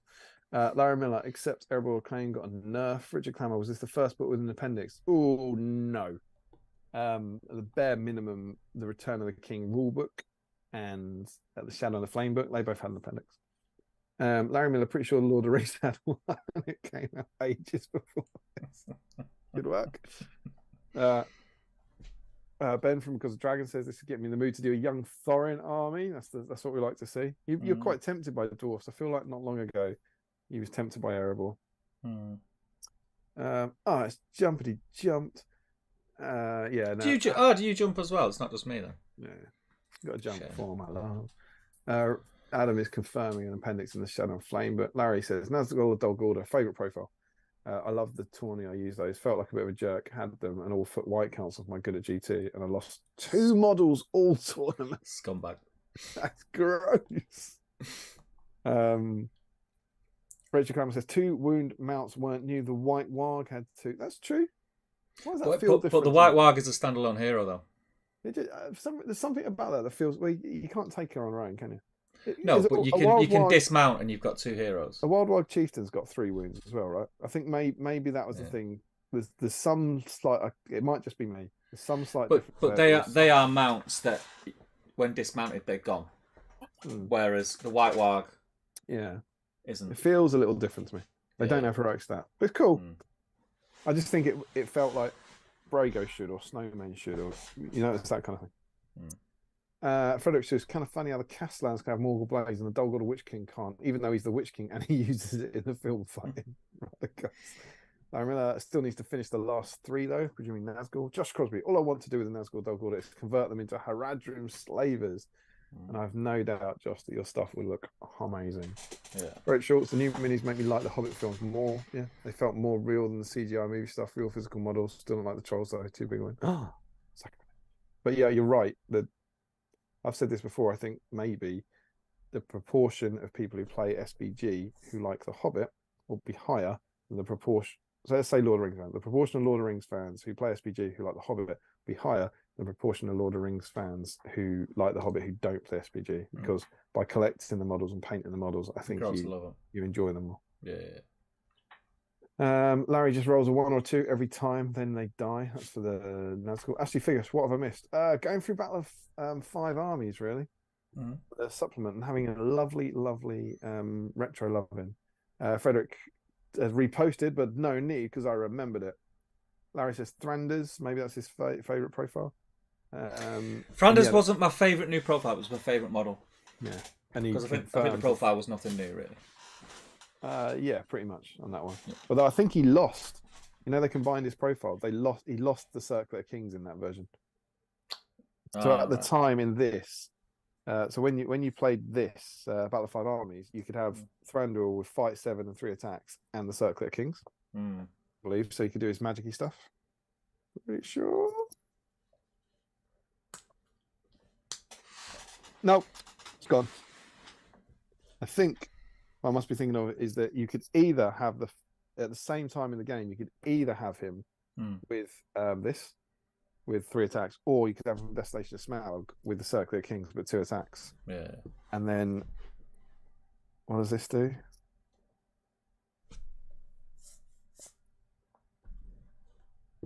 Where is it? This one doesn't have it at all. So this version replaces the one for Destination of Smaug. So if you want to have him leading Hobbit stuff, he can't have the Circlet of Kings, but there was still a Free People's book available at the time. So you could either have 2 attack Circlet of Kings version leading your old fashioned Wood Elves and Galadhrim maybe at that time, can't remember. Or you could have the Fight 7 one without the Circlet of Kings. Sure, Clark, you said it yourself, GBHL reunion tour stream. Richard Clammer, blimey, I forgot about his battle company and painting his model backlog. Damon's accumulated a video backlog. He really has. He really has. Brett Schultz, the funny thing is that GBHL podcast was never a real podcast. Indeed. It started off as audio interviews when James started it. They were still videos, I think. I don't know why we never changed the name. Why did we never change the name? It was, by the time I joined, it was so entrenched in the name that there was nothing we could do about it. Larry, it would be great to see a GBHL stream with all you guys, like those COVID live streams they were doing with what we get Josh Gad to do. Was it Reunited of Heart, isn't it? I think they did. That'd be amazing. Larry, mercenaries were not Bats late, but late enough. There was a long time people converting them. Sam agrees that's classic Larry Miller filth. Gandalf's cart had multiple wounds before it was called the old mount. Richard Clammer, how many wounds do fell beasts have? Stop it. You know what I mean. Larry says, I feel like they might have 3, but have 2 attacks, so Damien probably would treat them differently. That was Biffa's axe. Oh, that's for when Larry said he always ones or 2s. That was for trying to kill anyone with Biffa's axe. Rolled crap 2 or 3 times, then he dies. And Thranduil was what I bought. Oh, I see. He bought the Thranduil early at Salute and never did anything with it again. And that is us caught up on the chat. Cool. I'm gonna set up the Facebook, mate. If you give me 60 seconds if you want to get your notes ready, and we'll have a look at what everyone's doing. So if you're working on something and you've not yet posted it in the whip thread, do post it. It's been pretty busy tonight. It looks like we've got over 60 comments, which is super cool for a Sunday night. We've still got 34 people watching along at the moment, I think. Can I just say, because we are going to have to sort of be wrapping up fairly soon, this has been my favourite stream for probably a long while. Yeah, it's been really nice looking back at it. I do it.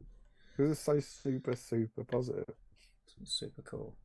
And at the moment, It doesn't have a twist. It's just just got better.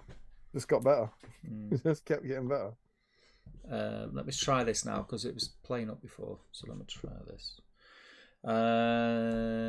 Oh yes, there we are. I could get it working before we went live, but I couldn't get our faces on it for some reason. I don't know what was going on, but we're on there, and I've not done anything different. Hey. Right. Hang on. Let me refresh, mate. How many comments have you got on yours, mate? 64. That's 63, so I'll refresh. I've got Sam Huddy is first. Is that what you're saying? Yes. Boa. 64. Boa. Some nice stuff in here. Some nice pictures tonight, I think. Remember, some of these might be controversial, but we will. I think we'll lean on the side of generosity. Yeah. In the name of a happy, celebratory stream. Yeah. So Sam Huddy, 4 hours ago, wowzers, had a grey washed sprue, and then an hour ago he said he's making progress. He just painted Azog. He's got his base colours down anyway. That's not bad progress, is it? That's cool, man. You love to see great it. model. Love to see it. I love that model. You know. I've got him, but not done anything with him yet. You magnetised that, didn't you? You monster. Yeah. Check me out. Standard, mate. I don't know how you magnetise that. I would glue it to my face and start sobbing. Joe Holzman, a couple of Iron Hills crossbows and a choice of Halloween. Sorry, can I just say, because we're obviously about to go into draw, while we're watching this, you go through, if you've got any kind of last thoughts that you want to sum up your feelings about There and Back Again and the era, this would be the time to get them in the chat. That's all. And do you know what I think would be nice? What would be nice? Everyone. I mean, there's 34 people still in. You know what would be nice? And this isn't just kind of a self-indulgent promote battle streams, but maybe a bit of positivity over the next few days in the Great British Hobbit League Facebook group, just saying that it was really nice to go back and look at that times. And there was much, much darker days than there are now. And look at us now from them days. And obviously promote battle streams and get more people involved. That'd be cool. John Clark smashed that on Nazgul. Let me click on Joe Holzman's because so he's got 2 Iron Hills, and I wanted to see his treats. Gruesome gummy eyeballs. I like the look of. He's getting ahead of himself. Joe Holzman has a live and breathe mug in the background there. Lovely placement. You love to see it. You love to see it. Love it. Let's have a look at these Nazgul from Sean. Oh, have you got his first pick up? His undercoated pick. Yeah. He's inexplicably not broken his Kit Kat into tiny processed bits and put it in a bowl and eating it with milk. That's where he went wrong. That's where he's gone wrong. He's doing there. That's where he's gone wrong. Mint twirl though. Mint twirl. Let's have a look what Dublay's doing in between studio time. Numenorians. Honest to God, that will never not make me laugh. He's about a year too late, isn't he? Yeah. It's like someone painting Moria Goblins. I always feel that's very BSIME. Yeah. It's BSIME. Starter set models. Yeah. If those shields weren't in the picture, I would have flashbacks of Desolation raffles. That was funny, wasn't it? Everyone, if any of you don't know, the first Desolation, I think it was the first one. James and Jamie did an awesome thing where they said everyone will get a prize in the raffle. And they said, it won't be great, but everyone will get a prize. And to be fair to them, some of them were great. So this isn't mocking them, it was just hilarious. But the worst prize was a plastic Numenorian without shield. And they had like 8 of them. And that became like currency in the GBHL for years, didn't it? Plastic Numenorian without shield was the worst thing you could. It was worse to own it than to not own it. That was a great raffle though. They gave away some really good stuff in there. Jens Elmos, lovely converted Thorin and Goat. Exactly. Very cool. Love a Thorin and Goat. Gaz Baller. It's been green stuff in his bases. He's very cool. Not getting in though. No. Is that's San Miguel glass in the back? Yeah. Is that like a trendy wrapping, or is that a horribly? No, that's a paint. It's That's using a it paint for, glass. yeah, it's using it for a paint glass. Fair enough. Yeah. Michael Curtis, Hilda and Percy plus some Lake Towners for me tonight. There he is. There's Percy. Ooh, pachoo. Love that model. Right, do right. you know what I'm it is right about that model? Percy. That's not what I'm going to write, is it? It's Michael Curtis. Yeah, you really I think I like that. thoroughly It's fine, enjoyed isn't it? painting it, Yeah. and when I look at it, I'm really happy with the paint job. Happy with the paint job. Yeah. Cool. James Wilson working on Thorin's company. But just the plastic, so it doesn't get you in. Feels on theme though. Like to see it. Yeah, it's Yeah, harsh, both- James. It's Yeah, harsh. both. No, stop it. Both to you and Gaz. You're doing some great Hobbit work. There's good in this world, and you are doing it. Frederick got a plethora of BSIME supplies, including the last bits of international article stuff. I have some conversion stuff on my hobby desk, including some Forge World Gundabad bits. Choco, what's that? And it's Choco also- crosses. I honestly, looking at that first picture of his, I thought he had Bilbo. he's on the book. He's Yeah. on the book cover.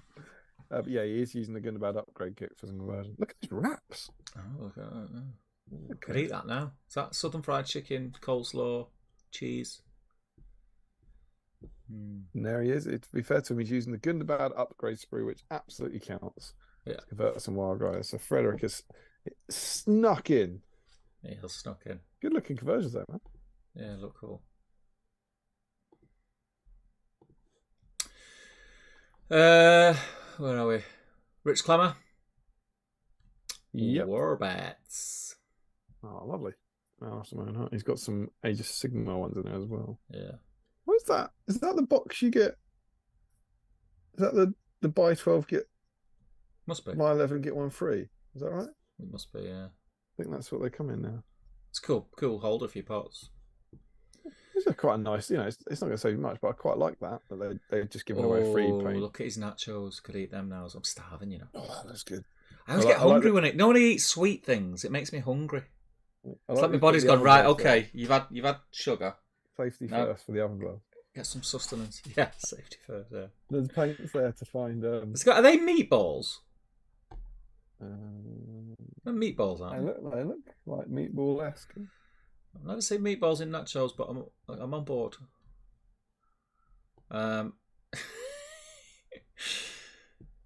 Please find me the. Why has it got to be Gracie? I don't want to scare you, Richard, but there are 3 Gondorian Rangers stowing away and pretending to be paints. Yeah, have a word. Tom Christian, Iron Hills Dwarves on the paint table tonight.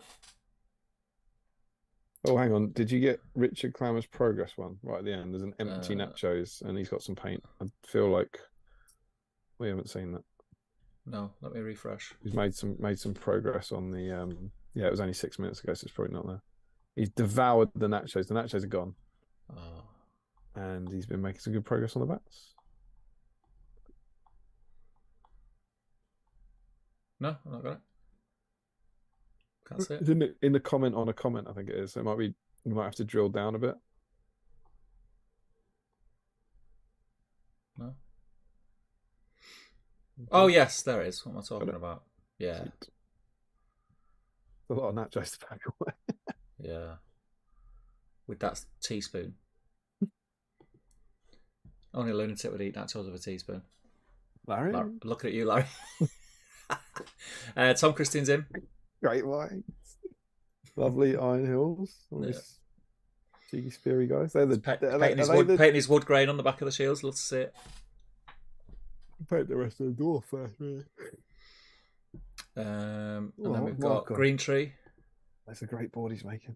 It's nice. Working on Iron Hills and the doors of during display. Snacks of fruit crumble. Frederick Schultz. What's this? Oh, this is the do you remember this? Yeah. Lots of people were leaving the little feed lines. I've on seen their so many spears. people do it, yeah.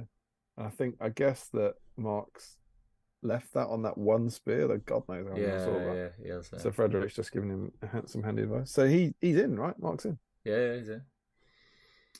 Chris Groves is in also. Iron Hills. Iron Hills and a pair of twinners. Pair of what? Twinners. Twinners.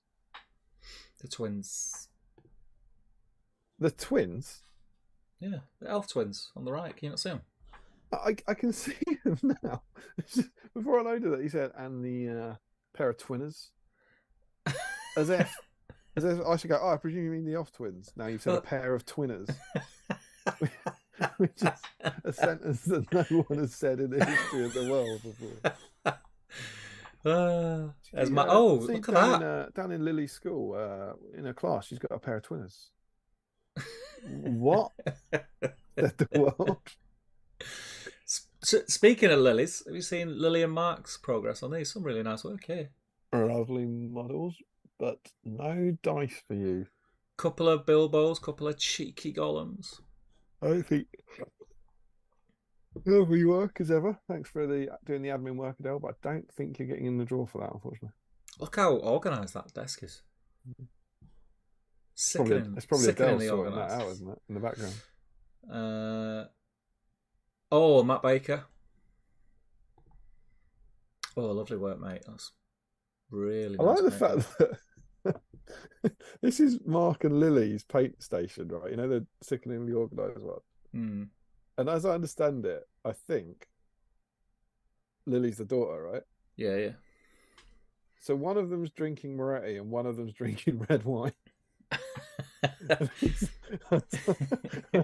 Which one? I assume Adele is drinking the red wine and doing the admin. Fair enough. Let's not get the authorities involved. Come on. But they're not in, sadly. But great to have you in as ever. Yeah. So Matt Baker's beautiful keeper of the dungeons, and he is. Oh, he's playing with fire, isn't he? I was like, try not putting me in the draw. But yeah, you're in, Matt. You're in. Super cool, mate. Looks great. Such a good model. Nathan Talbot, you love to see it. If there was no Thrandle in it, I would have been upset. Great model. Fill those lines on, mate. Make me feel ill. I like that. I mean, he's working the system. Gets his Thrandle, puts some brown on, puts some away. Give me a dice. Goes to bed. Fair enough, man. Fair enough. Paige is working on bats. Hang on, I'm just coming out of Nathan's. He's painting them off the terrain. Crazy. Paige, I got some updates. We've got pink bats. We got none pink bats. From Nick. They don't fit. They don't fit my aesthetic. I like that Nick's starting to discern what she will and won't paint. I'm not. You know what? The pink. It doesn't look too out of place, does it? Really? On the wings. I present Pinky and the Brain. It looks like someone's flogged a bat.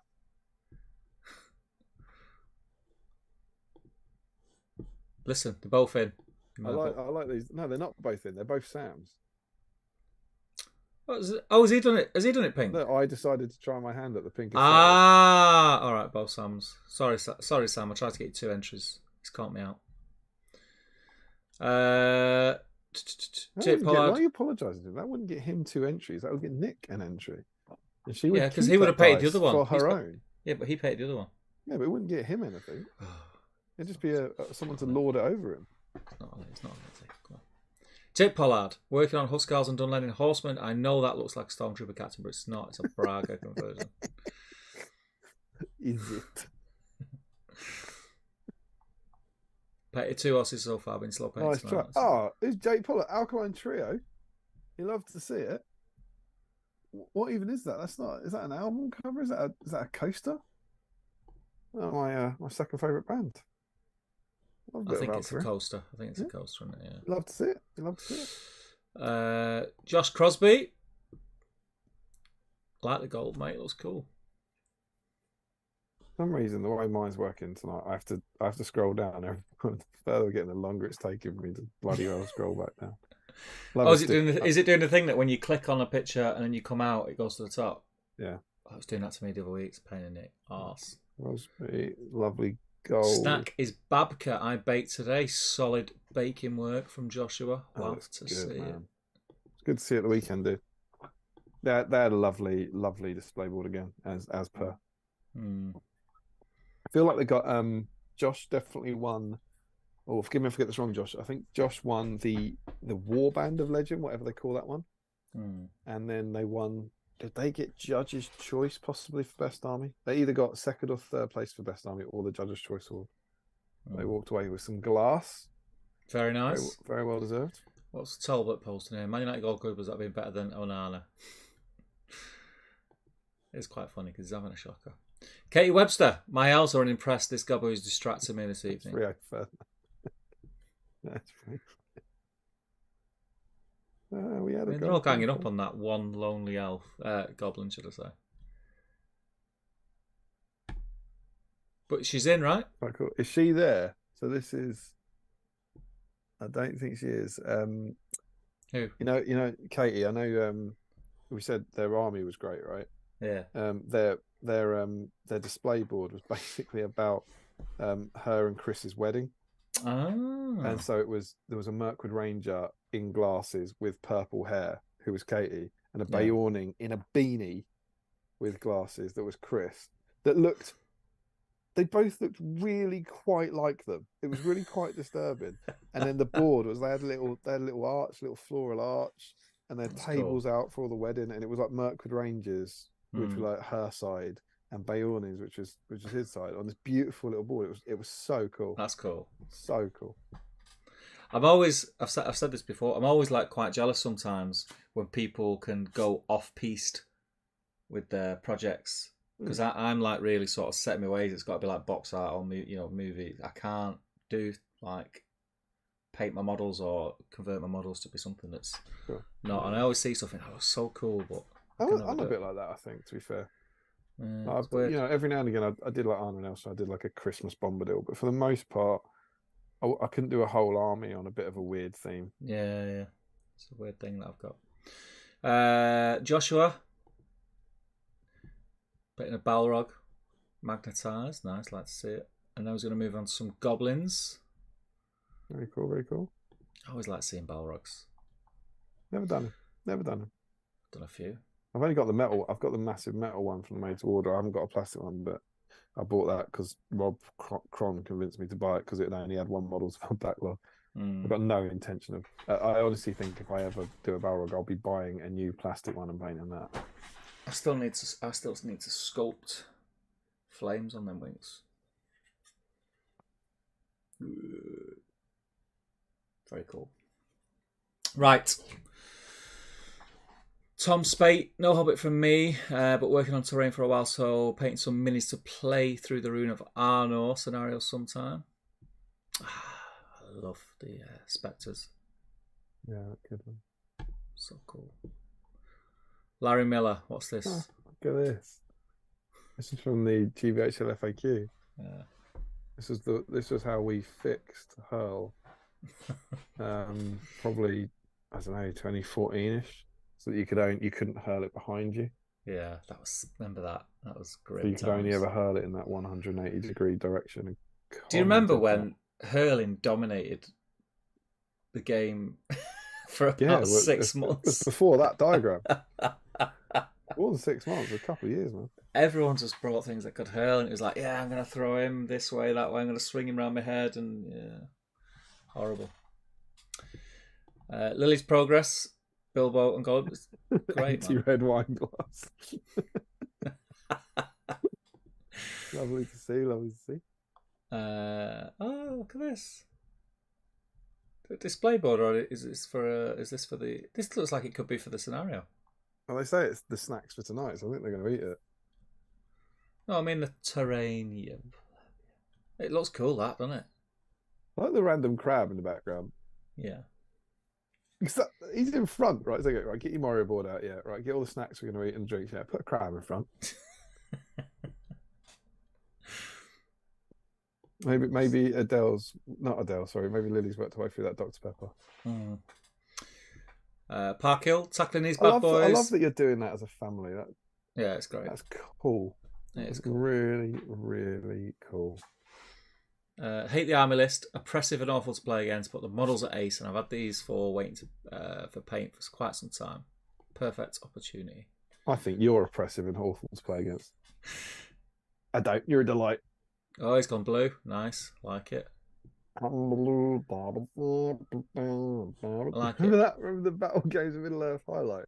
You want to make your cloaks look different? Highlight them with blue instead of grey. Then they'll look like blue cloaks. Great. Good work, good work, good work, Harry. Thanks for being in. Always a pleasure. Let's have a look. Yeah. Harry Miller. Oh, look at his little galaxy snap bars. I like them. Robert's getting a lot of love tonight. Yeah. Thorin from the Thorin Asgard box set for Scott Newman. Did you do? Have you? I know how much you love Threat. Have you done the display base? Yeah. Yeah. So I painted Threat years ago, and I haven't done it, and I don't think it'll ever get painted. I painted it like at the same time. You've got to, or you're never. You're never going to do it. Yeah, that looks great, Scott.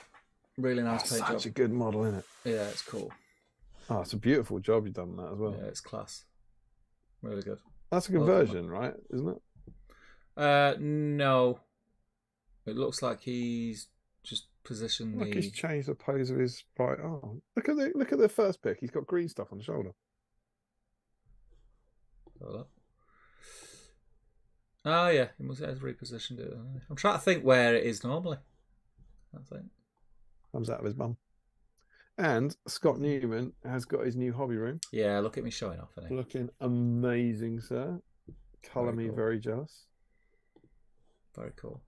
It's awesome, man. I do miss. I like my little cozy corner down here, but I do miss having the whole room just get dedicated to geeking out in Lord of the Rings. So I am hugely envious, but very happy for you. Some more pictures from Frederick. Very cool. Like more conversion pictures. Cool. Callum Morsman trying to finish off my Dale Captain that's been waiting on the backlog for too long. Very cool. Lovely Hobbit theme, but it doesn't get you in tonight, I'm afraid. Progress. Just the rims to paint, says Gaz. Oh, look good, man. Yeah, beautiful, mate. Top job. Won't expect any less, pal. Ryan Cuthbert. He's doubling up on the Terry's Chocolate Orange Mint. Great mug. Not on theme, but painting along. Good man. What's the model? Good model, though. It's Thorin in it.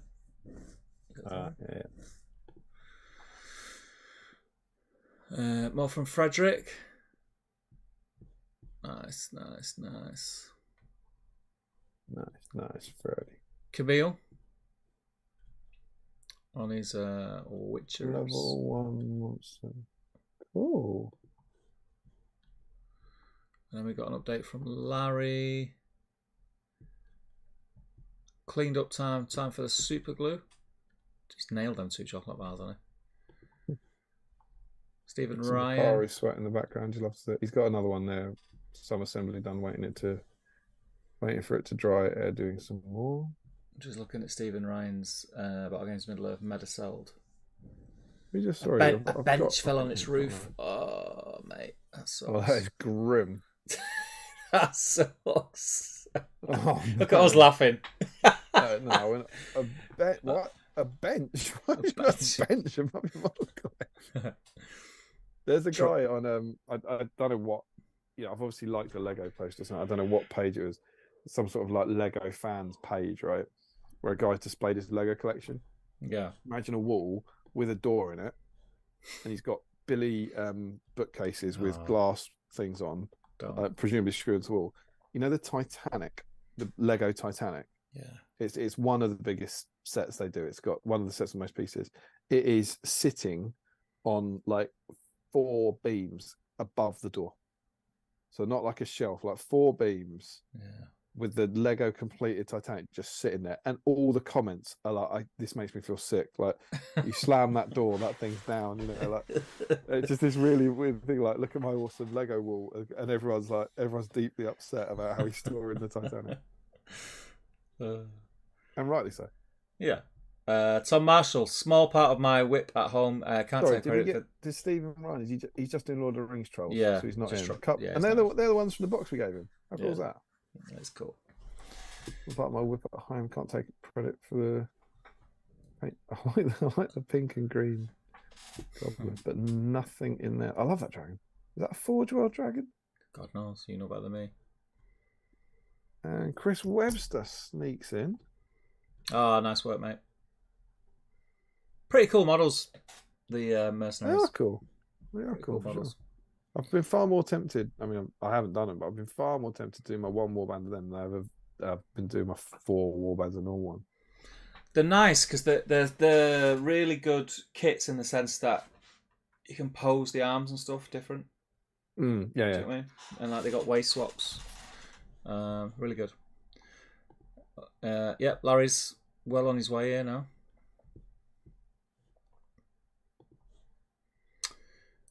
Is that it? I can't be it. Yeah, that was I was done. Yeah. Let me refresh.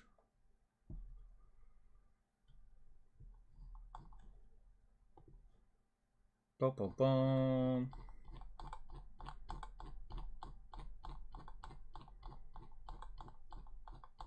Yeah, that's it. How many we got? We've got 19. 19? That's really weird. That felt like more than that to Yeah, me. it did. Yeah. That's cool. Well, congratulations to the 19 of you who are in. Obviously, traditionally, I'm just going to fly back to the start of the chat and just check no one's going, what about me? What about me? What about me?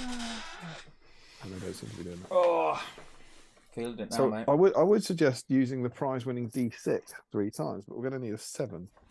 So alas, that won't work. What have we got? How many was it? 19. D20, mate. You want to do a D20 and just get 3 numbers from it? Yeah. All right. D20. Reroll a 20. Or confuse the hell out of yourself. Reroll a 1. Thanks for the last bit.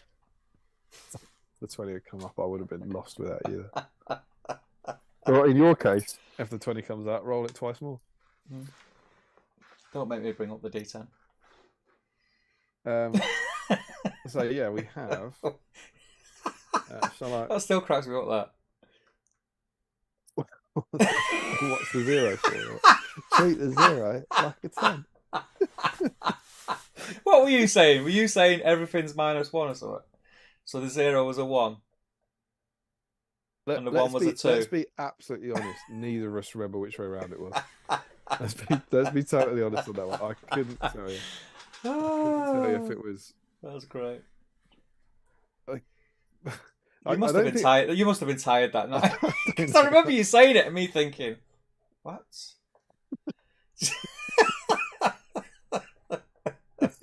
And for me to say that, mate, that's good. That's good stuff. Oh, massive. Right, so I'm going to swing over. So we're going to get our 3 finalists. Yeah. And remember, you are applying for this glorious prize. Yeah, man. Oh, big one, big one. Can you move the board to the left slightly? The dice tray. The board to the left slightly. The dice tray. Or the camera to the right, whichever is easier. There you go. That's it. Lovely. Yep, I'm gonna leave this right down here so you can see what you're all playing for. Yeah. Right, so this is our order. Sam Huddy, Joe Holzman, Sean Clark, Jens Elmos, Michael Curtis, Frederick Schultz, Richard Clammer, Tom Christian, Mark Greentree, Chris Gross, Matt Baker, Nathan Talbot, Sam Page, Joshua Crosby, Katie Webster, Harry Parker, Larry Miller, Scott Newman, and Chris Webster. I'm going to roll this dice 3 times. I'm going to re-roll 20s and get our 3 finalists. Are we ready, Steve? I'm ready, mate. What is that? 4? 4? It's a 4. Yeah. It's Jens Elmos. Jens has been in the chat. He's in. Next up, joining Jens. Are we ready? Yeah. What's the reroll? It's a reroll. Everyone wanted to see. Just 2 more of them. Equal the record. That's a 9? 9?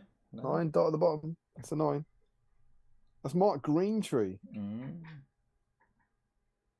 Legend of the BSIME community.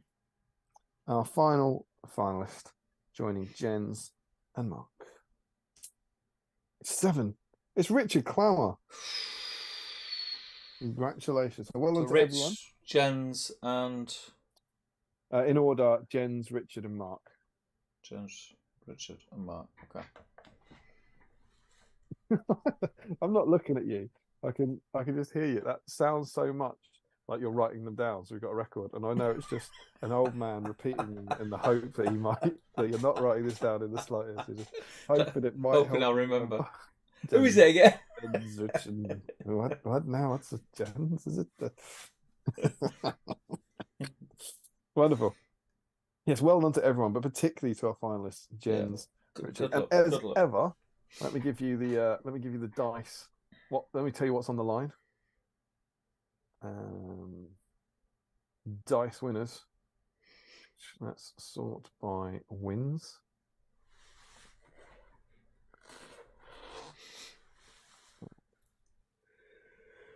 There we go. So,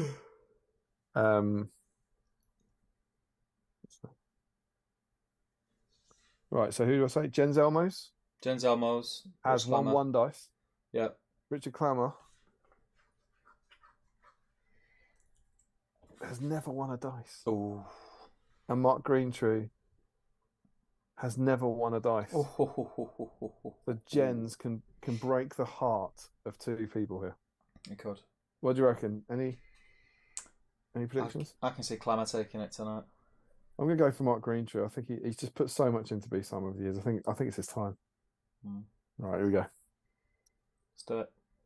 I don't disagree, by the way. I just that's my prediction. Two. It's Clammer. Oof. Just to be clear, Jens is on 1, Clammer's on 2, and Mark's on 3. Clammer has taken it. He's up. Here we go. So 0-1-0. Oh, Jens is like, you don't think I'm gonna win? I'll show you. There goes Jens. 1-1. And my pick is lagging behind until he rolls a 3. Oh, Jens! Oh. Jens has moved to match point. Surely not. Surely Jens, the only one to have won a dice before, can't break the hearts of these two new first timers. Surely not. He's done it. He's done it. Has anyone ever just gone boom, boom, boom, and a 3 like that? Every time someone does it, we claim that they haven't. I think is the honest answer. Right. So the answer is probably yes, but less. Not really. No. Yeah. So well done, Jens. Elmos has taken it. So let me fill in the details. Jens. All right, there you go. He has now won 2, and it is stream. He lost his. Do you know when he won his last one? Stream number 21. Oof, long time ago. That is a long time ago. Long time ago. Let's go and have a look. Let's pop this in. Below 88. What was it? The 7th? The 8th? Don't know. Change camera back, mate. 8th. The 10th. Oh, you want to see me typing? Yeah. All right. 8th, the 10th, 23. Prize winner, Jens Elmos.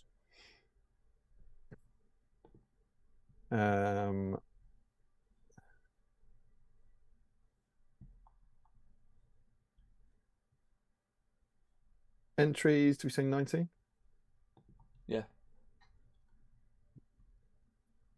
And then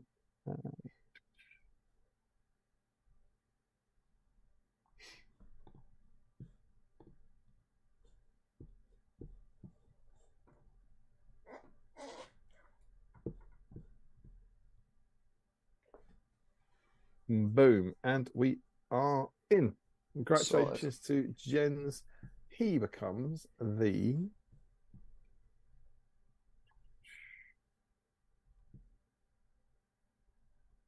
ninth person in the world to have 2 black dice. Only 2. There are of course George and Joe Holzman on 3 dice, Ashley Fisher and Josh Crosby on 4 dice, and Ryan Cuthbert on a frankly quite remarkable 5 black dice.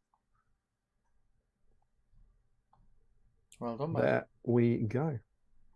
We'll catch up with chat. Yeah. Larry says, don't want it to be playing up that will. Don't want it to be playing up that will you get a copyright strike. Don't want it to be playing up. Don't want it to be playing up that will get you a copyright strike. Don't get what that means. Up is capitalised. I think that must be something to do with the film. Playing up. Don't know. God knows. Sam says, personally, I suspect that around Christmas we'll get an announcement for New Year releases to come. Yeah, I'm kind of on the same thing. Frederick says, There and Back Again was great. I was at the point of, oh no, it's dead without being part of the community. And when I came back into the hobby, there wasn't a lot of stuff going on, but I essentially started with there's new stuff coming, etc. when I came back into the hobby. Very exciting times. That's cool. Laurie says, I got a plastic high elf with blade. I painted on a stream. That's the raffle. Yeah. Frederick says, came back at the perfect time, finding STF in the GBHL. Back then is the reason why my brother and I go to Ardacon once a year, and both really do a lot in Germany apart from don't really do a lot in Germany apart from friendly games. They're the best kind of games, my friend. Sean Clark says, before COVID, I couldn't even walk into a gaming hall. The positive impact this community has had on me since starting SBG is immeasurable. Thank you for keeping this game alive in the old days. You're most welcome. It's guys like you that make it what it is, mate. It's really sweet. Thanks. Josh says, a pair of twinners would be 4 models. What a night. Larry Miller says, wait, has Steve finally sorted out the full screening thing? What full screening thing? I wasn't watching that. He's talking about when you mean the close-ups? Sounds like sort it's working better. Yeah, sort That's of, good news. Larry. It's not perfect, but sort of. Frederick says to Josh Crosby, why? One twinner would be one twin, as in just one of the 2 twins, right? Yes, Frederick, you're on, me and you, same brain. Yep. You same brain. Half brain each. It's a disaster. I don't want to share my brain. And then he says, their bodies attached to each other. Flogging the bat like some sort of explicit phrase. Sorry, non-native speaker here. Waffle. Flogging the bat. Did we say flog a bat? I don't know. I don't feel like I've said that. I wouldn't put it past me. Sam says, I find it easier to deviate from the set theme on stuff, not from the films, as I have a blank palette in my mind. Oh, that's cool. Maybe like canned or something then. Larry says, yeah, the sword is normally down. Yeah, it's down and across him, isn't it? That's the Thorin one. Yeah. I saw that post. It's fine, though. I'm pretty sure that Titanic set is unbreakable. Like that's good that I'm seeing the same stuff that Larry said. Yeah. Is it good? Is it, though? Looks like a converted Moria dragon with Balrog wings, says Frederick. Balrog. What, that dragon at the end? Yeah, don't. Oh, maybe we did it in a service. You missed my helpful picture and antlers. Sad face, says Larry. Sorry, man. Justice for antlers. Right, maybe. What the hell does that say? What does that say? Savides are people too? It must be the scientific name for something with antlers, I reckon. Or antlers, yeah. British Climber, thanks, Larry. The pink horror is perfect for my base coat. So I don't know why he's done it, but the last picture is just a massive close-up of Larry's part assembled Thranduil with the antlers right at the front. And he's just written a comment, antlers. Oh. I'm going to take that, Larry. I'm going to take it. You also missed, where Richard said, can you help me pick the shade that's most like grey? Larry's circled one of the pink paints and put this one. Congrats to Jens. Congrats. Well done. Larry says, I look forward to this quality of life improvement being completely gone next stream. Twinner streams in Middle Earth, says Frederick. RIP Madcam, says Larry. We did discuss Madcam. We did discuss Madcam. We did. I'm worried about... Well, I'm going to have to try it if we want to do a battle report, but I'm worried about running over camera because I have a feeling that's when things start going wrong with it just cutting out and freezing and. I don't remember. But yeah, I'll have a play around with it. So next mag. We just quietly knocked out 5 hours, haven't we? Yeah. Where's it go, man? So indeed, as that was the end of our special, you won't believe what happens in the next stream, Steve. Go on. Fresh binder. I can smell it. That was like old paper, if nice. It's not the. Yeah. Musky. Bit musky. Yeah, we're diving into this. We'll have our traditional brief look through the whole binder like next time, see what we've got coming up. But the next issue, Good and Evil Clash to Control Middle Earth. That's a bit vague. With some Riders of Rohan on the front, and the theme. Well, the models were Riders of Rohan. It was 6 Riders of Rohan, and we've actually got 2 weeks. And maybe me and Steve haven't talked about this, but maybe we can put it out to the chat at the moment. Maybe our patron chat. We've got 6 riders here, and then 6 horses for the week after that. So it's Riders of Rohan week, and without going back and check, I think we've had a Riders of Rohan week. Yeah, we definitely have. I think we've had a Rohan week. Yeah. So do you know what I mean? We've done a lot of Rohan. We've done a Rohan week. We've done a 2 Towers special. Oh,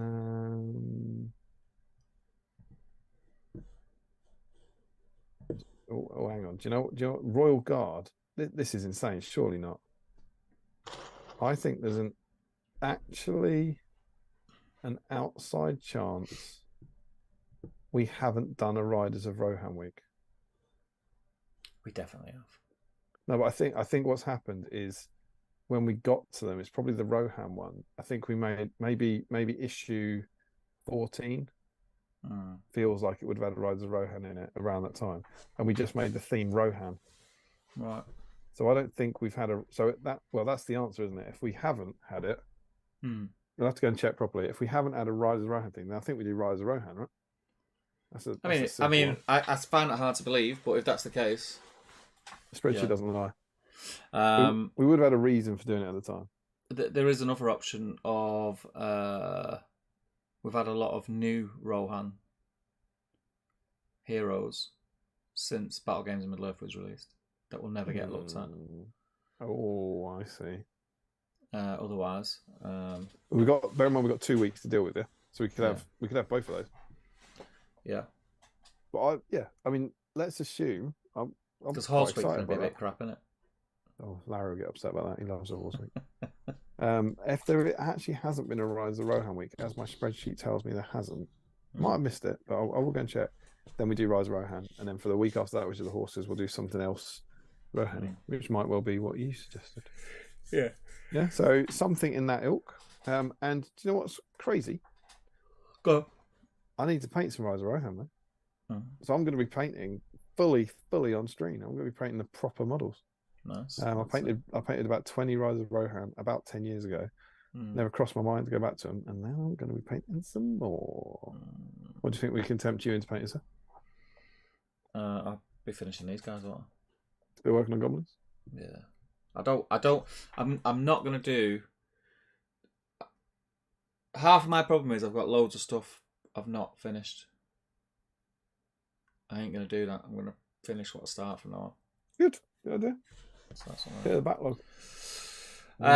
What you could do once you've painted them and finished them and cleared them, you could put them in a little line on a spreadsheet. And it could be called, your spreadsheet could be called Models That Make Me Happy. No. People are suggesting cavalry mounted models, anti-mounted model. You've done Horse Week, seems popular. Whoa, Horse Week, crap. What is this blasphemy? Says you know what's absolutely nuts? I think we might well have done all of those things before, except we've done Warriors of Rohan, Horse Week, which I think was anything on a horse, Rohan. But I think we will have done another cavalry week or something. Zerka, Tiffany, Banners, what else? Galadriel, Green Witch, we'll just have a look. Royal Guard, Free for All. This is crazy. How have we missed this? Oh shoot! What have I done here? I was going to stop the stream. You're fine. No. I clicked Classic thing. Infantry Warrior. We've had Eowyn. Terrain, Warrior, Banner Bearers, or Horn Blowers. We haven't done Rise of Rohan, mate. Fair enough. We'll do Rise of Rohan next. There we go. Rise of Rohan week next. Yeah, and then we'll do one of the new heroes after probably War and Rohan or whatever it was. Larry said I think we didn't do it as last time I played 6 horses for Horse Week. Stephen Wright still has his riders from the actual mag. That's amazing. Larry didn't paint your eyes. Harry Parker is out there. Genuinely think I don't have any Rise of the Rohan left. Shock face. But I'll find something if I'm about. Great stream chats. Got loads done on my ring race. Gothmos and Siegebow. Thanks for the company. Thank you for joining us, my friend. As an aside, I've been smashing through Damien's blogs and I'm shocked. I know you have. I've been watching. It's been quite scary.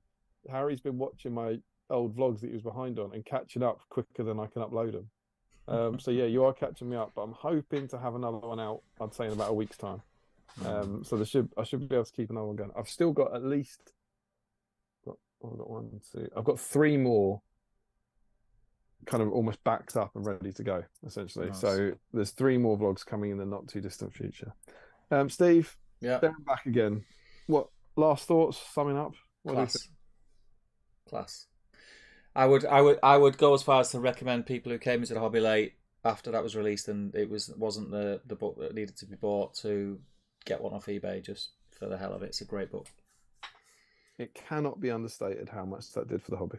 Yeah. The fact that this worked, the fact that it was a success, led us to the following year getting the Middle Earth strategy battle game and led us to where we are now.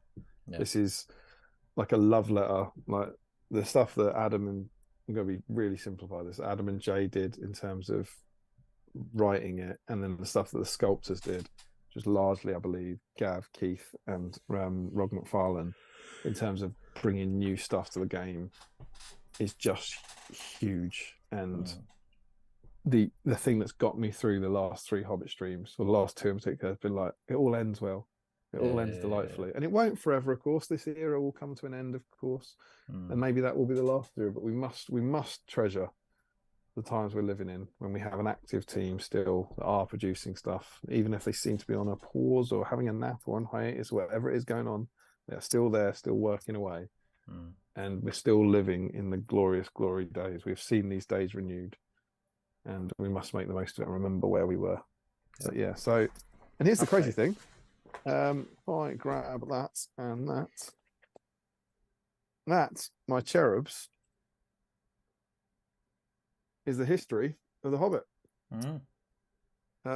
Between those last 4 binders, we've done it. That is our retrospective of the Hobbit, because when we end this binder, the next thing to come out was the Armies of the Hobbit, which is currently in print. Yep. So I hope you've enjoyed over the last 3 years us taking a wander through the Hobbit releases, and I guess it's going to be a year's time, so who knows what's going on. But I guess maybe next time will just be any model from the Hobbit or something. And I did have one last thing, because you know how this stream has been a stream of joy and celebration. Yeah.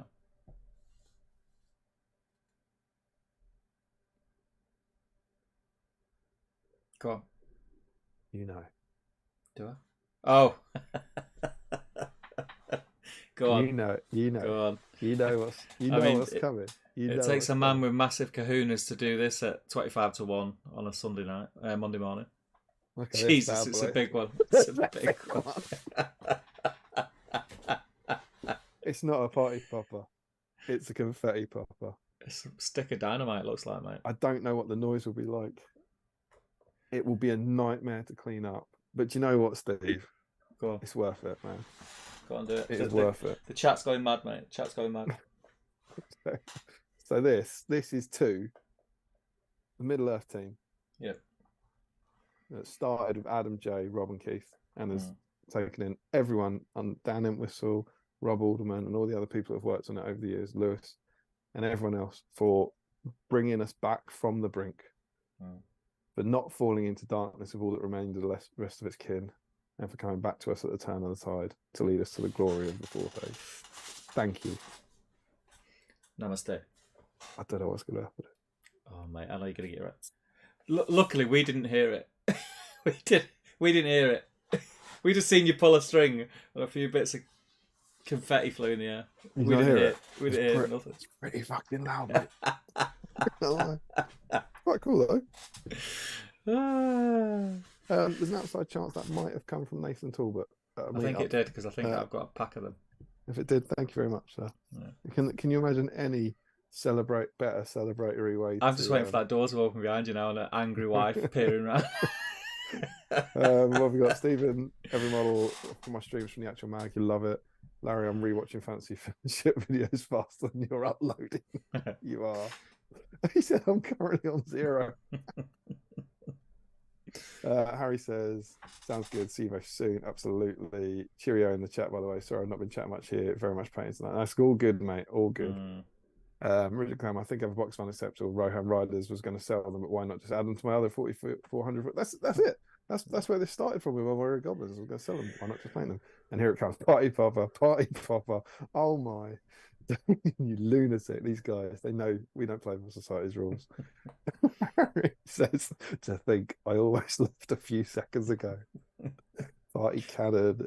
Sam needs to sit down. He's been standing up watching this for 5 hours. And Richard Clammer, confetti popper. They are changing things up so late in the time. There we go, guys. It's been a blast, Steve. Yeah, as ever, a pleasure. As always, great to be here. Been great to be so. I mean, Battle Streams is normally positive, but it's been great to be so positive about the Hobbit and that. Yeah. The dark days, good. But yeah, amazing. And we got some more fun stuff to come in the future. Yeah. So thank you to you guys for tuning in tonight. This, I said it before. This has probably been one of my favourite ones. It's been really nice to look back through that book. It's one of the reasons why this stream is so cool, because I probably would not have took that book off the shelf for another God knows how long and look through it. So it's nice to look through it, and it was nice to look back with fondness. So thank you. But that's it. Sam said, he said, I need to sit down. I was like, he's been standing over, leapt to my feet, mate. He's leapt to his feet for the party bomb. It's gone off and he needs to sit down. Rush of blood. But yeah, that's it. You'll be eating them in a couple of hours. Be in about a couple of minutes, mate. That's it. Thank you everyone for joining us. We'll see you in a couple of weeks. Keep your eyes out on the obviously Patreon chat and the Facebook, and we'll post the dates when we look into it. I've not even looked that far ahead, but we'll sort something out.